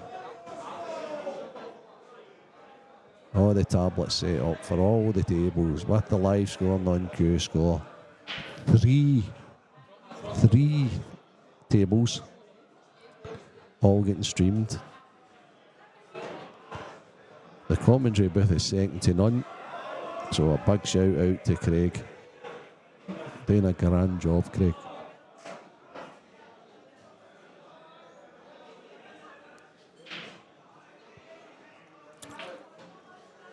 Also, to our co-venue, the Players Sports Bar in Falkirk. Let's not forget about them. And in this day and age, it's really hard to get some sponsors. And the continued sponsorship from Belhaven is really appreciated by the players and the staff. And long may it continue.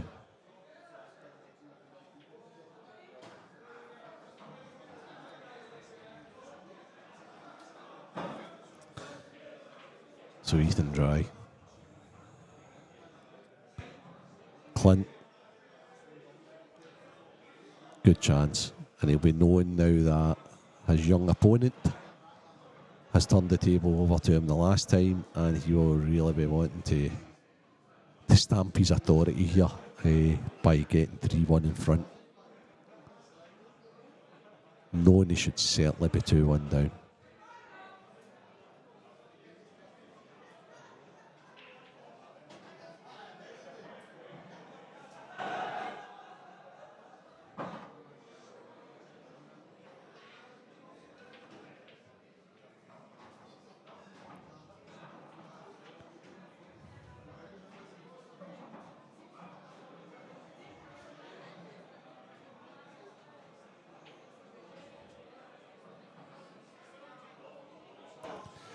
So this is the only tricky little shot, and that's why Clint's taking his time on here. On this shot. I think he's okay. I think he can still... maybe not. I thought he could pop forward, then take the one into the bottom. No, he's playing low. So, is he trying to hit a yellow here? I don't know.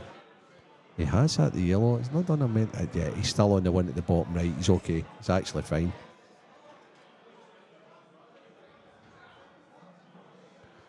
Yeah, so what he's doing just now is he's actually following the path of his next two shots. I think he's going to play into the bottom right, then to the bottom left, and he's looking for the angle he needs to pot that red to then get to the side cushion to play the 8-ball into the bottom left corner. He's just, as they say, minding his work a little.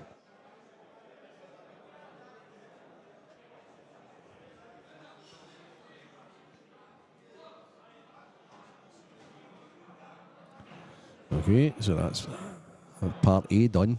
Just B, C and D now. He's coming round to check again, so this is the most intricate positional shot you have to play in this finish.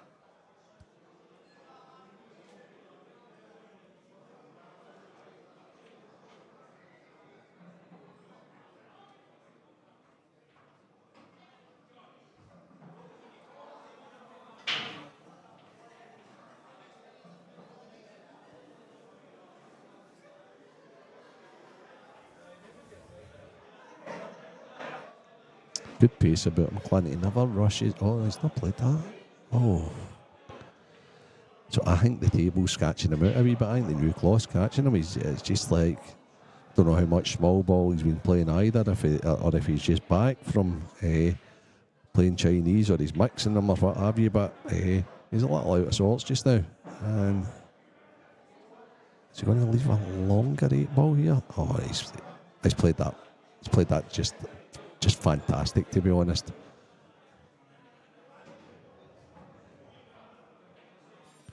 So when you've got all those shots in your arsenal, Clint's just got to sail out of jail there with playing a really, really nice last positional shot to go on the 8-ball, just as he's down on it.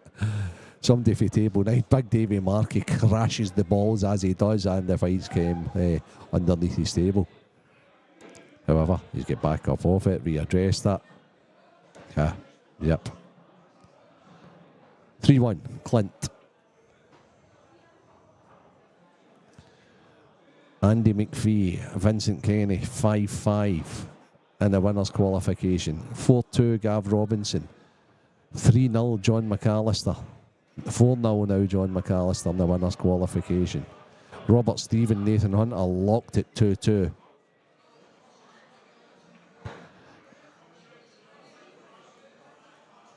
4-3 William Wallace Jr. in the losers round against Gary Robertson. Sean Michael McGiff on the hill, 4-1 up in the losers side against Declan Maley. 3-1 Scott McKenzie. And 2-0 Mark Fleming against Soko, Stephen McCush.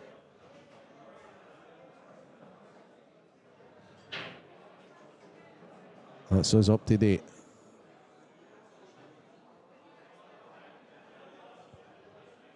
Yes, I did, Kieran. Thanks so much, my man. Thank you so much. And I think I'll get one of those harder tips on, because the medium, I've actually got a medium on a snooker cue I have, and it's still a bit too soft for me. So no, I did respond to you, but I don't think you've seen the response. But yeah, no, I got that. Thanks a lot, Kieran.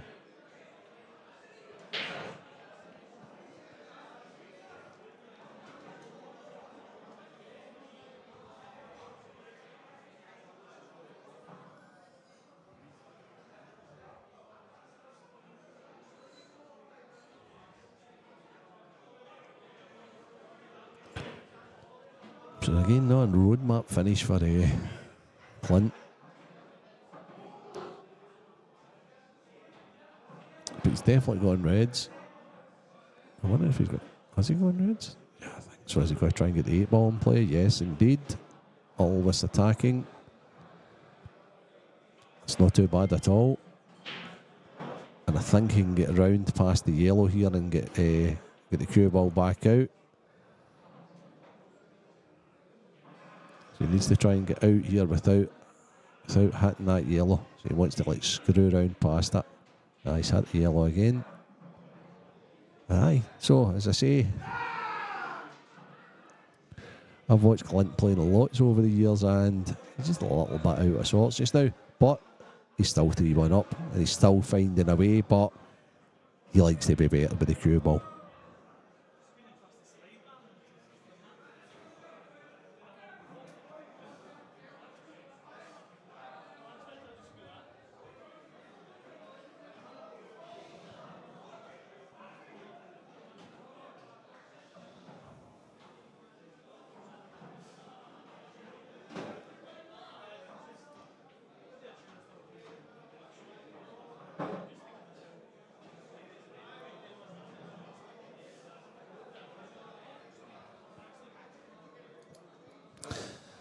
So I think he tried to nudge the ball on the cushion over the bag there a little.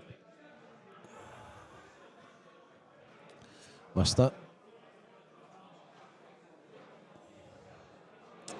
I think he's faced with. He needs to play. I don't know if these are both available. Yeah, he's playing the middle one. Yeah, he's still getting out. He played both of these into the same middle.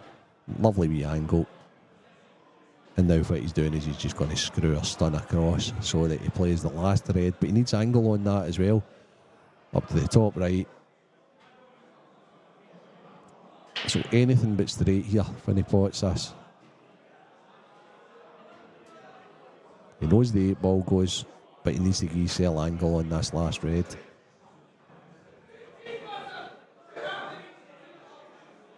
Oh, that's okay.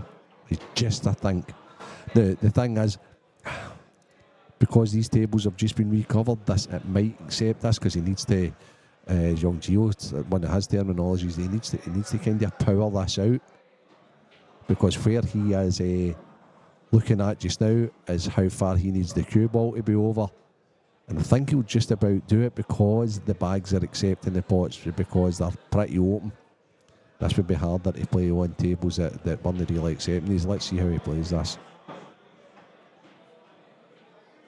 Yeah, there we go. What a magnificent shot.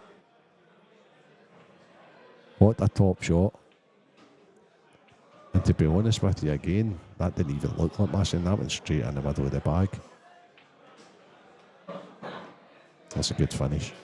That's a good finish because his cue ball wasn't like on point. And Clint will know, deep down Clint will know, you know what, I'm 4-1 up here, but I've not been magnificent with the cue ball. And that's a great thing to have on your side. When the shot making gets you out of trouble.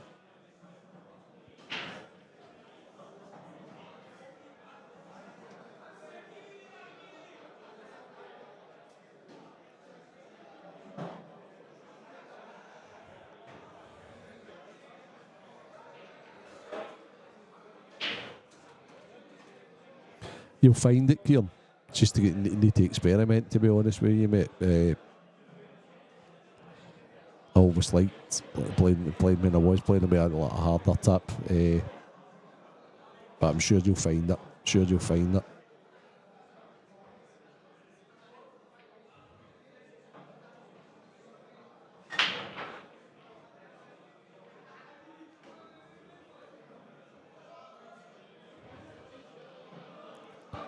So what a crunchier break for Ethan. Yep. It's a good opener. Might need to play a full-bodied stun shot into the yellow here, however. And he's still not guaranteed to be on anything great.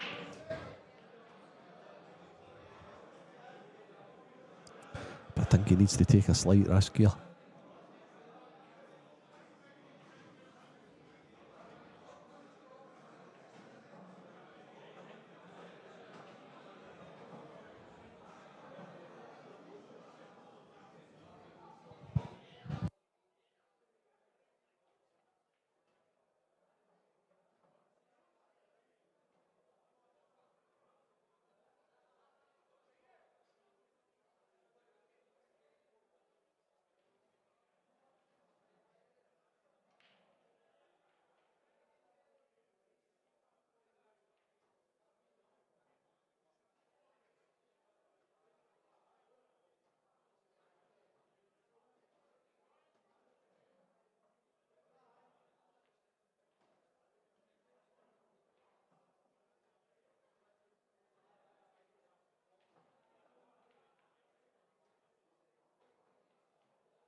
Sorry guys, I had to make a wee decision on table 2.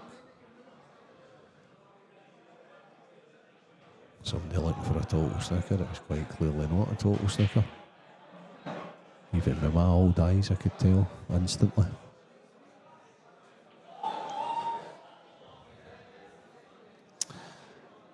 looks as if by limit. Ethan's played the shot. I discussed. And the one thing about when you're kicking into balls and having to make something happen is it doesn't always work out that way. So that's how, if you can avoid them, you want to avoid them. Now he needs to make a shot. Because if he doesn't, this match will be getting away from him.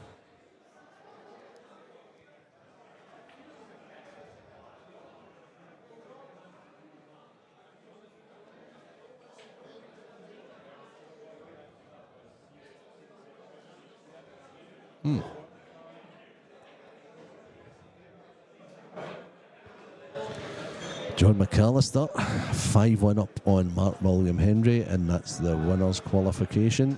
A race to 7. Gav Robinson's 5-3 up on Barry Lee. Robert Stevens 3-2 up on Nathan Hunter.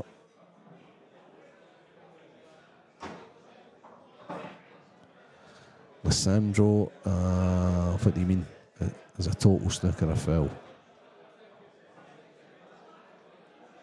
I don't quite understand. Going to have to explain that a little better, my friend.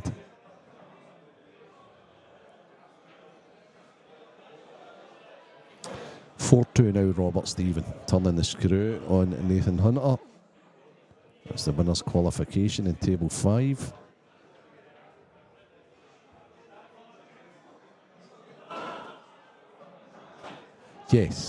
Yes, that's exactly it. That's so. MCJ 2051 has answered the question I think you're asking very well, to be honest with you.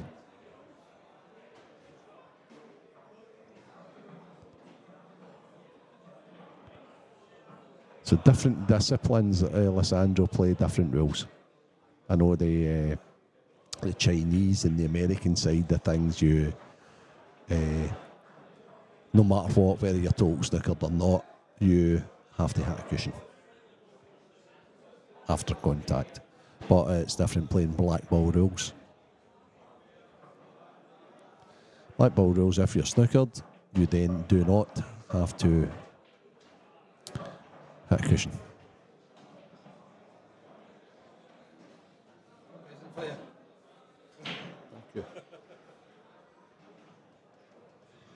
What a place. So, my main man there that was just praising up Craig has just given me some more pool to watch while I'm watching like 4 different screens now. A money match going on down south in McNamara's Bar. And if you're listening in, which you won't be at the moment, but if you're watching any pool of that, hello Dave.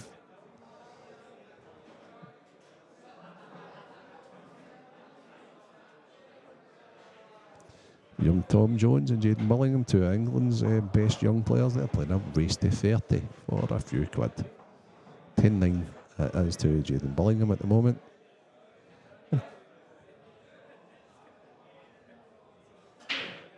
However, we're back to for the match we're commentating on, or I'm commentating on at the moment.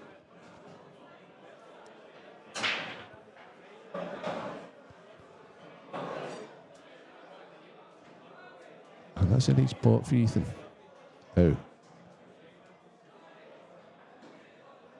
It's one easy out, however.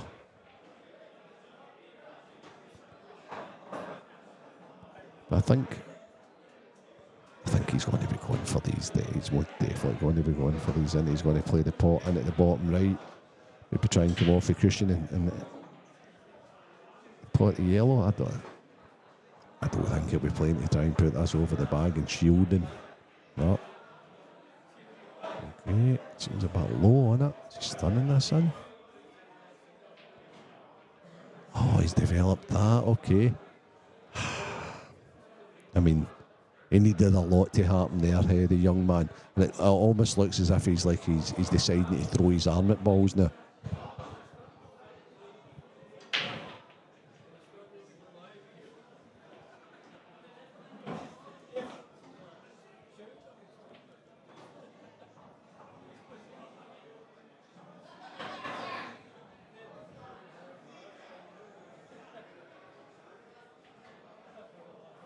So is he playing some sort of a double, treble here? Needs to pull something out.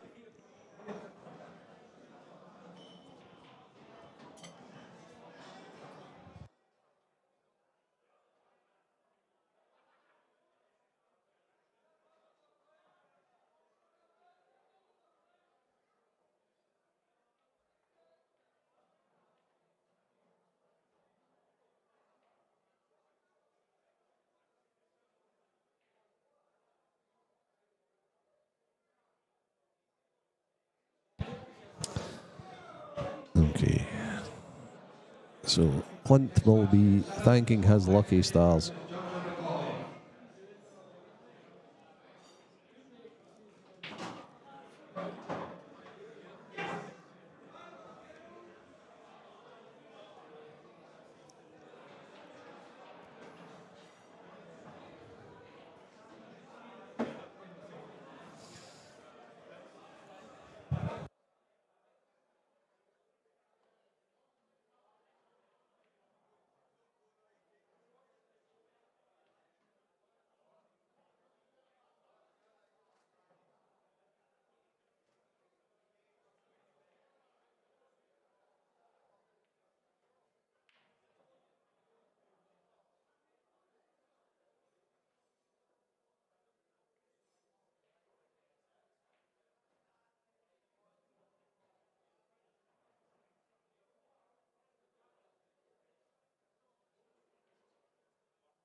Hi, Junior.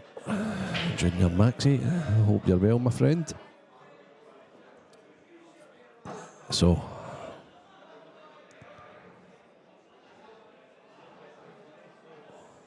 Clint couldn't get him much easier than this.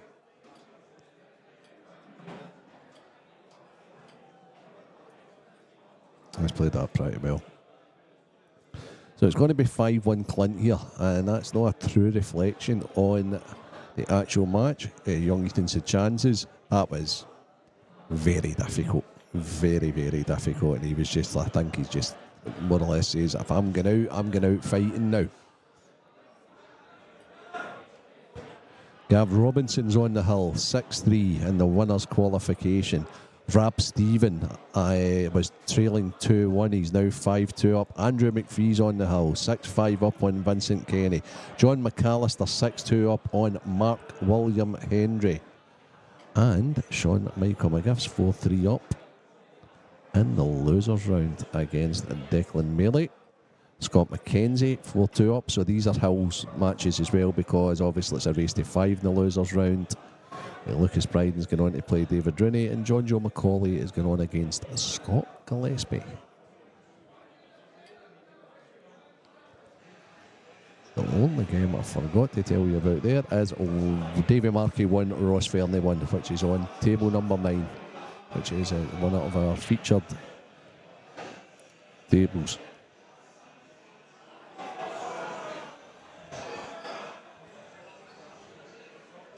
I have next to me at the moment, disappointed but hungry Talker.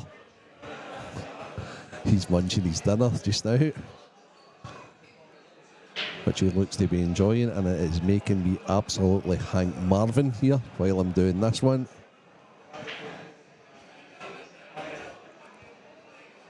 Again, sometimes you just feel the world's against you at this sport. But he has got a starter. He has got a starter. It's not the easiest, but he has a starter into the top left bag, and he just needs to concentrate in the pot here.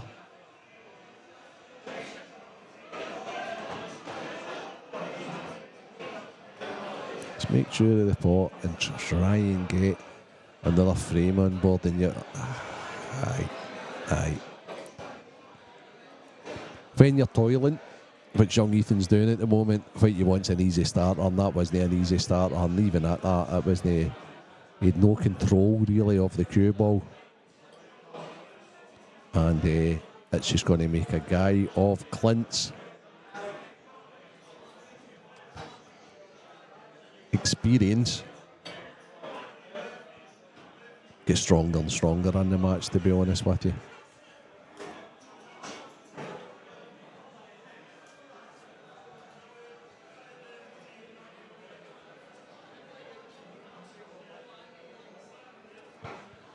I can only see one difficult red here, and I think Clint's waiting on somebody moving for table 9 to try and get it dislodged into play, and he looks perfect on it. He put this into the top right and then just nestle into the yellow, and that's going to release the bad one just like that. And now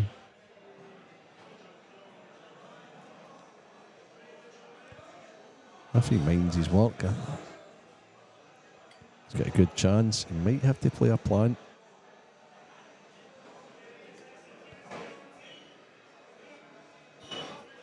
And the only issue I can possibly see is the one on the left-hand side. So, is he taking a plant on, or is he taking the one on the left-hand side? He's definitely taking the one on the left-hand side. Doesn't need to take a plant because that's available into the left middle, the ball beside the yellow over on the right side.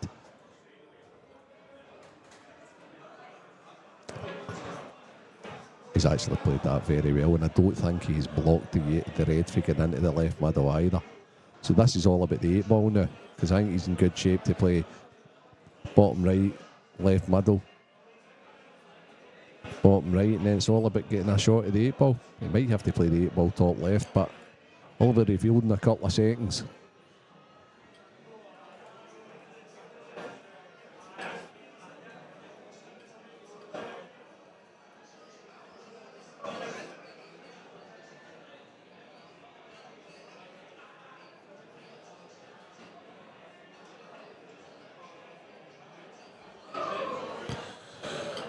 The looks of things,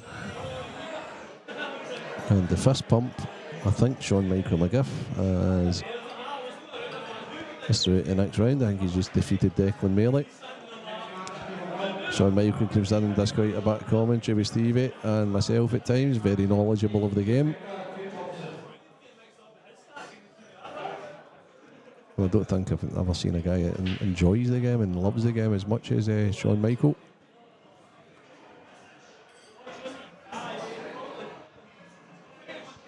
Andrew McPhee still locked in battle with Vince Kenny.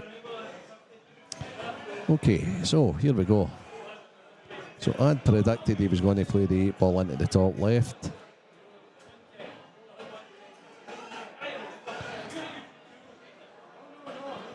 Has Clint seen another way? Oh, it looks as if he's actually sliding past and playing it into the... Ah, perfect. Perfect. So that's more like Clint. That's more like the Clint Leanne Serrano. Much better with the cue ball.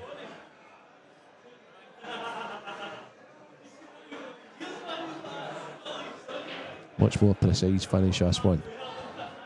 And that's Clint on the hill.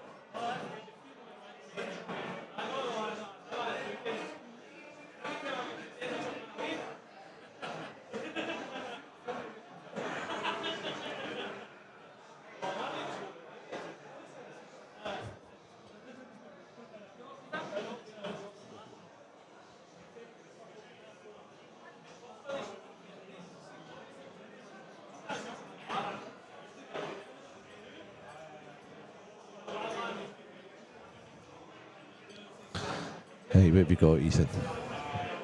Got a cracking break. Cracking control. Has he got one? He has. Has he got a chance? Yes. Alarmingly, however, for him, I'm sure he'll be looking at that 8 ball and thinking, oh, that's not easy to get on.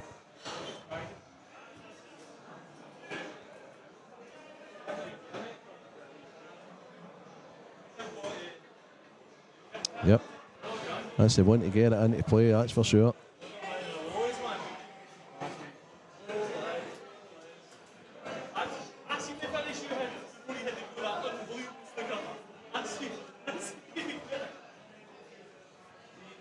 Okay. Again, he's not left himself brilliant. It's amazing how many times when you're playing wee flicks and wee kicks that you don't actually land perfect. He needs a big pot here, Ethan. If he plays a big pot, he might even have a wee angle to bring the 8 ball into play, and actually can he get through there, can he? No. He's resigned himself to the fact that he needs to play this into the bottom right, the one that's on the right-hand side here. Yeah, if he pots it, he's auto going over for the yellow into the same bag, but he needs a wee angle to bring the 8 ball into play, I would expect. Nah, he's too far. Okay, so he might need to play a precision shot onto the 8 ball.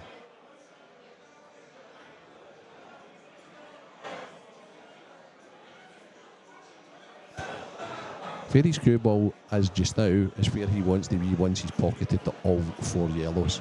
And then he has a good shot at the 8 ball into the right corner. I wonder if he switches on just now. Right, okay, so what's he doing next? Okay, so is he going to leave the top one? No, he's taking it just now.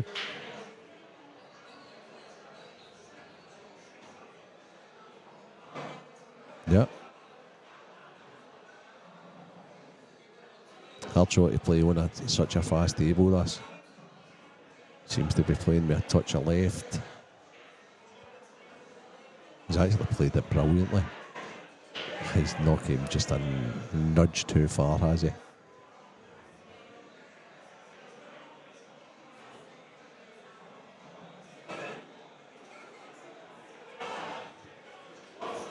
Vince Kenny, Andy McPhee, 6-6 marathon match. Robert Stephen on the hill, 6-2 against Nathan Hunter. Young Ethan Lang tries to stay in the match here. Can he get a little bite into this and get the cube out of where he has looking with his crew tip at the moment? He hopes so. Just heard the Dunster's name getting announced against the local favourite Sean McMahon. He's trying to develop it. Oh, brilliant shot from Ethan Lang. Now, this 8 ball, if it cuts past, which I'm sure it does, he's got to watch his cue ball to stay in the match.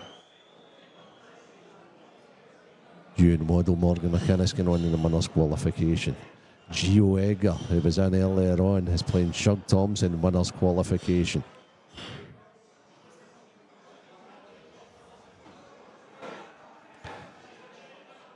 Ethan Lang on this 8 ball to try and stay in, albeit for a short spell in the winners' qualification. Or could it be a remarkable comeback? Well, he's made that. Well done. Good finish, Ethan. That's more like the Ethan I know.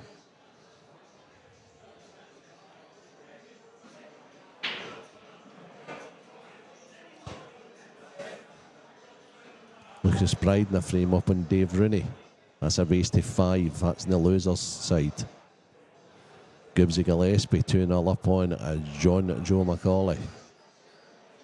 That's in the losers' side. Davy Markey 3-1 up on the Riot, Ross Fernie. Winners' qualification.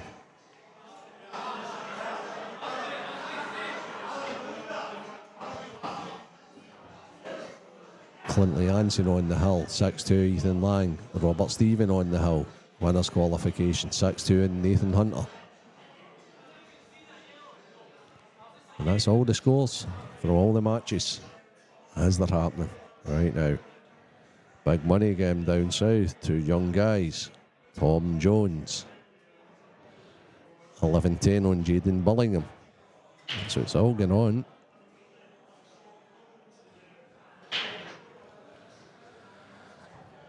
And back to the featured match. Dry break, Clintley Anson. Another good chance for Ethan.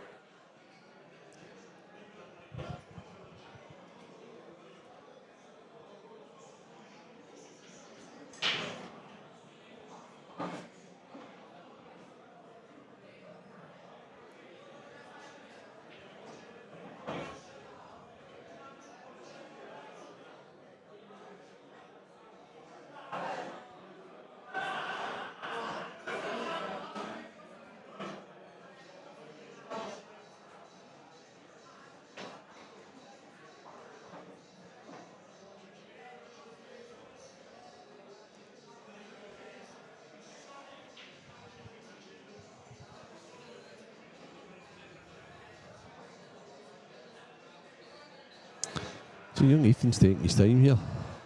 And I quite like that, to be honest with you, because he's obviously planning some sort of an attack. I would probably say on yellows.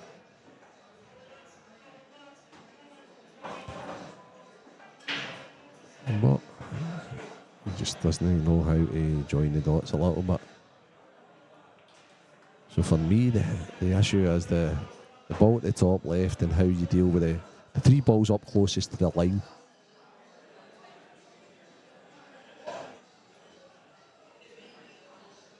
I think once he works that, probably he's got a good chance here. And that's how you deal with it. I think he's in good shape here. Especially if the yellow's closest go that, doesn't he? He's playing into the left middle, isn't he?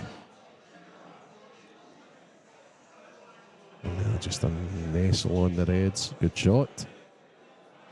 Good shot. The only problem is he's made the one to the top left much more difficult now.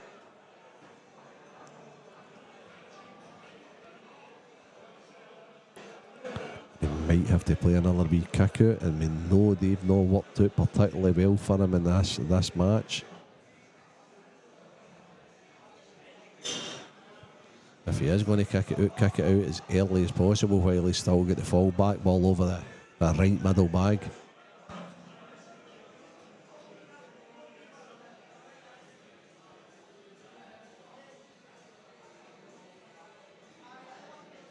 Jack Park is a frame up to the good on Gary McLeish. Gillespie, Scotty Gillespie, Gibbsy is 3-0 up on John Joe McCauley. And that's in the losers rounds, and Lucas Bryden's 2 to the good in his match also.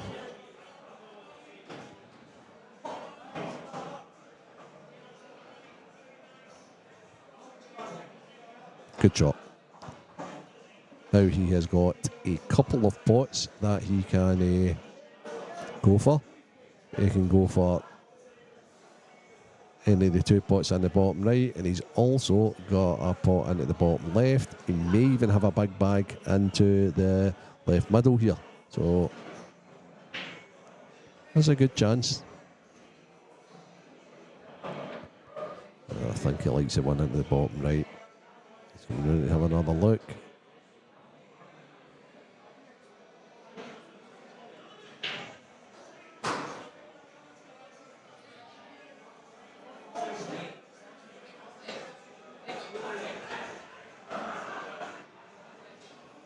Just take his time, Ethan. He's not 100% sure what he's doing at the moment. He's just making his mind up on how he's going about this.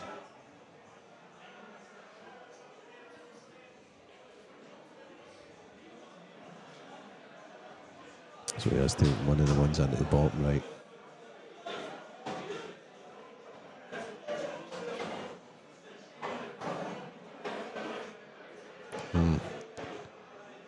He's just nudged a little bit. Wonder if he can take the one at the right middle. Just that, aye, okay. Yeah, quite like that route. Nathan Hunter. He's not going down without a fight. It's now 6-3, Robert Stevens. So Nathan's pinched one and pulled one back here. Vincent Kenny's at the table in a 6-6 Hill match against Andy McPhee.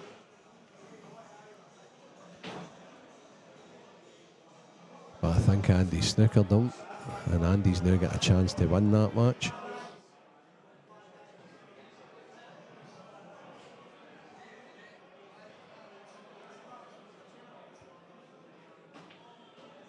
So Ethan's got 2 choices here. He can, yeah. I like the choice he's looking at. Go round off 2 cushions and play precision, or he can play the one into the top left and go into the black and risk not being on it.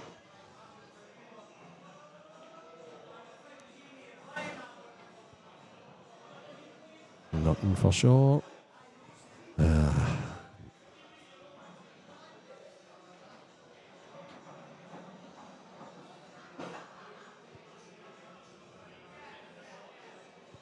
He needs to find something.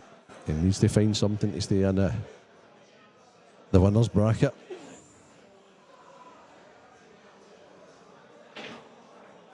What can you find here, Ethan?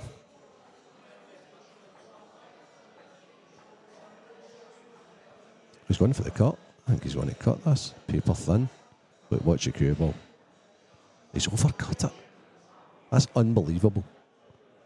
That's unreal. He's overcut it. I would say this match is all but done. I just don't think a guy of Clint's experience will miss here. I don't know what match is upcoming next. What I do know is we will have the main man back here for the next one. Andy McPhee has missed, and Vincent Kenny's back at the table, and Vincent Kenny now believes on the 8 ball to eliminate Andy McPhee. I don't know what happened there. Obviously that's not a match it's on any of the stream tables, and Clint Leanson is 4 balls away from progressing.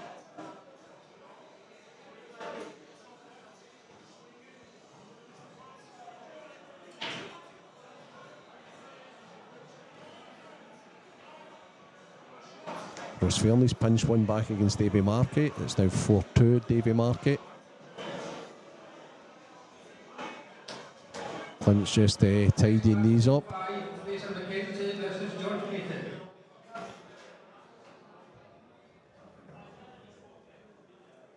Okay, so Clint's that's 8 ball away from progression.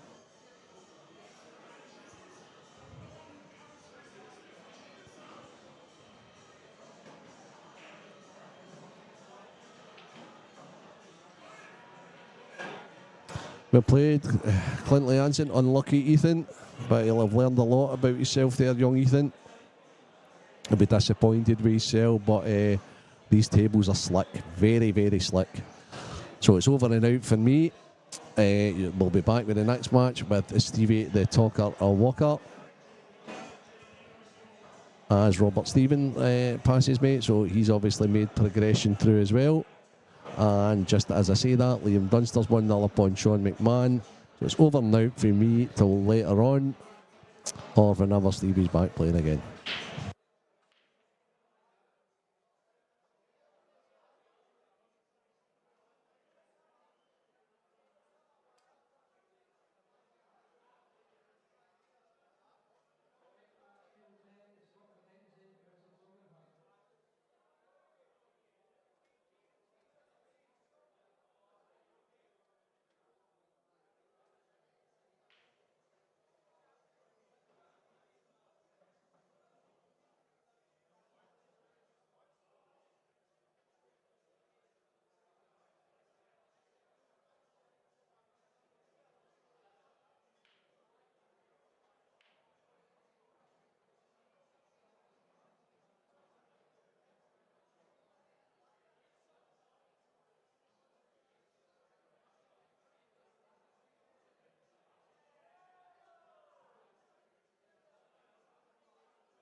So, evening again, a slight break.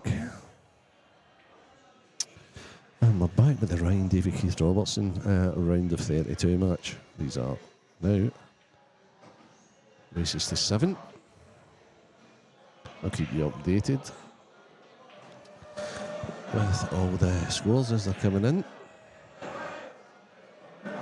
But the featured match here is Ryan Davey, who was, I believe, 3-0 down in this match. And he's now 4-3 in front, and it's very much looking like 5-3. So it's still a few round the 32 matches to go on. Ross Fairley's 3-1 up on Liam Dunstan, who's just fudge broke there to try and get himself back in the match. Scott Gillespie's making short work of Gavin Robinson. He's 6-0 up, so he's on the hill against Gav. Jamie Bernett is 4-0 up on Lucas Bryden. Preston McInnes is 2-0 up against young Ryan Martin in the battle of the under-18s. John Owen is 3-1 up on Barry Lee. David Marquet and Ethan Lang, the Glasgow duet, are a 4-all. Jamie Bernett, as I said, 4-0 up on Lucas Bryden. Robert Stevens and Morgan McInnes, which is a game I can see out the corner of my eye on table 1 here, is 3 frames all.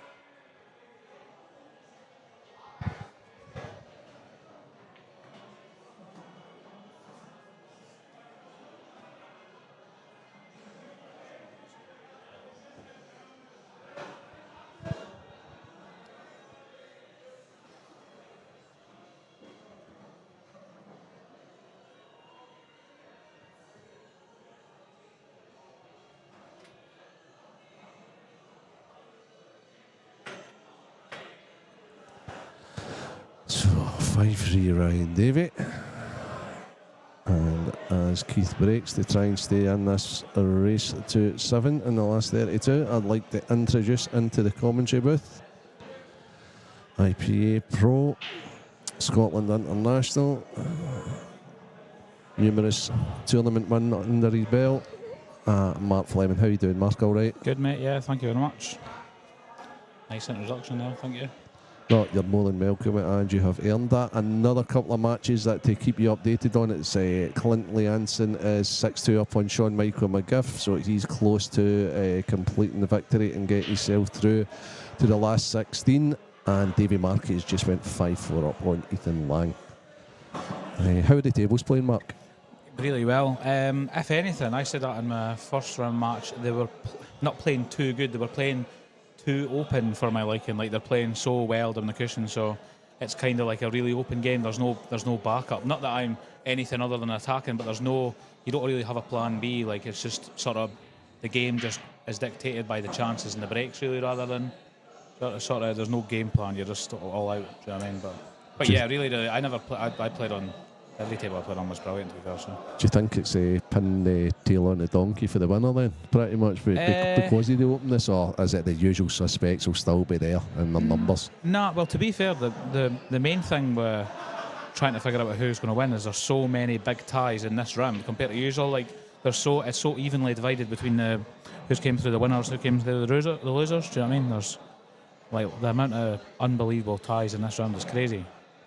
I just sort of fumbled my way through, I would say, qualification, and then ran into John McAllister the first game up. But of course, obviously, if you're coming through as a loser, which I did, you're obviously expecting a tough game. But there's a few guys who've come through the winners who are, I'm guessing Liam's came through the winner's side. He's obviously losing to Ross, and yep. It's just it's so evenly split for a change. Then Scott Gillespie's came through the losers. 6-0 up against Gav, yeah. 6-0 up, so against Gav. It is, just every single. It's just it's so stacked. It probably usually thins out a little bit after this stage, but not as much as it will dilute because there's so many big hitters playing one another in this round.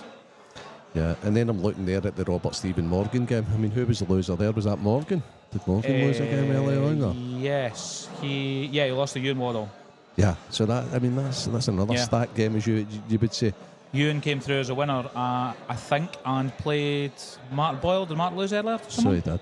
So he did. That's I mean, right. like, do you know what I mean? You've got no. Not that you should. I mean, obviously, you think you'll have a little advantage. You're giving yourself the best chance of just coming through early. But I'm pretty sure unless he's playing, Johnny McDermott playing just now. No. Johnny's waiting on somebody. Johnny's been waiting for. Yeah, him, Johnny won his 2 games as quick as you like earlier on today and hasn't played in hours and hours. It's one of them. It's obviously it's 6 and 2 threes. Whether you're wanting to get through really quickly, you obviously want to just be through and not have to play races to 5 rather than races to 7. I think that's format though. That is what keeps people coming. Johnny, it's just the way to come on now, isn't it? Yeah, the talk of the devil, sure it appears. Yeah, but I think because of the way the tournament goes, I think people really enjoy it.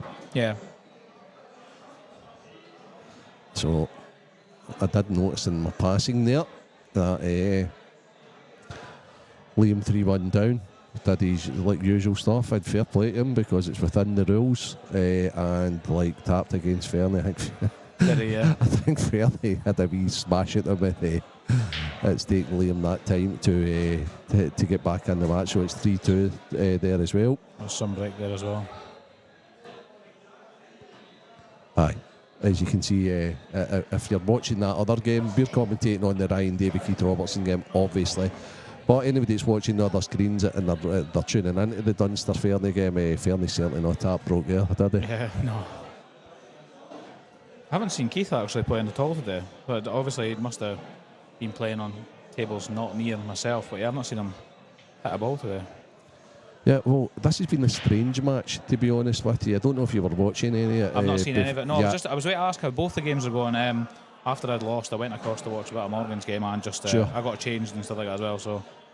So Keith went into a 3-0 lead here. Mm-hmm. Ryan then went 5-3 up, and Keith's had a nice wee break and finish there to put yourself within touching distance again. Both of them are kind of that sort of player. They're not really going to.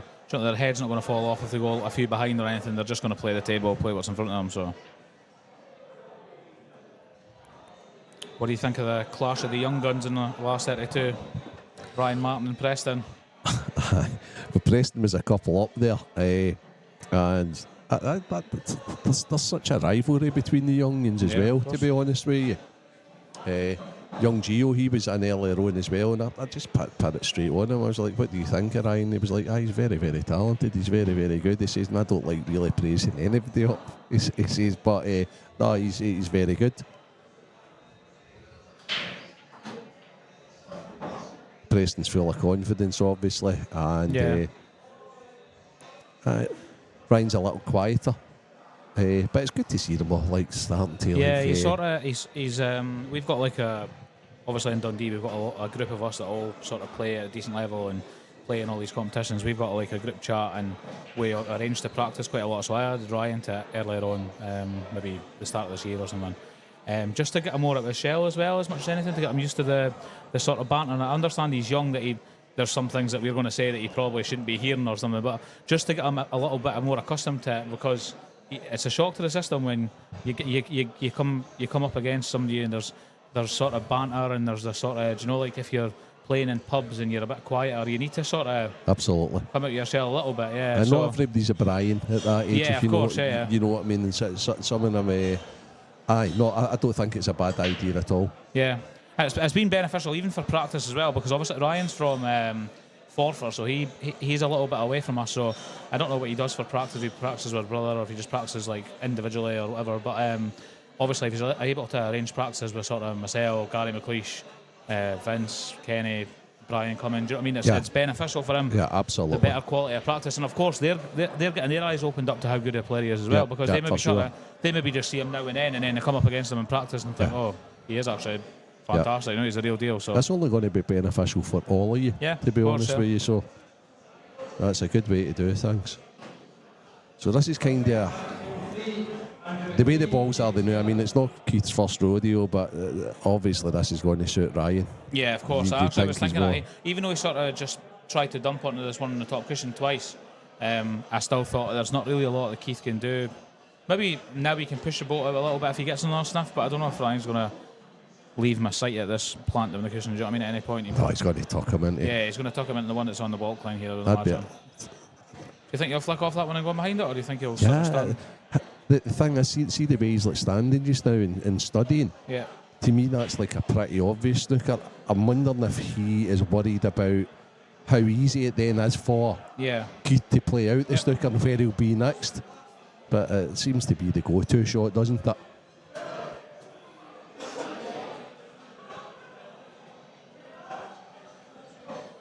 Okay, so I'm just wondering what he was worried about there, to be honest. It would be a disaster for Keith to leave Ryan on the red that's down beside the that doesn't look hard enough. No, he's played to hit that one. Yeah, he's okay. He's actually played it pretty well. So, lots still to happen in this frame. It's going a little bit fudgy. Lots going on here in McGoldrick's and Rutherglen. Ross Fernie looks like he's capitalising on that. That break, Good break that monster break. I'm surprised they're not done yet. I'm completely surprised. I actually don't know if there's maybe been a visit from Liam in between, do you know what I mean? But you wouldn't imagine so.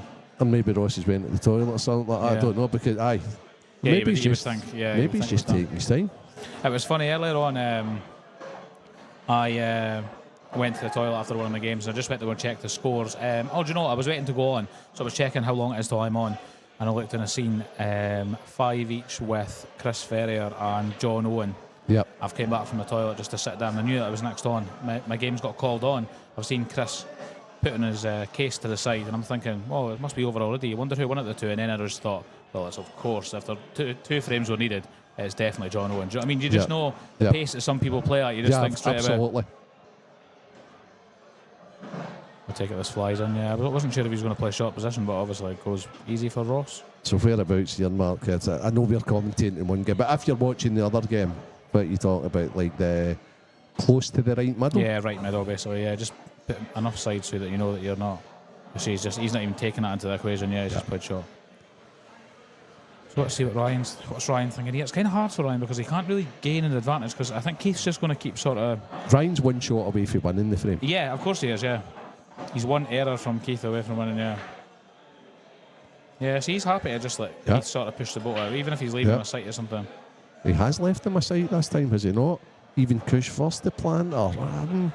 Maybe. If he was able to play it cushion first controlled, he definitely would play it. I don't know if he would maybe flick the red out a little bit. But the issue is he doesn't want the red to move here. That is the issue. The thing is that the margin for error on the plant looks quite big because there's another yellow helping correct the plant. Yeah. Yeah, it looks like you can get to this. He's just playing it very soft. He doesn't want this red to come out a little bit. Oh, that's okay. That's okay. So made him a bit messier now, though, isn't it? There must have been a completion there because I see that table 3, Andrew McPhee's on against James Gillen now. So what's the match we missed? That was Clint against... Clint's through. Clint, so Clint was Sean McGiff who was playing, was he? Yeah, indeed. I think he was maybe 6-3 up? Was that showing you the last 16 draw? Yeah, should get it here. Okay, so that's all. So 7-2 it finished. Clint. So Scott Gillespie, John McAllister in the last 16. So that would have been my draw. So my draw would have been... I would have had Scott Gillespie to play Clint or someone else. Perfect. Clint plays the winner of Robert Stephen and... Jesus, this draw. Look at the bottom. Preston did this draw. I was with him. Gio Egger plays the winner of Liam Dunster or Ross Fernie. The winner of that plays the winner of Davy Marquet or Ethan Lang against Mark Boyle. Not bad. And then look at the bit above it as well. And it's just Clint Leanson and Scott Gillespie. Do you know what? I say this to people all the time. Like I genuinely, I give myself goals now and then, but I've never given myself a goal to just win a Saltire because it is so tough. Like, absolutely. I'll maybe say, maybe run far in one. I think I've been to a final, maybe 2 or something like that. But the fields are unbelievable. Absolutely. Now, while we're talking about that, there's been a bit of movement here, and I think Ryan sees a finish. What are you thinking here, Mark? Yeah, I'm pretty sure he can. Yeah, he's just trying to see where the red will go. He can definitely play this off the yellows. Yeah, he doesn't. I don't know if the yellows. It'll just be the yellows that move. Might double kiss the one out of the way, and the red might stay completely there, but go into this pocket. I see. That's why he stumped it. Yeah, he stumped it to make the movement happen. I think he knew that the red wasn't moving whatsoever, but he needed all the yellows to move for the red to go. Played it thin. Yeah. Yeah.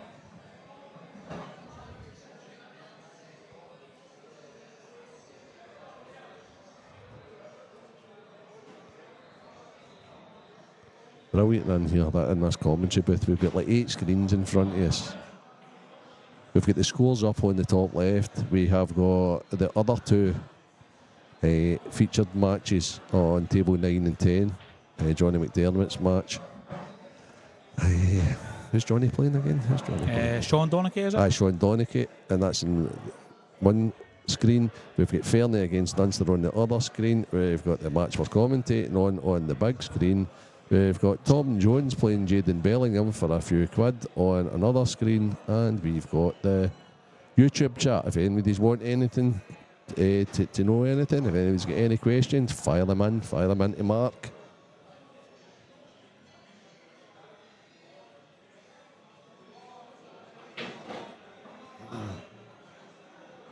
Still a few matches in progress. I'm not sure if there's any. I think they're all on now. Are they all on? Yeah. What we're thinking on Keith's table here, does he need to move anything here with this one? Or is he straight enough to run through? I don't know whether he has to. He would rather more angle or less. Like if he was straight, he can play for the 2 yellows. If he's not, he's got to punch in the right-hand side of the bag. Mark. I don't even know if he's got that. Yeah, because the other thing is that obviously the 2 yellows plant, but if it looks like he would need to take the plant last. Do you know what I mean? From where he is now, and you don't really want the yellow to. I don't know whether he's going to top into the red here and hope to move a little bit. Oh, so he's played for the plant now, but so that it's not. Yeah, I don't know. He seemed to Yeah, play I think he did because he didn't want, because he knows the yellow's running away, so he wanted another yellow to be able to play on. Why did they play it so hard? I don't know. Maybe he was quite straight and he tried to force it, but I don't think he needed. I don't think he needed it that hard. Yeah. So he's gonna screw this and try and land another one. He didn't know where the yellow's particularly going, I would imagine, but he didn't want to have to rely on playing for this one. It's also his cue ball's not particularly great, is it? I might be called into action here. No, he must be able to get it. No problem. I think he's fine. Yeah. So it's 5-4 Robert Stephen now in the match closest to us, and Morgan has a free shot and a visit from an in-off from the break. He's judged that quite well, Keith. And Jamie Bernett has just eliminated young Lucas Bryden 7-0. Jamie's playing pretty well. Did a wee bit in his match with he beat Mark, earlier. didn't he? Yeah, that's what I was trying to think who beat Mark. Yeah, Keith's left is perfect here. That's why he chose to play for the plant, so you had another yellow to rely on. Oh, has he got into that? Yeah, he tried to get in a bit better than that. He needs to play a shot here. Don't know if he can just can he drop it in, or is he too thin? He doesn't seem like the kind of guy that would drop in. I think he would come up and down knowing he has a choice of pockets. Yeah, he's also got a choice of middle pockets, which really, the only thing that can get in his road is the red he's closest to. Yeah. It's the only thing that can probably block him from a shot to the. Yeah, all the traffic's on the left-hand side of the table. He can do what he wants as long as he comes down the middle of the table. Really, I just don't think he. He seems to be topping this round. Maybe topping at round 2. Okay. That doesn't look. No, it looks close enough. He has to be digging down, surely. So the shot he played there, I've seen a few people playing them. Did he know that shot you play low with a touch aside, it hits the cushion and then it comes back up? It seems strange. to be I don't know. I just think he didn't get into it because I think I've had a couple of ones today where I've sort of been off straight but thinking I could pinch it enough to play a cannon and I've done it no problem. So it is responsive. It is responsive enough. I just thought, it's not get into that too much. Oh my goodness. See, he's not playing for that side of the table. He's just playing. He's just going to absolutely hammer at this now. Oh my god, I've never even played it. That's a gift for Ryan Davey at 5-4. Oh, he'll be absolutely delighted, Ryan. It's also like, Mark, you know and I know, right? Okay, he's feeling really terrible about his choice of shot and the way he's played the shot and things like that. But you can still make that 8-ball in that situation. I don't get that. I've seen people leave themselves snookered and not try and get out of the snooker. Just, like if they think they can't possibly fluke it, I've seen them just turn around and shake the person's hand if it's a frame to lose the match, and I think you've always got a shot. Oh, aye. I mean, he could have went close there if he would have took his time and potting that into the right middle or the top right, possibly. He would have given himself a chance of both, because he definitely would have had it sort of quite full. The match you were talking about a minute ago, the Robert Stephen and Morgan game, it was, I think, 3-2 to Morgan, It was definitely 2 each with 4 breaking dishes. I know that. Yeah. And I've seen that they've dished 3 each in the 9 frames they've played. So The tables are playing well. Obviously, it's not just about the tables. The players are fantastic nowadays, Mark. They really, really are. I think there's top players are always top players, but I just think see but just below. yeah. There's so many really. Yeah, so really, it was a really strange good one because obviously I played Ethan Lang first game. Now I was under no impression that was going to be an easy game. Obviously I know Ethan's very capable. I came off the game from Ethan, lost 7-6, and I had 1 or 2 people sort of, like saying, "Oh, what happened there?" What do you mean? What happened there? The guy's a great player. Like, do you know what I mean? Like, yeah. it just didn't happen. It's like you'd understand if it was. That's a strange shot. Like it's like he stood up before he'd even finished the shot. This could be I tell you what though, another turning point. Mark, right? He's going to have to play it off, isn't he? Yeah, but Wow. final play for them into the top left there. Yeah. And then it's impossible not to have a shot. Yeah. It was just trying to be too cute, wasn't it? I don't actually think I would have played for the middle there. I think I would have played for top left because, yeah, like you say, you're not trying to stop or hold on anything. I don't think It's a good gonna be on recovery, but he's no control. There we go. He's got a shot, but yeah, this would be an absolute reprieve for Keith. Is this a cut all day long then into the end? Yeah, I think so. You've no control. You're just like hoping to pot it, and then Yeah. wherever you land on the 8 ball, you That's land what on the I 8 ball. see here when you sort of people are trying to play a bit of side to avoid this middle or playing. You're not. You're just playing the cut, and wherever you land, you land. If Almost you as go if on this off, is your 8 ball. Yeah. So it's like just all the pot. yeah. Liam Dunster has pegged his way back again, and that seems to be going with break. Surprise doesn't it? in There's, that match. There's Roston again on his own break, doesn't it? What's happened in that frame with Morgan? You said he had 2 shots. Morgan seems to have. See if Ryan cuts aside. Oh, Looks like he's Morgan's going to won cut it. this. Morgan's won it. It's He's 5 got out. it. It's He's a white got it. anyway. Where's his cue ball going? Where's the white going? No, It's it's okay. fine. Yeah. He'll take that after. All day long. It'll make Keith Stew even more for his he will, poor yeah. positional shot on his last red. Snip and tuck with the 2 youngsters as well. 3 each with Ryan Martin and Preston. That's just going 1 frame at a time either way.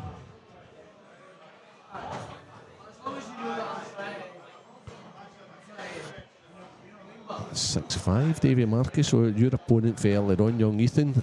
Yeah. He had a nightmare, to be honest with you, on the stream table Was after that against Clint? It was. Do you know it what? was indeed. He didn't make many mistakes against me, but he also Yeah. didn't look like he was firing on all cylinders Yeah. either. So it's not a surprise that.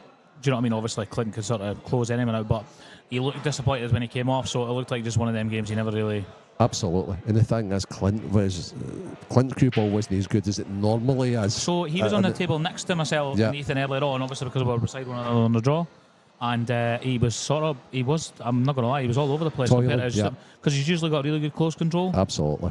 And he was playing Stephen McCushion. He was. Wow.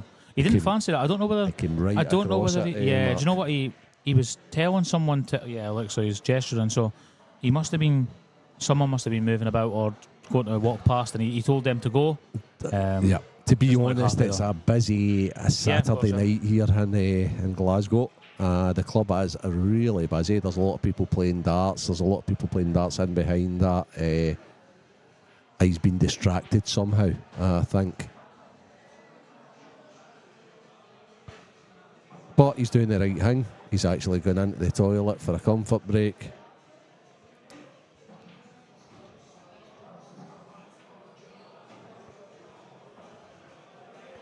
And gathering his thoughts there and coming back out for the best of 3 decider. So I believe this might be our last match. Oh, we've got Lewis McCool and Sean McMahon still to go on. What's the hold back on? I'd just no tables for it, I take it.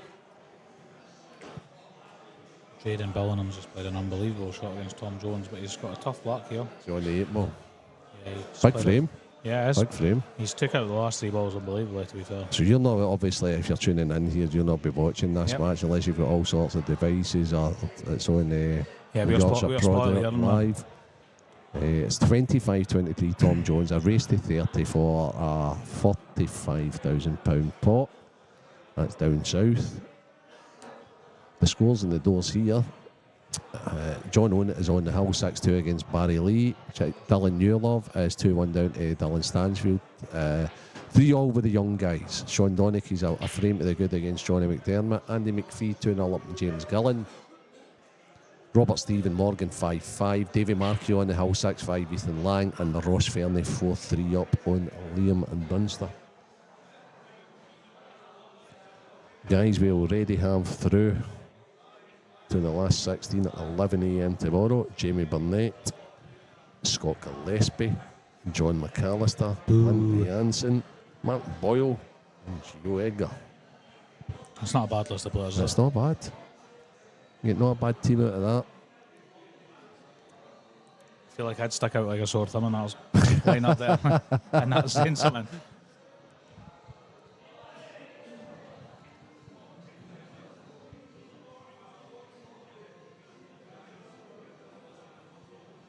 So there could be a wee bit of a tippy-tappy stuff going on the feature table. Oh, in saying that, I think I'd be inclined to possibly go for a red here. Absolutely.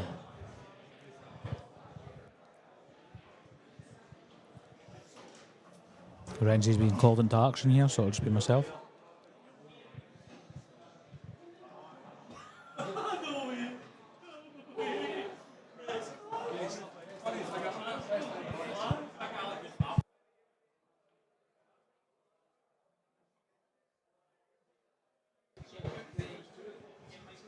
Probably be able to hear the entire conversation because it's nearby.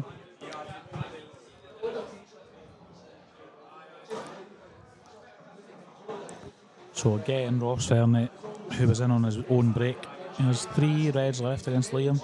He's not played the best of shots there, but he's fine. Looks like going 5-3. Just looks like it's just been on serve, like Renzi says.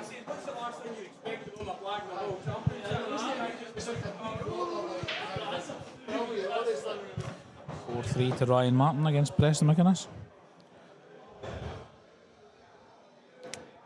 Renzi is now back. Sorry about that. Just a wee story for I know, I've seen them telling the story earlier with a lot of hilarity, and I've kind of felt a bit like... it's one of the funniest things I've ever seen at a World Championship, Mark. We're playing a team for Africa. I think it was Tanzania, right? And they weren't the best team in the world, they were triers or what have you, and they had, if you can imagine, have you ever seen the film Coming to America? You see the king of the country and that. They had 2 dignitaries with them, who was the manager and the manager's missus or what have you. So they had like the national dress and all that on, and the manager had like the medallion and all that on, right? So you're like, they're quite important people or what have you. Anyway, Big Alec McDowell, if he's listening, and back us up, Scott Gillespie, and that was there. So it was, I don't know, 18-2 or something like that, and Alex on like a 3/4 length, like long black that you would expect any top player to get. Yeah. And his opponent, just as he took the cue back to strike it, waved his 2 hands and made a noise of whoa, like that to put him off. Yeah, and obviously you've got Jason and Scott Gillespie and all that sort of thing, laughing and what have you. And has Alec missed it, has he? No, Alex started laughing. He got up off the shot. He didn't hit it. He got up off the shot. Was laughing. But doing potted the ball. But it was the dignitaries after that. They had the boy in a corner and they were giving him a rollicking, Aye. But it's as Gillespie says, it's not the sort of a thing you would expect at a World Championship. Yeah, so just one of the moments. Tough shot for Ross here against Liam. This is the same frame as well that before you'd left. He seems to be taking his time. Aye. What do you see here? Can he play the red off the yellow into the bottom left? I'm not sure what he obviously he's under hit the white to come out for the left hand side red, but I don't know what he can do here. I think that's all he can do. Oh no, what is he doing? Yeah, off the yellow into the bottom left. Is that what you've said? Yeah, he is playing that, I'm pretty sure. Doesn't look as if he's queuing on it. No, he's played the long double. Oh my goodness. Oh my goodness. He's a bit unlucky. He's a bit unlucky shape-wise. So the reason we're talking about that is because it's gone tippy-tappy on this. It's an important frame. there's really nothing to be said. Did Keith go for reds when I left there? I think he did. Yeah, He ended up on them, and Ryan's just played a couple of safeties on yellows. Yeah. That is an this unbelievable goes in the shot. top right? Yeah, that's what I'm saying. It goes. Yeah. Oh, I'm saying he's landed perfect. When you said shape-wise, I thought you meant it's a bit close to it. oh wow. Can't believe he's just smashed that along What the a ball. shot. What a shot. To go 5-3. That'll give Ross a bit Good of... match, it's just yes. the black's nearly popped out though. That's twice I've seen that happening there. Yeah, do you know what? I said to someone yesterday at Shots at one of our clubs, I said, I don't really get when people are on the black. Why you can sort of, I don't know, sort of dull stun towards it. See people that hammer it in the back of the pocket. That's when you get the black sort of popping out a little bit. You're not playing any sort of positioning, so I don't know why people... It never seems to come out if you play maybe 12 o'clock at the top of the bottle mark. Yeah. So that's where I would take, especially with a cut like that, I tend to maybe play it that way. Yep. You don't want to be taking any risks So there, do you? It's the only close thing you can matches do. here. 6-5 to Morgan against Robert Stephen. 6 each still with Ethan and Dave Marquet. Woof. 5 each in this fixture game we've got here, yeah. 4-3 young Ryan Martin against Preston. All the other games are just a few frames in. Yep. 2 each with Dylan Stanfield and Jake Newlove. That's Dylan's going well there. I've seen a lot of Dylan's games today actually. He seems to play, he maybe 1-1 went into the loser side. Dylan's always, to be fair, young Dylan Stansfield, he's always did a beautiful cue action. He's just his own harshest critic. Yeah. It's unbelievable. Like, I've never seen somebody put themselves through the ringer like he does. He's very harsh on himself. Dunster's played the soft break again. That's not ideal though, Nah. because what Dunster likes to do in that situation is he likes to pot a ball to the middle, then he likes to even up the colour set, Yeah. and then get in control. I can tell you, Davy Marquez has come through that game with Ethan. 2 Glasgow boys there. He's just edged it. I've seen Ryan Martin has taken the 8th frame to go 5-3 ahead of Preston as well. Can't really see what's happening. Can you see from here what's happening on Morgan's table? 6-5 Morgan. Morgan's not at the table. No, I can see Robert, isn't Bob's he? at the table right now, and I think Bob's on yellows, and there doesn't seem to be me. I'm going to stand up in a wee second. Yeah, Bob's got a tap in. It's Oh, like does he? that Hull there as well, Mark. Yeah, so like you said, it's not really one of the frames where there's a lot happening for Liam. He's just sort of making it stifling and just sort of keeping it tight. You can't really take control of the frame. There's Ross looking at a pot of cannon here, yeah. Yeah, He is, isn't Ross he? is the Oh thing. my God, it's just, I didn't even know he was on that ball. It's not even that bad, I don't think. The thing is, and this is quite funny, right? And now that I don't play, right, I'm very surprised when I used to employ that tactic, if you want to call it that, right? That the referee is well within their power. If there's nothing happening, to come over to and hurry say, it along a bit. yeah, and say, look, you've got 3 shots Yeah, of it, right? And I'm surprised it doesn't happen more.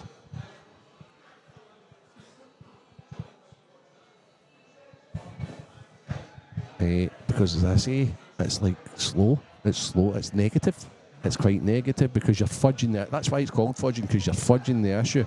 Yep. And referees are within their power to go over there Yeah, of course after, they are, yeah. even after that break and say, look guys, you've got 3 shots each, and if I don't think you're developing this game, so if they just touch, Yeah, I must touch, admit, touch, it's something I've never really seen a lot in competition play, but it's probably happens less now. It's maybe I don't know if the referees are a little bit more sort of, I don't know, reluctant to sort of intervene. They're happy to, but yeah, if it is holding up play quite a bit,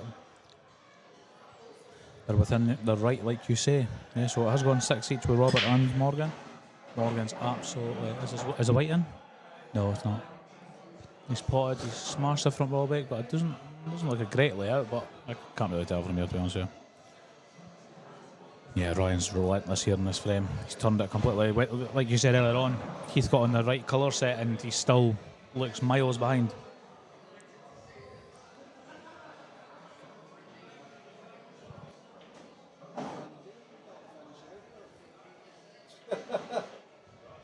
You've just won it all that, you'll be buzzing.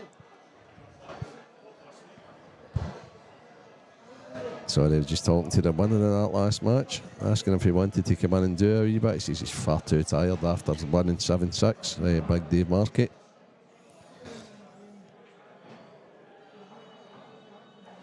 Yeah, and I think, and I can tell you this, but obviously, like what I wanted anybody to do, if I was tapping the pack mark, I wanted the guy to like smash them open and have a go at a very, very low percentage finish.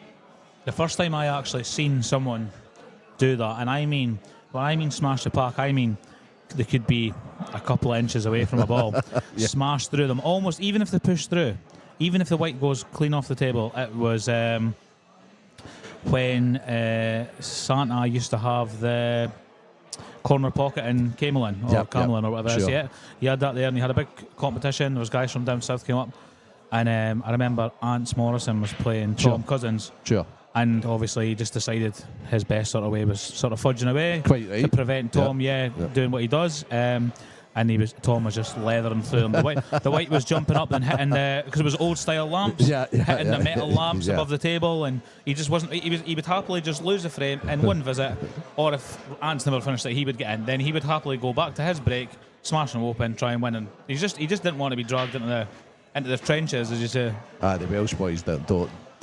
No, like that. That's just so alien to them. It's crazy because I'm pretty sure, I don't know if it was myself and yourself that were on the comms before, but we were trying to think of a Welsh player who isn't all out attack. Every single one you think of, really. I think that there's only one that I know of, and he talked to me and he says, I like that fudge break. Can you teach me that fudge break? Because I don't mind a wee fudge frame every now and again. And that was a young blonde boy. It's an IPA pro. Curtis Lee? Curtis. Yeah. I think that's to be fair, he likes a tactical frame as well, actually. But yeah, the other ones, a lot of the sort of big hitters from Wales, they're just all out attack. And they always have been. We were taught, but Rennes has been called into action here on. Don't know what's going on here, what match it is, but it's been called into referee. Don't know if anyone is watching the big money match that Renzi alluded to earlier on, but it is 25-23, and it is the most tactical frame you'll see between these two young guys. There is just nothing happening whatsoever.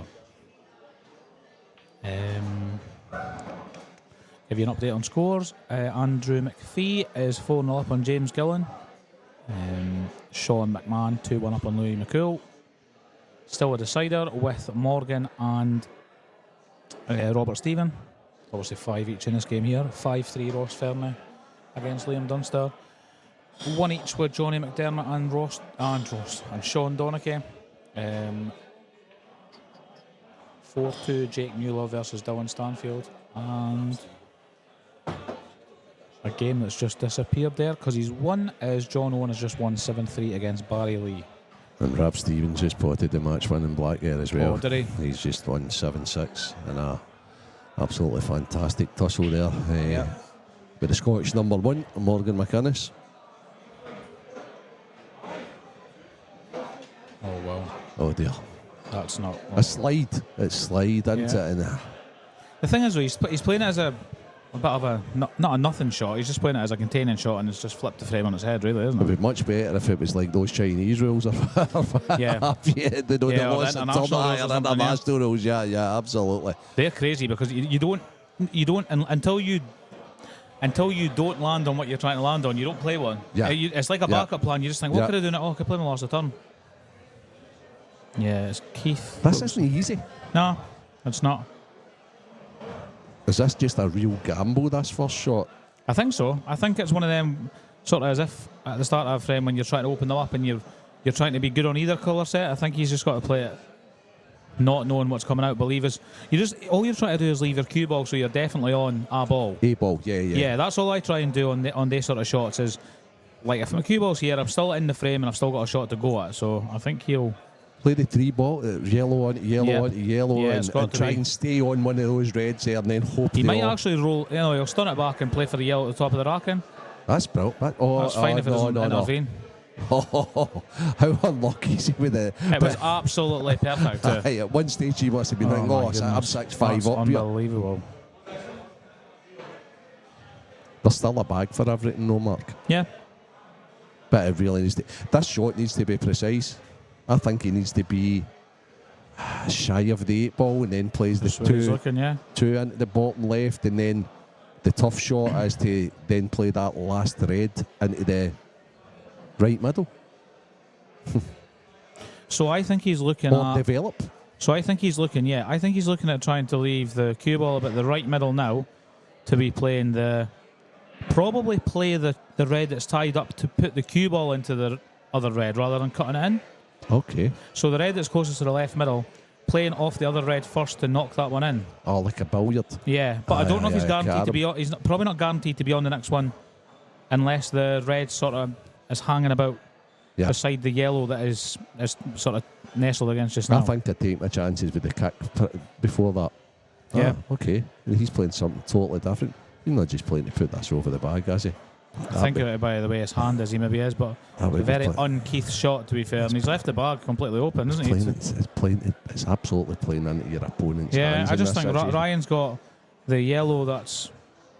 I can't even explain what it is. He's got a yellow into the bottom left soon, off the back of the red to clear the pocket. He's also got a plant starter. Yeah, he's got this one into here to Yeah. play for short position in order to can in this He's one. not thought that through, has he? No, I think he was just wary about potting it by accident. But Yeah. if I'm honest with you, if he played it a bit harder and potted it, he's on the reds. Do you know what I mean? He's on the red long to leave a cannon last. So yeah, he should have erred on the side of probably potting it, I would say. Ryan's decision here is whether he sticks or twists. Oh, who was that? Was that Liam's just missed the ball out of? Was it feel a like I yellow never said it. ball? Yep. He's missed the yellow ball into the left centre against Ross, and he's left Ross the Reds completely there for 6-3. That's a very uncharacteristic mistake from Liam. His yellow was in the gap of these Reds. Oh, His yeah. cue ball was on the bottom cushion. He was cueing it into the middle. He's just hit the top jaw. Yeah, that is suddenly like. He is, yeah. Okay, so I think you're going to see him just taking the pocket. Yeah. I think he probably would have tried to get the white out a little bit if he was. Oh, no, yeah, if he was going game here, yeah.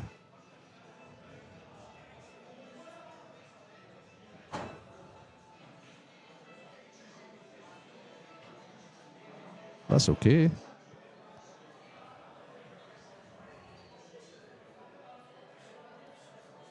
So, does Keith have to finish this, Mark? Or he's beat? Or is there any container? Is there anything you can do here? It's I don't know if he pots the red long, whether the red near the bottom left will nestle in even to jam in behind it. He can maybe hide the cue ball behind the yellow that's on the bottom cushion. But So what- you're playing a pot this and then you're just sort of weighing up what you've got. yeah, but he's definitely got to make a tough pot here. Yeah. Looks as if he's made it, unless it runs left. Ah, okay. Yeah. Again, obviously, Ryan's not a push the boat out kind of guy, so he'll sort of have a bit of insurance at the bottom left here. I think he could possibly play the plant and kick the other yellow out. Yeah, move the red away. Yeah, but also while he's doing this, can you Yeah. not move the red Potentially, away from or the he bottom leaves left? or he leaves a yellow on the red. He's not taking. Or he leaves a yellow on the red. No, so he's just bringing it out. Yeah, that's quite a good shot. I don't think he's really got anything to go at here, has he? Don't think so. Aye, what he has done is he's blocked him on. No. Yeah, so that was a clever shot. I think I would have played it as sort of a two-way shot. Try to play the same shot but pot the plant, and the yellow you're playing the plant with would have stayed there for a cannon. But So what do you think, your own red? Do you need to try and make a... Oh, I mean, is that even a three-ball yeah, plant? cut the Can you three-ball play it plant, fly so twice thin? across into the reds and yellows. But I don't- sometimes you need to do what you need to do, don't you? It's like, because you know the alternatives you beat. Fairness. Is he better just go back in behind these and just leave so that maybe the top yellow doesn't go? No, he's not. He's playing something got wild. to be looking to make these. He has hasn't to be playing something wild here, is he? Yeah. Oh, no. Hey, Yeah. by the way, he made I know, it's close to contact that, with the yeah. red up there. The only consolation for Keith whatsoever is that there's work. Do you know what I mean? It's not like it's... I think the yellow, it's sort of... Yeah. I wouldn't be surprised if Ryan just potted Keith's loose red and played another safety. Genuinely, I don't think he's going to... Oh, wow. Wow. Do you know what I mean? I just thought... Yeah. I wouldn't play it, but I just think there, I wouldn't be surprised if he was that cautious about... He is in that much control here, he probably thinks he's going to have a lash at something else, isn't he? Okay. I must be getting really attacking there. No, don't. Do you know what? There's no way if I was standing at this table I would play that shot. I don't know. I'm more reading the player. I'm just more thinking Ryan okay. Because all I can see here is like put the cue ball to where the hanging red is over the top left. Double up the red. Double the other red. Yeah, that's exactly what I play. Yeah, and they the yellow. They know the yellows are available. I've called it. That's unbelievable call. This is unbelievable. That is an unbelievable call. Rolling onto this one, is he? Yeah, possibly. If he rolls onto this one, that's no. He's not. Well, he's maybe going to play next, isn't he? Roll this in, then just double kiss that, leave him bridging, and. Okay. No, he's just cutting this down to his pocket. I mean, that's a bit wild, isn't it? Okay. Well, I tell you, see if I'm Reds here. Yeah. I'm absolutely trashing I'm not going to lie. I can't believe I've just called that against the master himself, the master of fudge. Unbelievable. That is unbelievable. That's a W. I would take that over being in the tournament. I can't believe he's just rolled up. But what I don't like is that. But I'm not going to lie. He's probably just thinking, Ryan's not going to go for it again. Yeah, for Ryan doing that there, I would have smashed him there and like really, really hoped for something to event. I was just waiting on somebody on the somebody on the live chat saying, I can't believe Mark's just called that shot there. I'm so glad Scott Coventry and guys like that are there like watching at the moment. They would think I definitely heard that answer from someone else. Someone told me that. 5 each with the young guns it is. Fernie's on the hill. He did take those balls out in impressive fashion. It was a massive error from Liam. Oh, what's going on here? This is crazy. Ryan's torturing him a little bit, but he's got to watch what he's doing. You don't want to leave him. Watch Ross's cut break here and see if he gets in for the win. Just hit them unbelievable. Oh my goodness. If these aren't over the pockets, I'll be stunned because he's hit them. Look at the yellows. Oh, that's that. Game over, guys. Look at both, actually. I've been watching the breaks all day, and I think... Hopefully you weren't watching mine. No, I didn't manage to see that. Were you cut breaking, Mark? No, I've never cut break in my life. Okay. To be fair, no, my break's never been that good, and I think I actually said this to you before. I've got an okay cut break, but I feel like I never fully commit to it because I'm scared about the cue ball going off the table, because I feel like that's just loss of frame. Like straight away, I just feel like you're giving it away, whereas I feel like if I'm able to control the weight, so obviously I got a breaking cue, one of the ones, the OCW breaking cue from Morgan, and I can control the weight with it as well as get power, so my break's been really good, but I just sort of had a couple of unlucky kicks and off against John McAllister and I think on newly covered Supreme tables with 861 cloth, that the side break is I completely agree with you. I could not. Miles better, honestly, even I've watched Gio, I've watched Ross, I've watched obviously Mark, but he's just a freak with how hard he hits his cut break. But I've watched a lot of cut breaks. That's why I was really surprised actually that I seen Morgan crashing him from the front, because Morgan's got an unbelievable cut break, and I feel like he would know straight away that is the way to go on these tables. And if you've got it in your locker, it's the shot. It was the break you'd go for. This might be all right for Keith. He might cover this bottom pocket. Oh my goodness, this is nearly amazing. Oh, he's unlucky. Isn't he? If that went a little bit, I'll tell you what. If he knocked it in, right, he might have left himself an angle. Okay, so anybody watching this, I have got a tactical genius sitting next to me. Now, what tactical shots are you going to play here? No, he's smashing them now. If he doesn't go, if he doesn't go for them now, the tactical genius is just he's going to smash them. Yeah. Right, there's no value in having the one at the top right. I know it's a good backup, but you might as well just pot it and leave himself closer to this. Yeah, that's exactly what I was going to say. Leaves himself closer, because I feel like the only issue he had was the yellow on the bottom cushion wasn't easy. But now that it's a big pocket into the right side, it's now easier. Fernie looks in sublime shape here, and he doesn't even need to try and get close to the last No, I was actually going to say to you earlier on, I feel like the tables are playing that good that on this cloth, Liam is usually like so hard to beat. So hard to beat, but I feel like because everyone's playing well on it, because it's so new and so fresh, I feel like he's more susceptible to someone beating him. Do you know what I mean? I feel like the ball's in his court when it's like nice blue cloth, but I feel like it's so such a good snookery action. I would like to see. I honestly don't. I think that Ross would probably have one of the better records against Liam, because you're probably if you're going to win, it's all out, but like successful all out. Yeah, that's a good shot from Ryan. Well played, Ross Fernie. Possibly the tournament favourite. Yeah, they're having a little debrief about something. I'm not sure what it was. The only error I've seen in the whole match really was Liam's ball that he missed into the middle at the end. So what order do you think Ryan plays these? Do you think I take it the one that he's sort of straight on to bottom right doesn't go very easy? He obviously doesn't want to flick the red because, yeah, maybe he does. Because if it is, then it's easy. You're playing this one to the bottom left. You could even leave the one along the cushion till last. Actually, you could play the two in the bottom left. You just didn't want to flick the red there. Yeah, there was plenty of room. Yeah. So. This is where you need to make your mind up, though, isn't it, Mark? Yeah. Yeah, I think I would just be playing for the. Because you could almost fire the one along the bottom cushion last to get up for the black. Yeah. You don't need to. There's nothing. I don't know. The thing is, see if he tries to play the 1 or 2 inch shot here. Yeah, I know you could land on top of it. That could go wrong. Yeah. So I think you'll see him come in and make sure he's too. out. No, he has played that. He could have. He flicked it. Yeah, because he did flick it. Yeah. But I think he intentionally flicked it. That's the thing. Yeah, so that's considering the stellar lineup so far for tomorrow. That's one of the big hitters, as you would say, out. But there was going to be one of them falling by the wayside there anyway, wasn't there? So See the quiet man. That's Lewis McCool. He's 2-2 with Sean McMahon. He's in good form, the new Lewis. Yep. He's been doing quite a bit of practice. He won a competition last week that I was going well in and fell by the wayside. Good to see him in the winner's circle. Yeah, he was a popular winner. Yeah. I must admit, so I lost in the quarterfinals. The semi-final lineup were just 4 guys that you would be happy to see win. And to be fair, I think most people were sort of rooting for Louis.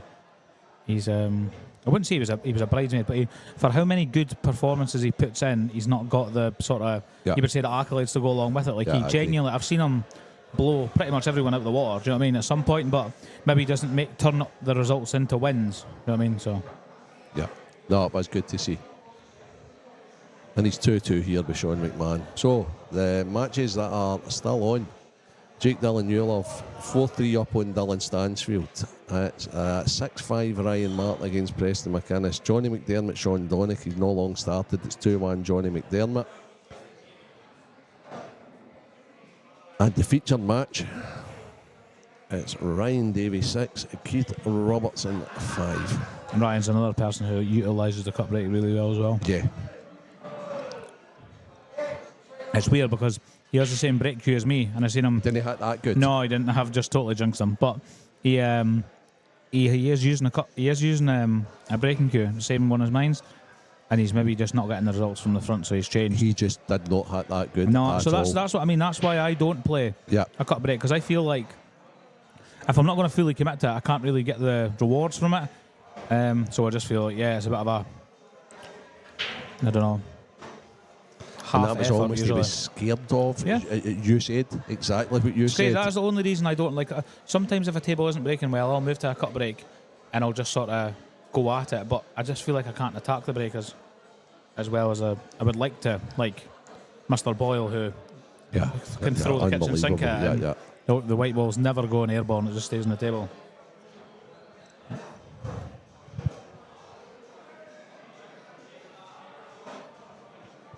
You're probably not going to believe this, but the two more attacking youngsters in the country are still in the 49th frame. Tommy Jones and Jaden Billingham. Still on the same frame they were on half an hour ago, which is mental. I like your head, so a lot in that. If he was, I could have flown into this if he wanted to soon. I wonder if there's any give in this last frame with Ryan Martin. But it's like I know it's hard for you guys if you're listening tonight, but if you're watching multi-devices, that would be if I was sitting I know, in the we're house. speaking nonsense here, I know.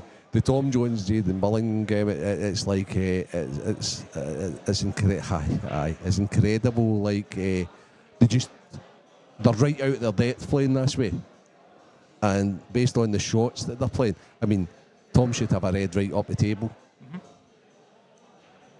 Yeah, finally he's understood, right? Okay. Keith's played a great shot here. Look, he's played shot position for this one. Shot. And they all go. This should be 6 each here, shouldn't it? If he minds his work. Yeah, very much. That was a really good shot there. Doesn't even have to do pretty much here. They didn't. Just to the side cushion, so he can play the one into the bottom right next, and it saves him doing anything. Yeah, well, I think the red beside the black goes bottom right, so If he's able to get on the one bottom left next, it would join up really well, but I don't know if he can from where he is. Don't know if he's straight enough to screw out. That's the issue, isn't it? You'll see here he might be screwing back with bottom right to try and sort of get to... Yeah, sort of... See, I wouldn't take that risk. I would even take the one that you would play into the bottom left, Mark. Top right. Because what I could do here is... yeah, you'd play for where the cue ball is now, to play the bottom right, to come across to the bottom left. And then swing, yeah. We'll see here if he's going to be greedy. He looks like he's way to try and hit us hard, doesn't he? Yeah, so he's playing what you played, yeah, what you said. So this is an interesting choice of shot now. Let's see if he swings over to that area. Wonder if he's also got the one to the right middle. If he gets to that area over there, so he get the choice of two. I don't blame him for taking his medicine. It looked like it was hard to get the I ball own that, yeah.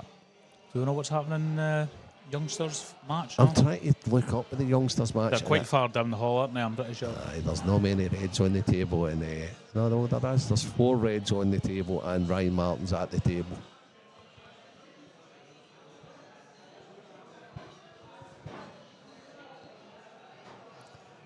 It looks like Ryan Martin's finishing young Preston off.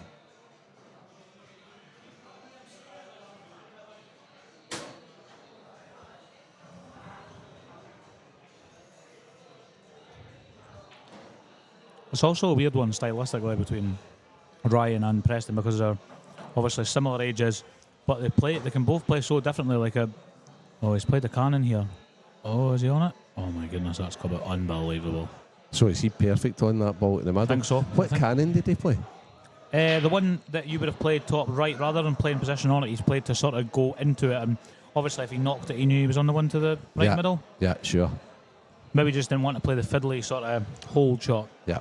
But yeah, I was about to say, Preston's like the laid back, sort of swagging about and pots everything, sort of, and Ryan's a more measured. But there's also an other side to it where Ryan could sort of maybe force it a little bit, where Preston is really good tactically as well. So yeah, they've both got a lot of dimensions to their game. Yeah, Preston he's got the way he wants to play, and I just don't think he wants to get involved in the tactical side of things. The way I explain things, people sort of the way Preston is other people is, I would say as a player he's just really raw. Like I feel like he's still got to polish off what he's good at, but I feel like he's so dangerous because he doesn't care. I don't mean he doesn't care enough. He doesn't seem fazed by anything. Yeah.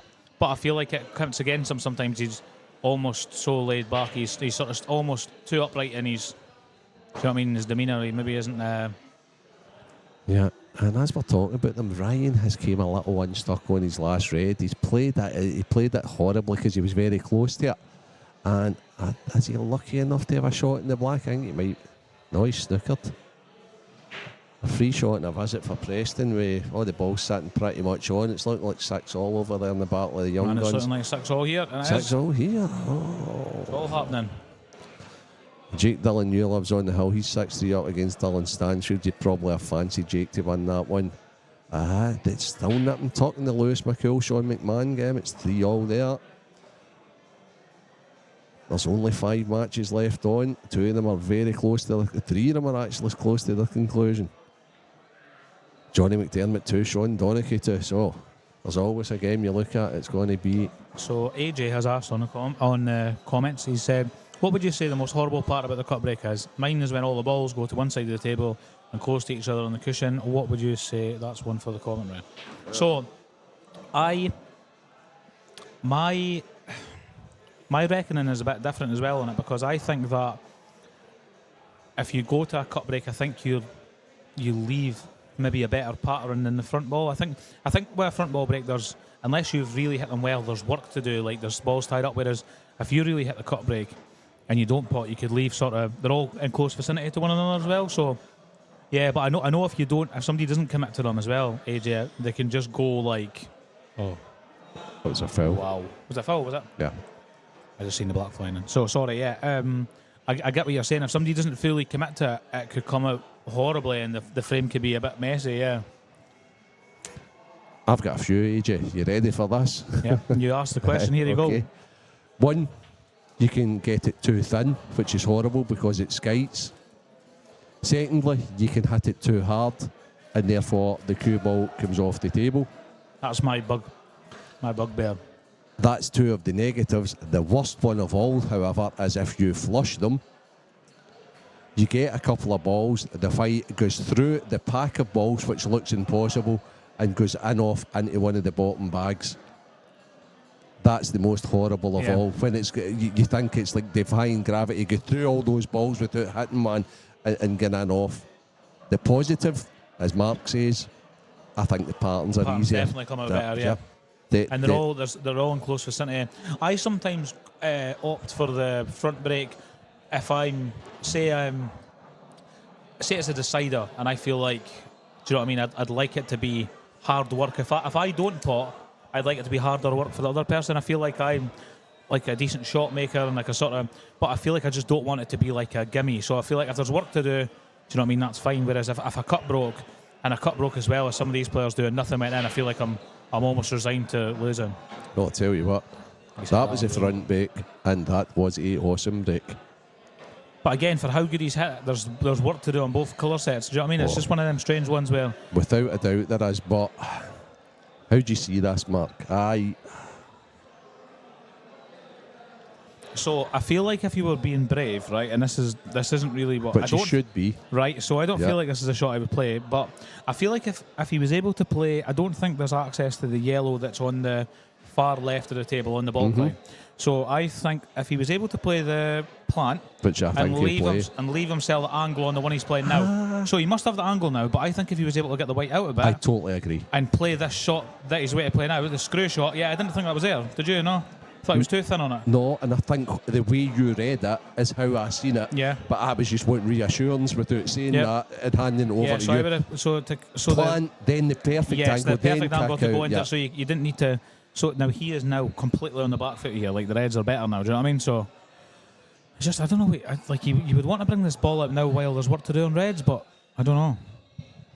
I wouldn't. I mean, I would leave it there now and then just. I think you need to basically hand it over and say you have a half chance to go now. I've had my half chance go. I like that shot, but it needs to get the white done. Unless he just plays the yellow the full length right down the cushion to the bottom, sort of left, and just leaves it there and just says, like you said. I leaves the white there. Is there a lot Ryan can do if Keith parts the cue ball where the yellow is just now? Oh, he's played it awfully thin. I'm not sure about that. I'm not sure about that at all.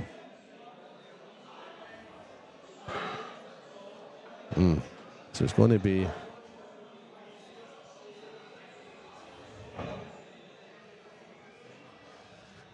Ryan Martin's at the table again, Mark.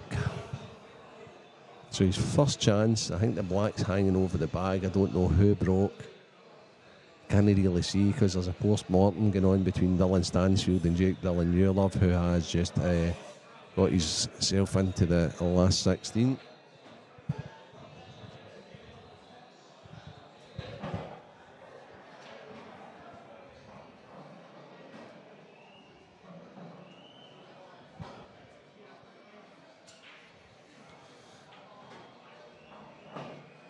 So this is the bottom half in full. All these matches are complete. It's Gio Egg or Ross Fernie. The winner of that plays Davy Marquet or Mark Boyle. Clint Anson, Rob Stevens, Scott Gillespie, Mark McAllister. So that's all pros apart from Davy. And Davy's pretty much as good as a pro. Still a wee bit of things to be sorted out up front. John Owen will play Jake Dylan Newlove.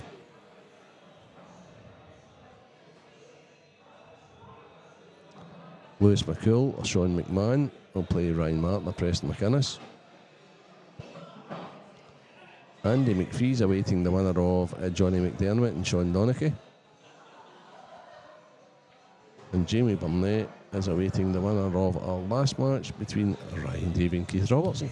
So, some more tasty ties tomorrow as well. Yeah, very much so.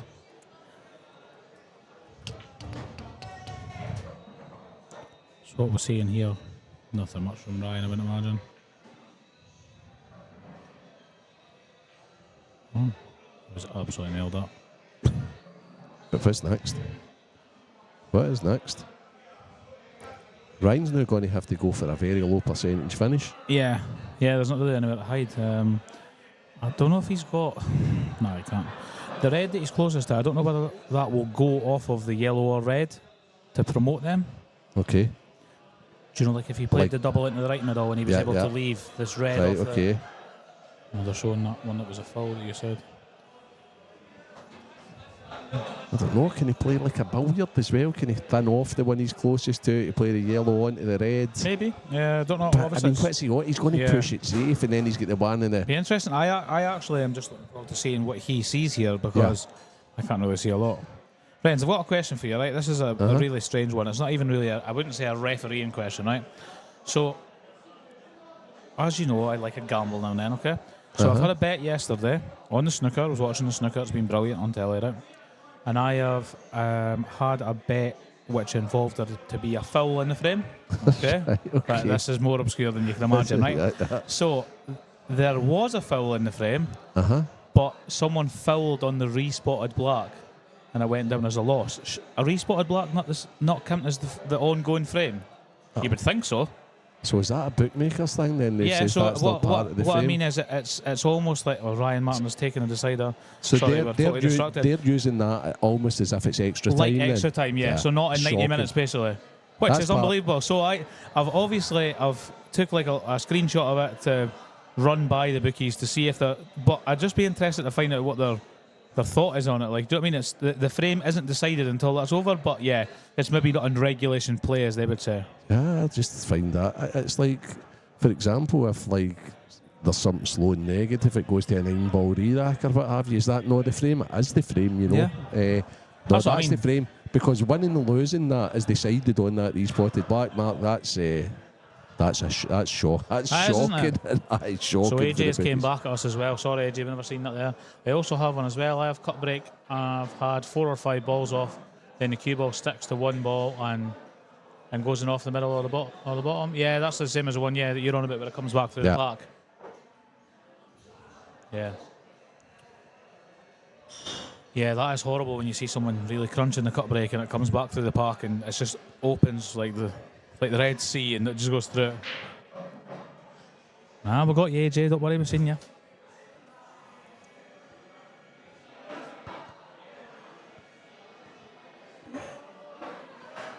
Keith knows he should contain here and get this bottom pocket. But this isn't his like go-to shots. He's not. What's he doing? I thought he'd play us. He's just needing one good angle to try and go into there. I don't know where he's getting it from though. I think if he was playing that, he had to hold the weight a little bit to leave the angle on this. But again, I don't know. Yeah, see, he's scratching his head now because I think he thinks himself it definitely should have been. But he's good. He's in good shape. He can take the one that's closest to the 8-ball and play for just before the left middle. Yeah, and just leave himself the angle, I agree with you. But it's not great. It's not as good an angle as it would be if it was like a ball in the middle. Now he's containing. I don't understand that. But I think he's just playing what he thinks is sort of... I don't mind that. I don't think you can hit any other red here, can you? No, but... Ryan could just flick us out and put the weight on the top cushion and just let Keith go for a shot again, couldn't he? I wouldn't even touch it, Mark. I think he'd come off the cushion and play one of the other reds. I think he just wants Keith to go for this. He doesn't want to have a problem ball. Yeah, so he's just going to dump the weight on the top cushion and just let Keith try and work out an angle again for a cannon. Because they're both just one shot away from... Running, yeah.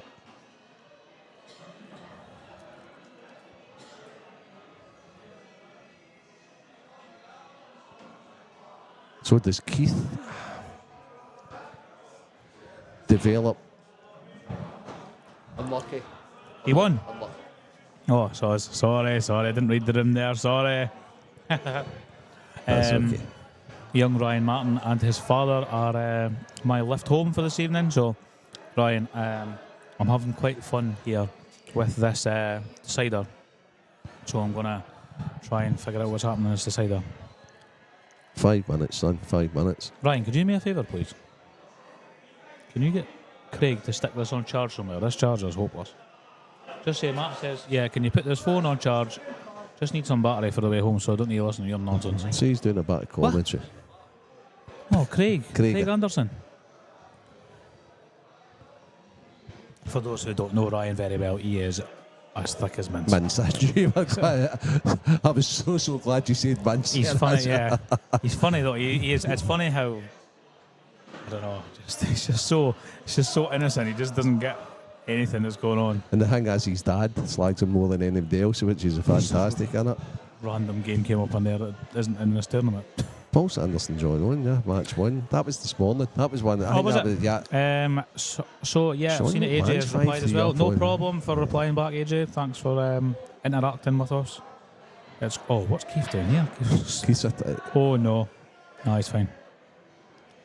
Right, come on, Ryan. Jack the queue up. Red in off the yellow or red. Finish. Cheers. Bye. I mean, Can you play it? Do you think you can play it slow off the red and?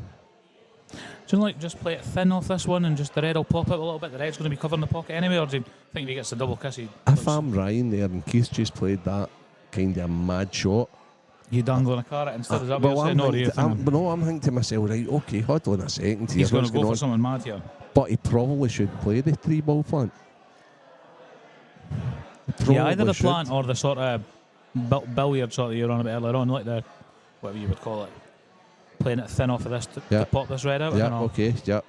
I don't know. It doesn't look like. I don't get what you could do here that doesn't like Keith's yellows now are in a better position Much to better. play a cannon. He's got one angle. He needs to give himself one angle to fly into that, and he's got balls over bottom left, bottom Bang on. right, middle of the table. Do you know what I mean? So Bang on. yeah. So he's just. I'm with you there. I just think that you'd be. If I was here, right. So now he's looking at him leaving an angle. But if I was Ryan here, if I was Keith, I would be hoping Ryan would just play a Container. nothing shot, and I would say to myself, I'll back myself to leave myself one good angle to fly into that big target, and then off I go.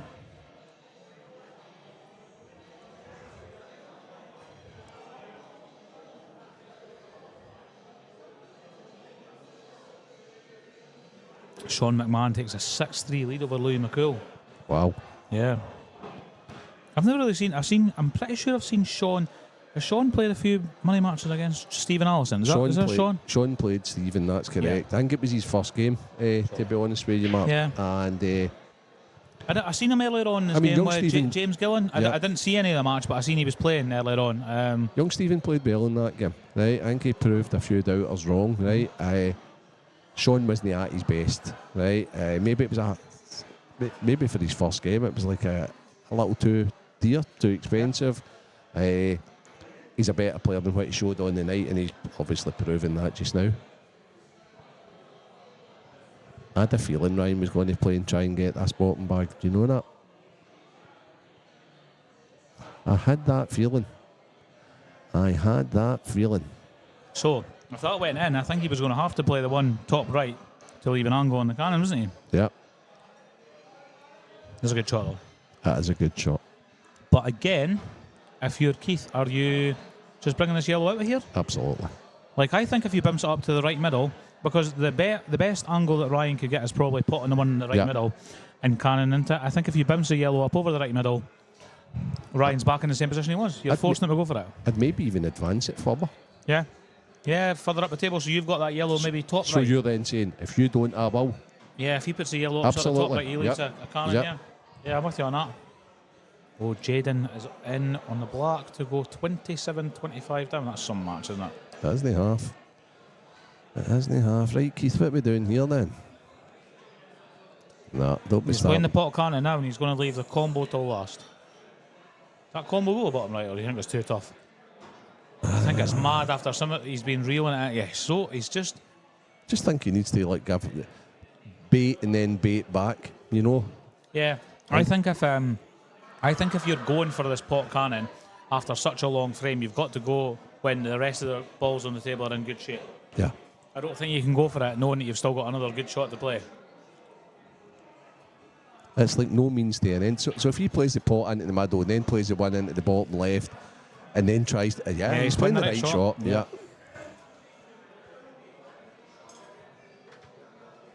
Are we all right? Has he put it on charge? No. Aye, this is hopeless. I've got an old one. Yeah. What, there's lead in the car? Oh, bingo. So he's played the short pool in my opinion. Oh, Mark. so he's just played it short. He's played it short. Yeah, Now, you would err on the other side, like you say, didn't you? two things, right? If he puts it up higher, he's threatening to play the pot dislodge up there, but he's also parting the fight to a much better place. Yeah, I don't. Yeah, I'm the same as you. I would have been further up the table or over the barrel. So this is all about a good cue ball, in my opinion. And saying that, I mean, Ryan's under the cosh here slightly as well. He can't get this thin in the middle and open out, can he? Nope. No. This is interesting.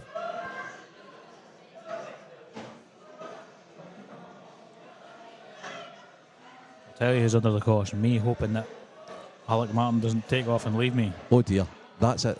Okay, so anybody watching the battle between the two English kids, we were talking about the side breaking going off the table. Jaden Billingham has just went off the table for like the front break. Oh, really? Oh yeah. Was it just hopped up right in air, was it? Yeah. Oh, I thought he was an opener there. That would have been some way for the front man, wouldn't it, if he'd opened that yellow up? And Yeah. saying that, I don't know if Keith's on a yellow, is he? Well, he's got a plant to the middle bag, which ain't easy. But the yellow, like you say, the yellow that he had, he doubled in beforehand, should be over the middle, ready waiting for him. Do you know what I mean? He played it poorly. See if Keith plays this yellow that he played poorly out into the open of the table and he takes, like doubles it out and takes the fight down to the bottom cushion. Is Ryan finishing this on Reds next? He would have to. He'd have to go for it, wouldn't he? But Yeah. again, for how Ryan's dislodged that sort of straight plant over the top on the top cushion, it's kind of. Is there access to the red on the top cushion? Do you think he gets on it? No. No, I'm not so sure. Nah, me neither. I'm not so sure.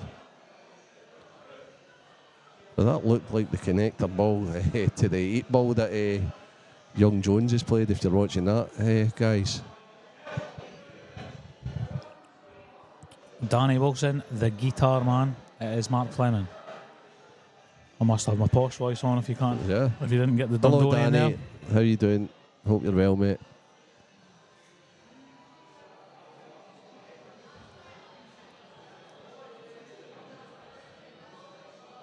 Huh? So Keith is playing this. I think he kind of has to. I think I like that. There you I go. actually like That's where a he good sent shot. it as well. That's a good shot. He's That just played. half balls is a little bit. Okay, it's game on here now. Yeah. Oh, it could be here forever now. I make yellow's favourites now, Mark. Yeah, I would say so.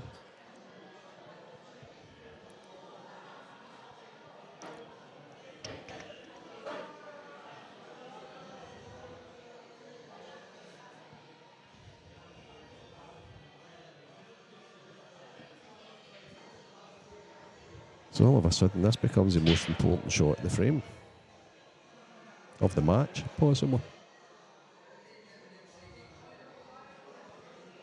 4-2 Sean Donachie against the new professional Johnny McDermott. 6-3 Sean McMahon against Leigh McHill. Maybe a couple of shots. That was it. Danny said that I hoodwinked him with my posh accent, and that's what it was. Posh voice on.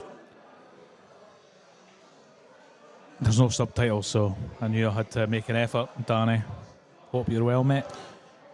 Don't like it. No, he's opened that a bit more for Keith, I think. I think Keith now gets in Gets control. the pocket here, yeah. Just don't pot this by accident. Just get it near the pocket, and you've got a great pot cannon, he's don't going you? to play the overcut, and he's going to put the white down to a nice sector of the table Needs as well. the bounce. Bounce would have been better there, so you had a guarantee. That's a good shot with the white. It's a good cue ball, innit? If the yellow bounced a little bit further, he would have had a guaranteed pot cannon, wouldn't he? Yeah, I'll tell And you if that what, yellow though, was more of the pocket. Keith's going to be first to the finish here. Nah, Jeff, come on now. Come on now.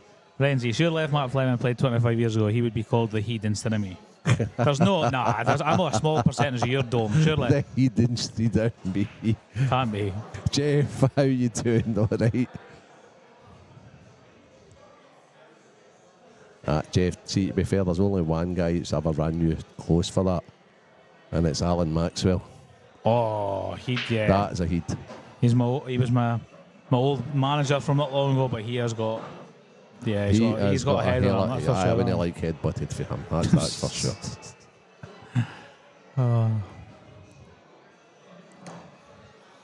Right, Tommy Jones. Jeff watching pool on a Saturday night. Times have changed. Look at Tommy He's Jones. going to give it all sorts here, isn't he? Oh, he's going to give it some. My God, wild I mean, he's been giving it all sorts since 4-4 or whatever it was. But Tremendous. Anyway, back to this. it's got to be close, Jeff said.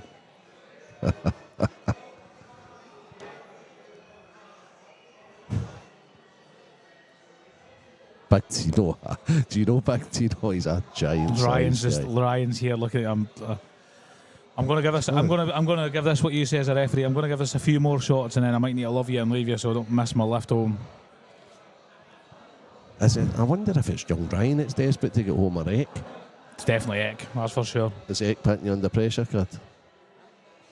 You driving? No. What driving me mental.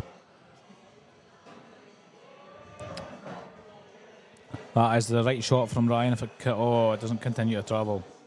Okay, smash him open. Come on, son. I think he's got a chance here, actually. What do you think he's going to do? Do you think the balls on the top cushion are a plant? No. Nah, they're not. The red's too far out. I know what I'd do. I'd just put, I wouldn't allow him to see the one in the left-hand side, and I think I'd just promote the two there in the middle. Yeah. I think if Ryan got that red further across there, I think Ryan was screaming favourite. I think if that red came across do you know the one he's just doubled across? Aye, okay. I think he would have been right back in it. I'd be pushing the right of the two yellows up towards the pocket to block the pocket more. Snookering on the left-hand one side. on the left-hand side and then saying, I'm finishing the next shot. Yeah, next shot, because we've got a ball for a cannon with another one sitting waiting, yeah. Absolutely. Ryan, you're not going to believe this, right? I had the best call ever earlier. Ever. Even Renz didn't spot it.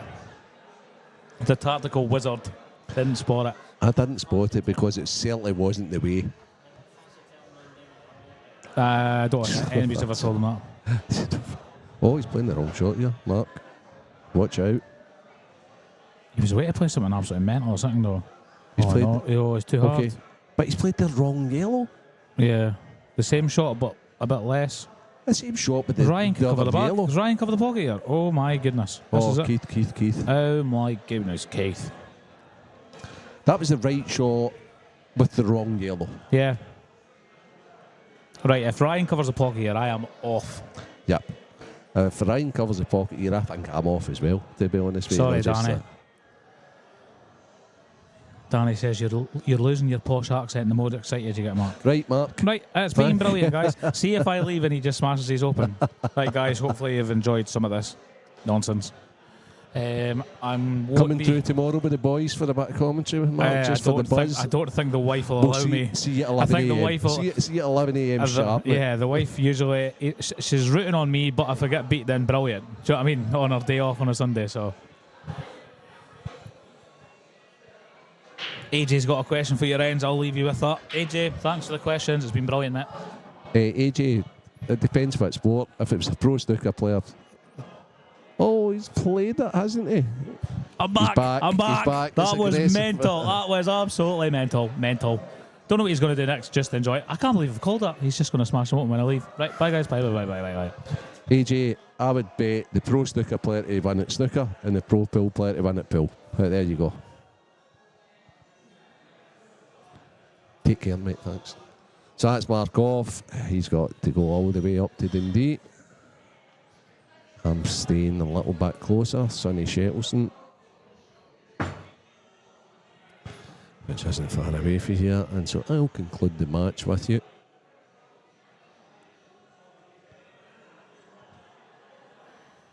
And I don't think it will take long I think this match will be completed in the next few minutes.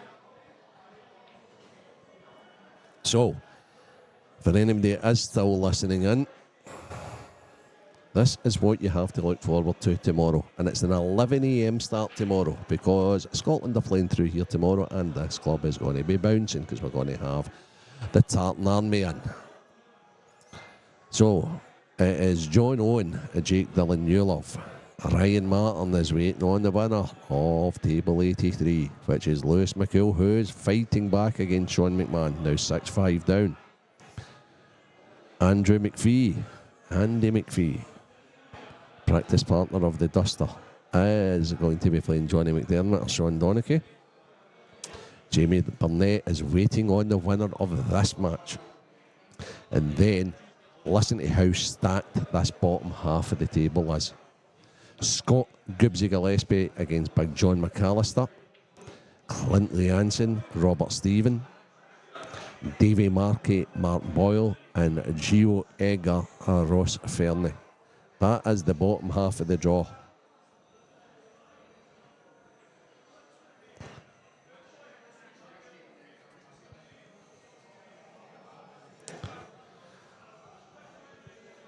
I'm just watching the outer tables just now. Lewis is sat in his seat, very concentrated. Sean McMahon has got a chance on reds, not easy. He's just played a nice shot there, he's played an off a ball. Lewis is having a wee swatch round. He's hoping upon hoping that it didn't turn out right. I'll keep you updated with that.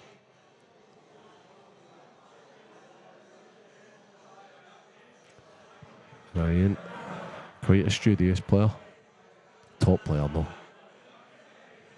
And he knows the significance of this shot. This could be a win or lose the frame, this shot. I think he's going to, can he develop it and not leave anything? I'm not so sure he can, so he's just going to kill. Okay. I think what Ryan's doing is he's hoping that Lewis plays something loose. Keith plays something loose. Keith's just hoping to get control of this bottom bag here. He's played it a little hard. Okay. I think Ryan's got a finish. I think Ryan can play the double onto the hanger.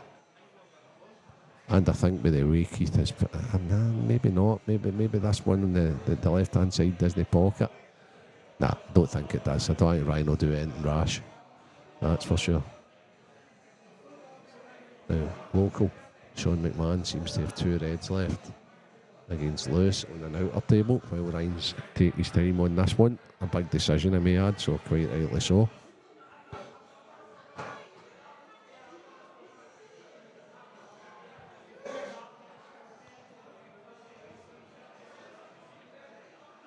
Sean McMahon has missed against Lewis. Lewis has leapt out his chair. And all the balls are sitting quite nice for Lewis, to be honest with you. So here we go. There's Ryan just developing this a little bit.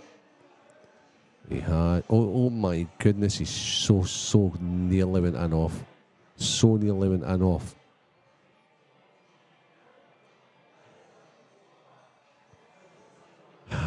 So this is very close to its conclusion. Anybody that's still there?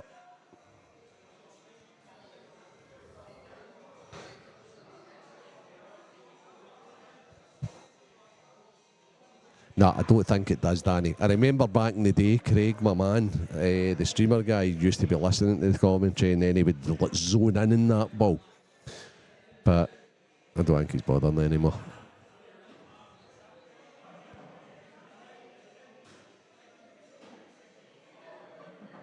However, what it does do, Dan, is it doubles. It also goes to the right middle. Although that would be a heck of a positional shot to get it there. It's just a wee back cat and mouse. Is Keith playing the pot in the middle here and trying to get the fight downstairs? Keith's in trouble, to be honest with you.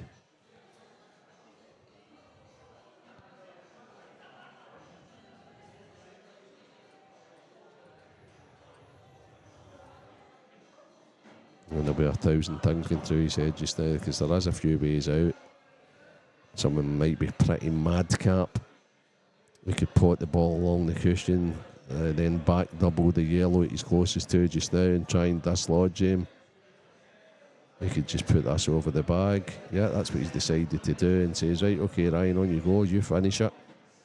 That's actually not a bad shot for Keith. The shot, if Keith looks back in this frame, that cost him was when he played the 2 yellows upstairs. He took the wrong one to try and get the right corner pocket. He should have took the outer of the 2, and he would have then covered the left-hand side.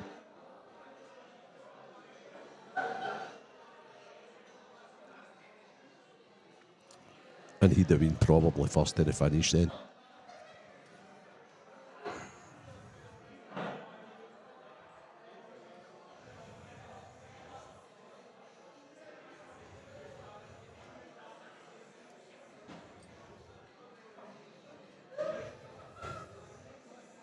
I think Ryan's going for it. Here we go. He's missed it. He's missed it, and he's left Keith a chance. Keith has a chance. It's not easy. And I certainly don't think I'd be playing that one. I think I'd be playing the other one and try to screw into the 2 yellows off the right-hand cushion here. And if it does go wrong, he's then got another backup ball over the top left. Maybe he sees it different, Keith. Maybe he wants to get a better angle on this one to be able to come down and open it, but then he's no fallback. Don't see him playing any tactical shots now. I think that's what he's looking at just now. He's looking at the angle to pot this one, screw off the cushion, stun off the cushion, maybe with a touch of right-hand side. Just don't know how straight he is on it. It's a hell of a shot if he plays it. So what's he lining up for? Is he lining up for the pot, screw off the cushion down to try and dislodge? That's what he's played. He's got far too low on the cue ball. Look at the side on it too. Look at this. And he's got, to be fair, he's got another chance. If he decides to take it on. I think he's pushed the boat out now. So now he has to play this and come round off 2 angles. Yeah, that's him looking at the line again. The thing is, he needs to play this really thin. He needs to border on actually missing this to just the left knuckle. He needs to play this really thin.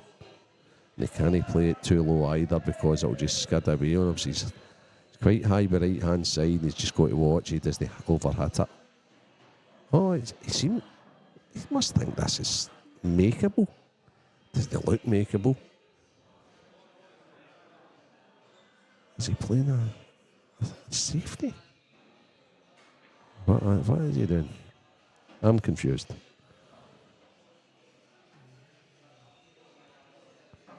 Does he think this is a plant in the middle? Is he going off the back cushion to hit the one that's closest to the left corner? To plant that yellow into the right middle? What a shot this would be. He's Rin looking at it again. Is that the shot he's deciding to play here?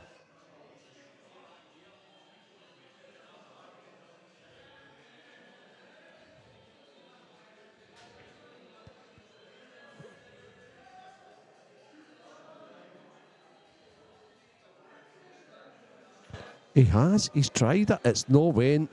It should be tap-ins for right. That's unbelievable. What an effort that was. What an effort.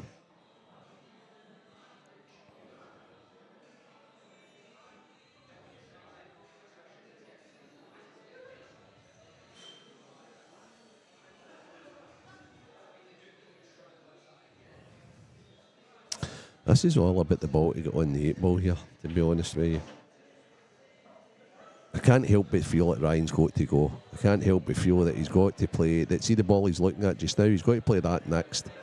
Then he has to have angle on his last pot, and he needs to go white over to pretty much like where the cue ball is just now, but obviously up closer to the black, and then play the black into the top left. So all will be revealed soon.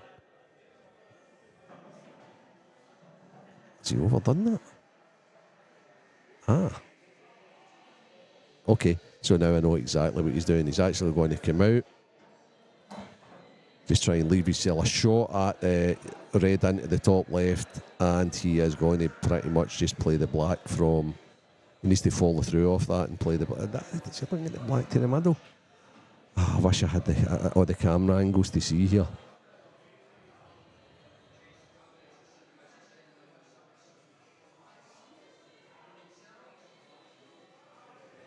John Higgins and Mark Boyer, can't see it.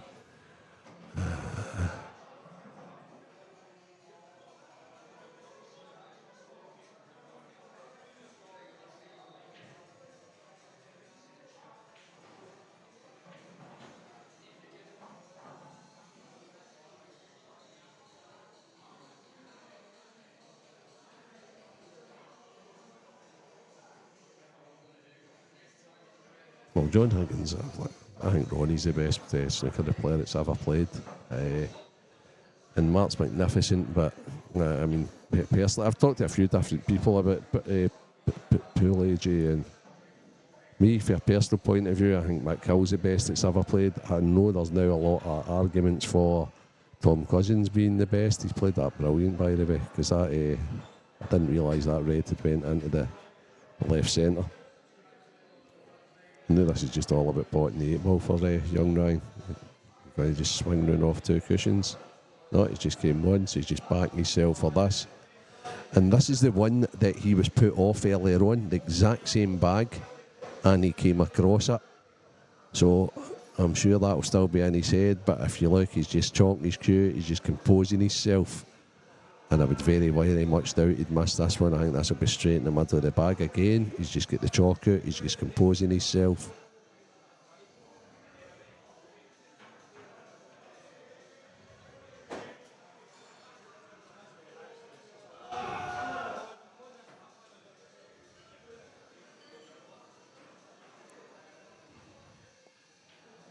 Aye, a well-earned victory.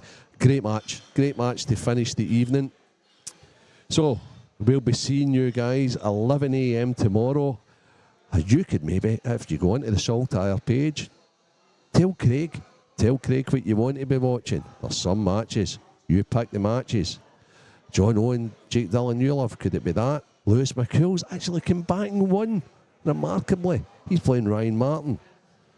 We've got G. Wegger, Ross Fairley, Davy Markey, Mark Boyle, Clint Anson, Robert Stevens, Scott Gillespie, Mark McAllister, Jamie Bernett and Andrew McPhee are still waiting on their opponents. I think it's now Jamie Bernett and Ryan Davey. Only one match left on. And it's 4-4, Johnny McDermott, Sean Donachie. But that's us finished for the evening, guys. So 11 a.m. tomorrow, the talker will be here to run you through. And the match will be decided tonight. Get a bit of feedback, get on the Saltire page. Good night from McGoldrick's Pool and Sports Bar for the Saltire second event. See you tomorrow morning.